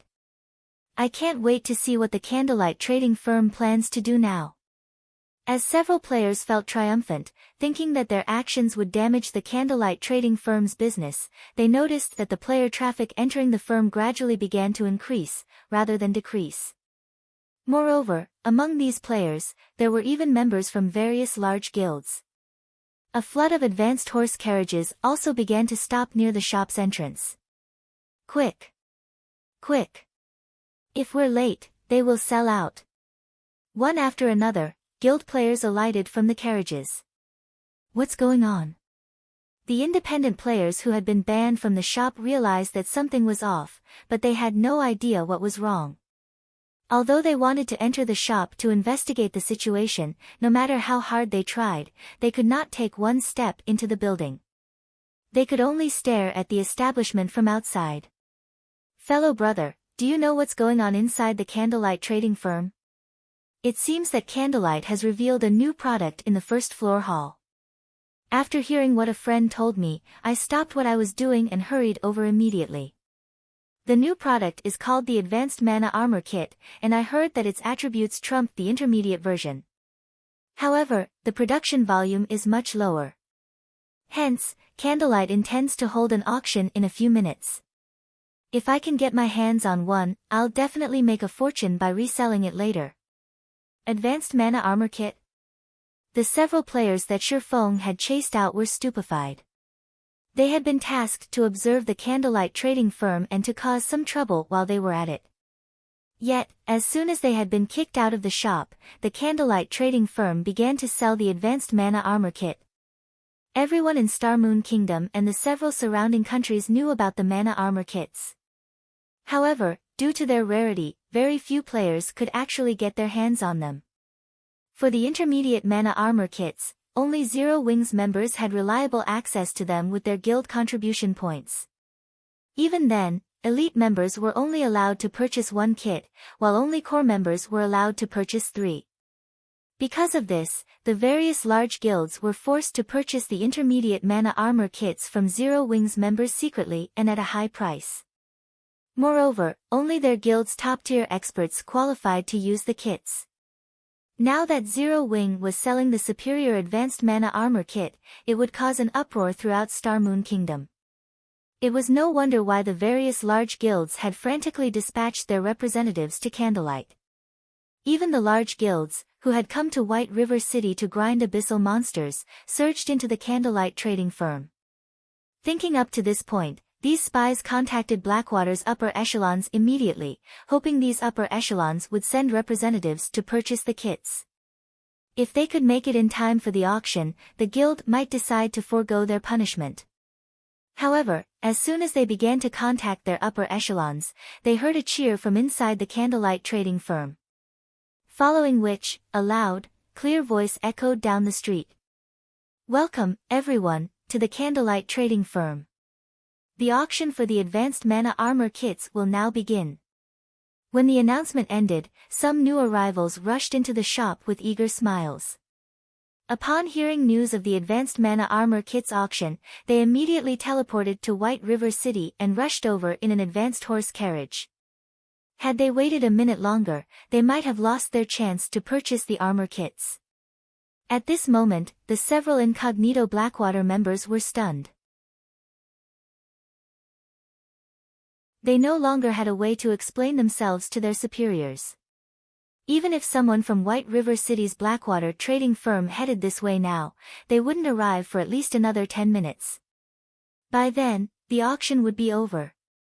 As for having their guild send them money, although the funds would arrive in time, they couldn't enter the candlelight trading firm. Meanwhile, inside the candlelight trading firm, the various guild members and independent players began to yell out their bids. The Advanced Mana Armor Kit's starting bid was 10 gold. Everyone was surprised, no one had expected the candlelight to sell these kits so cheaply. Even the intermediate Mana Armor Kits cost more than 10 gold per piece. Every player here had seen the Advanced Mana Armor Kit's attributes for themselves. If a player equipped 3 of the kits could increase their basic attributes by roughly 10%. This might not be a lot to Tier 1 players, but once players reached Tier 2 or above, the boost would be massive. When everyone thought about how they could use the Advanced Mana Armor Kit after reaching their Tier 4 and Tier 5 classes, the passionate light in their eyes blazed as they looked upon the kits. This time, a total of 10 armor kits were up for auction, with each lot containing 1 kit. The various large guilds inwardly cursed the candlelight trading firm for this despicable decision. The benefits of a single Advanced Mana Armor Kit were barely noticeable. If one wanted the most benefits out of the kits, they had to collect 3 of them. In other words, if one managed to obtain 2 kits in this auction, they would have to purchase the 3rd kit, regardless of the cost. The competition in this auction would be fierce. Although the starting price of a single kit was 10 gold, shortly after the auction began, the price quickly soared, surpassing everyone's imaginations. 50 gold. The 100 Flowers Palace wants it. Cleansed Rue, who wore vermilion red mage robes, declared softly. Everyone instantly shifted their gaze towards Cleansed Rue, gasping. However, their shock was not due to Cleansed Rue's beauty or elegance, but her bid. With 50 gold coins, one could purchase a relatively valuable piece of level 35 dark gold equipment. Suddenly, an indifferent youth emerged from the crowd and said, "What arrogance from the 100 Flowers Palace. Isn't your offer just a measly 50 gold?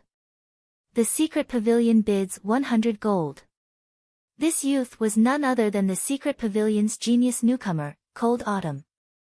The youth had already reached level 40 and was fully geared in level 40 dark gold equipment. Many guild members were stunned when they saw Cold Autumn. 110 gold. Cleansed Rue unhurriedly announced. She must obtain the Advanced Mana Armor Kit. If Zero Wing had only held the auction after some promotion, the 100 Flowers Palace might not have had a chance to purchase the armor kit. This auction was too sudden. As a result, not many guilds had made it in time. She, on the other hand, just happened to be in White River City to purchase land for a guild residence. Hence, she had plenty of coins on hand. She definitely had what it took to compete with the secret pavilion. However, Cold Autumn did not give up as he shouted his next bid. Within a short moment, the Advanced Mana Armor Kit's price rose to 150 gold, causing most players to give up on the item. Although the Advanced Mana Armor Kit was impressive, one would only have around a 10% increase to their basic attributes after gathering 3 kits. It was not worth that much money. Just as everyone thought that the Advanced Mana Armor Kit would go to the 100 Flowers Palace, a woman wearing green mage robes raised her hand and called out, "I bid 200 gold.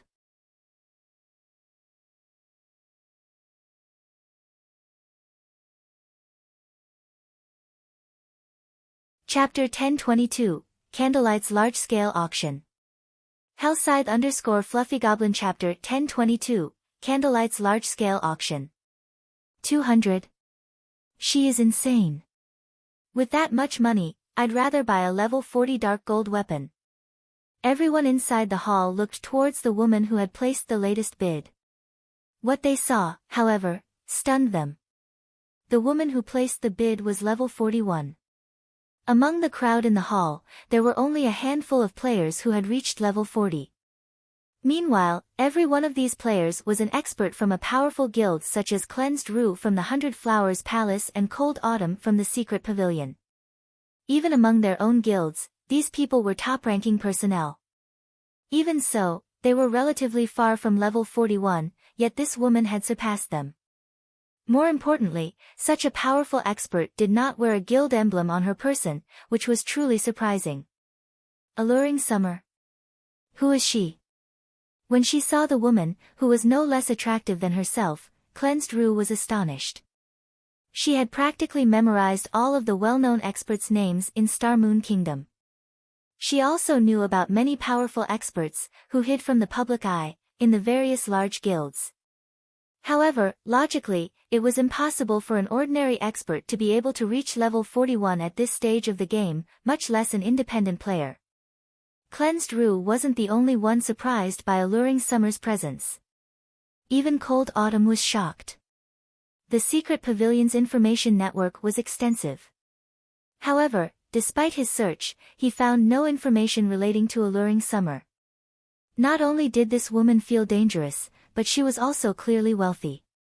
Logically, a person like this should not be able to hide from the public. The Secret Pavilion's records even included the notable achievements players from some cities had accomplished, yet they included nothing about Alluring Summer. This was too strange. To Cleansed Rue and Cold Autumn, 200 gold was not much money. However, neither of them was a fool. At this point, the advanced mana armor kit's price was already way above its actual value. Hence, in the end, they decided to let Alluring Summer have it. Following which, the auction for the advanced mana armor kits became a bidding competition between these three players. In the end, however, Alluring Summer purchased the second and third armor kit for 200 gold each, astounding everyone who took part.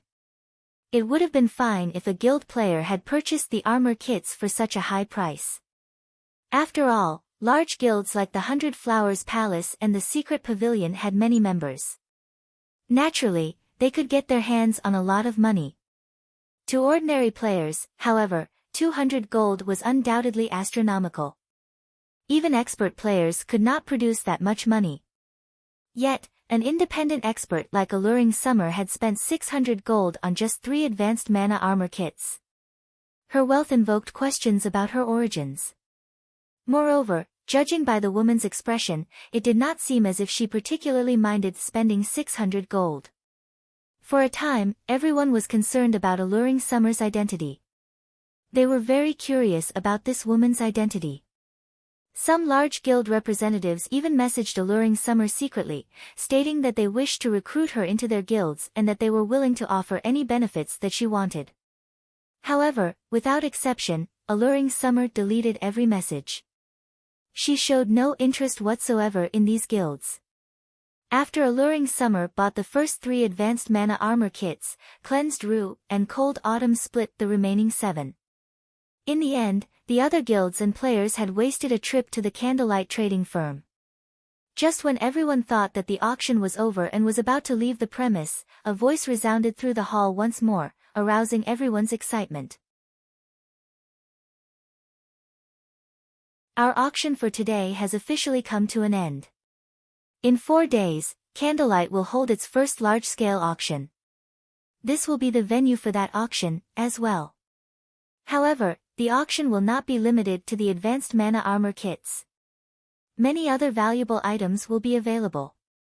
Bronze mounts will be among those items.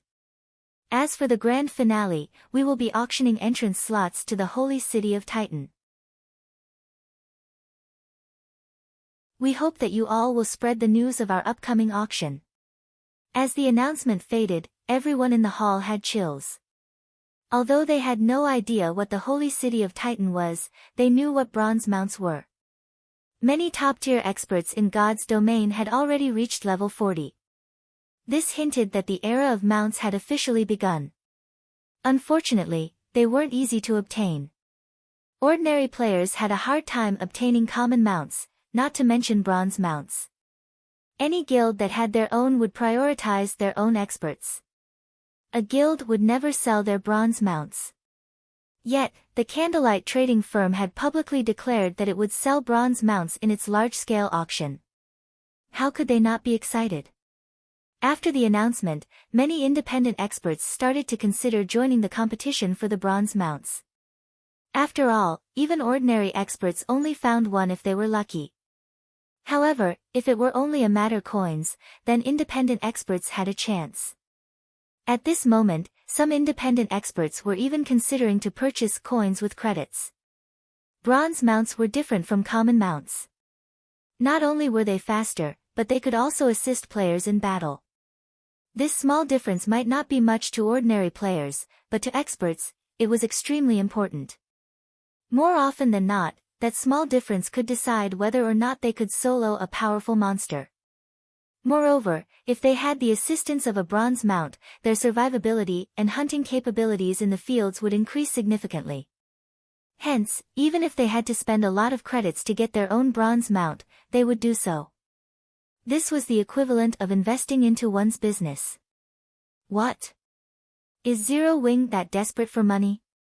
They're even selling the Titan City slots. The announcement surprised Cold Autumn. The majority of the players present might not know what the Holy City of Titan was, but he knew. After all, Pantheon had exposed the truth about the Holy City to God's domain's various superpowers. So, he understood how valuable the slots to Titan City were. What an interesting guild. Everyone believes that Zero Wing will succumb to Blackwater's attack. It seems that they have underestimated Zero Wing's foundations. Cleansed Rue smiled upon hearing this announcement, her interest in Candlelight's large-scale auction growing. After the auction, players left the Candlelight trading firm, one after another. However, once outside the shop, they found that a group of level 39 expert players radiating killing intent had surrounded the trading firm's entrance. Every one of these players wore Blackwater's guild emblem. Seeing this, ordinary players moved out of these players' way, afraid of attracting their attention. Suddenly, a tall, robust man wearing silver battle armor stepped into Alluring Summer's way and asked sternly, "Are you the one who purchased the advanced mana armor kits?"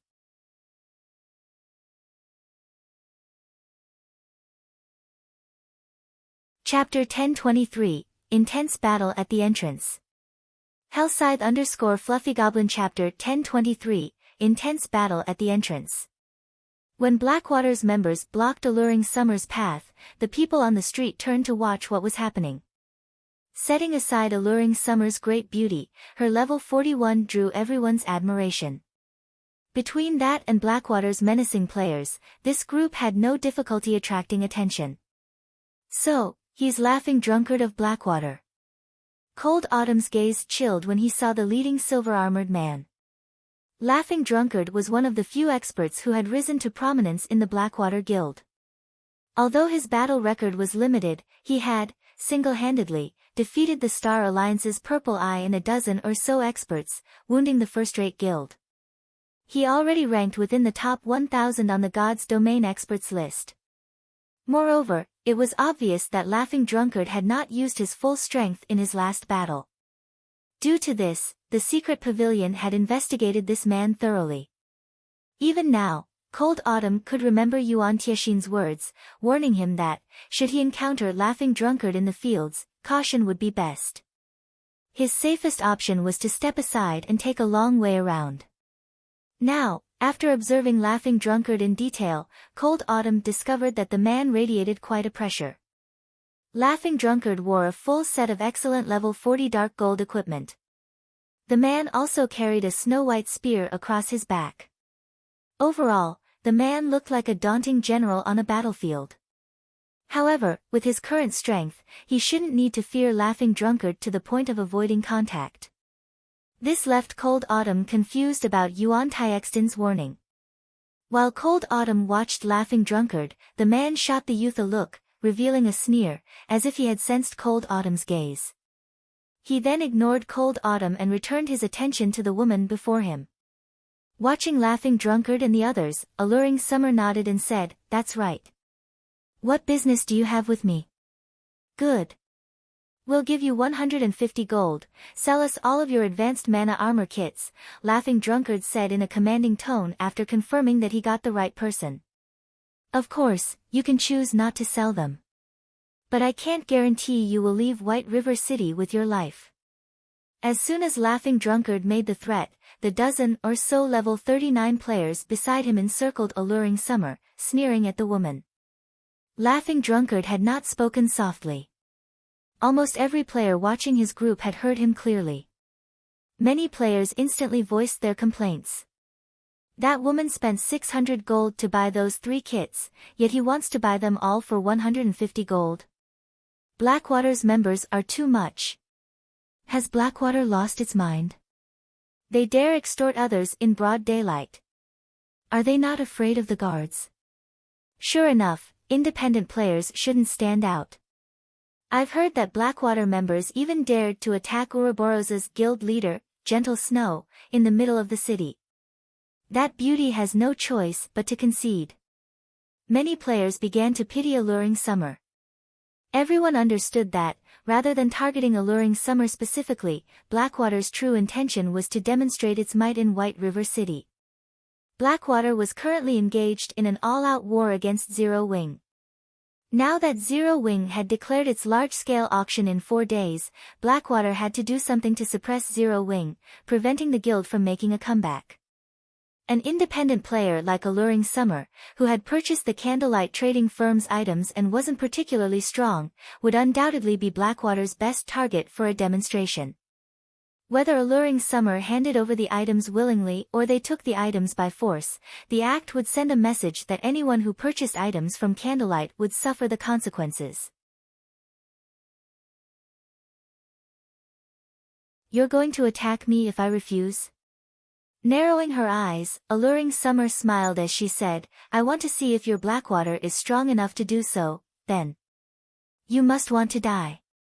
A level 39 black-robed assassin suddenly appeared behind Alluring Summer, his eyes containing bloodlust. The assassin thrust his dagger towards the back of Alluring Summer's head, giving the woman no room to dodge or counter. Despicable. Cleansed Rue, who stood by the side, inwardly cursed this sight. While Laughing Drunkard had been talking, he had sent an expert assassin to approach Alluring Summer stealthily and attack her should the negotiations fail. This was truly despicable behavior. As everyone thought that Alluring Summer was done for, they watched the level 39 assassin's dagger pass through the woman's body harmlessly. Rather than finding its target, the assassin's attack struck Alluring Smile's afterimage. Her reaction time is so fast. Cold Autumn's eyes widened, shocked at Alluring Summer's speed. If he faced such a sneak attack, he would likely lose his life, then and there, yet Alluring Summer had dodged the attack as if she had predicted it. However, these players from Blackwater weren't ordinary players either. Everyone was an expert. After realizing that his attack had failed, that assassin turned to where Alluring Summer had aimed her blink. After discovering the woman, he used shadow steps. In the blink of an eye, the assassin appeared behind Alluring Smile once more. With a backhand swing, he sent a backstab at Alluring Smile, the fluidity of his movements impressing many of the guild experts who watched the fight. Pang! Before anyone realized it, an ice wall had appeared behind Alluring Summer. When the dagger struck the wall and subsequently slowed, Alluring Summer tilted her body forward slightly, deftly dodging the assassin's backstab. Following which, she turned and before anyone realized it, completed chanting and tracing the runes for another spell. She then pointed her finger at the assassin. Immediately, an arc of blue lightning shot from Alluring Summer's extended finger and struck the assassin before her. However, the assassin was no fool. Understanding that the lightning attack was quite powerful, he immediately activated Vanish, utilizing the brief 1-3-second invulnerability to block the attack. It seems this chick is quite strong. Seeing that Alluring Summers was extraordinarily strong, Laughing Drunkard turned to one of the swordsmen beside him and said, "Bullet, go, help take care of that chick. After this, I'll ask the boss to help you apply for training at the main headquarters." "Thank you, leader. I'll take care of her."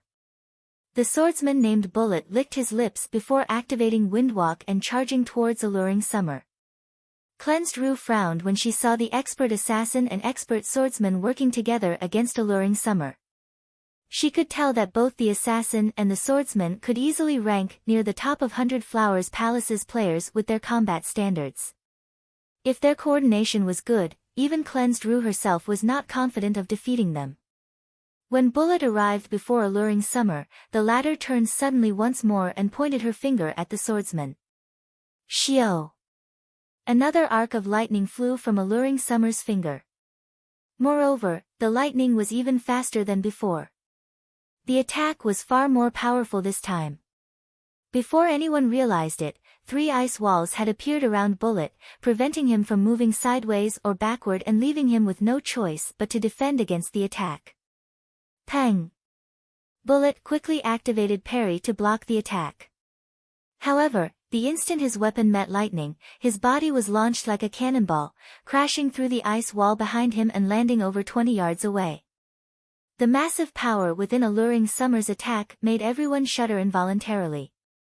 Such skilled double casting. Alluring Summer's performance surprised Cold Autumn. "It's no wonder why you dared to challenge us. So, you have a few tricks up your sleeves. Ghost, join them. I want to see how long she can hold up," Laughing Drunkard ordered. Understood. At this time, a large, tanned berserker named Smoking Ghost stepped forward. Without hesitation, he used charge on the fatigued Alluring Summer. Just when this level 39 berserker's weapon was about to hit Alluring Summer, a 3-meter-tall skeletal claw appeared beside the berserker without so much as a sound.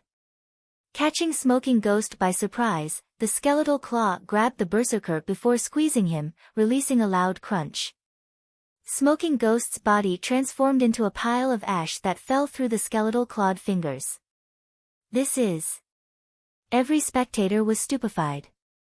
They could not figure out what had happened. That had been a level 39 berserker. Even Cold Autumn and Cleansed Rue were shocked. They could not believe that such an expert had died in a single move. Suddenly, a clear voice resonated down the street. "This is Zero Wings territory. Do you people from Blackwater think you can do whatever you want here?" The crowd turned towards the voice's owner. They were speechless. The person who had spoken was none other than Zero Wings Vice Guild leader, Aqua Rose. You're tuning in to the Blissful Bookshelf YouTube channel. We're so grateful for your support, and don't forget to subscribe to join us on this incredible journey through captivating stories. Your generosity through donations truly makes a world of difference, as it's the primary source of revenue that allows me to expand and enhance this channel for you. Thank you from the bottom of my heart for being a part of this adventure.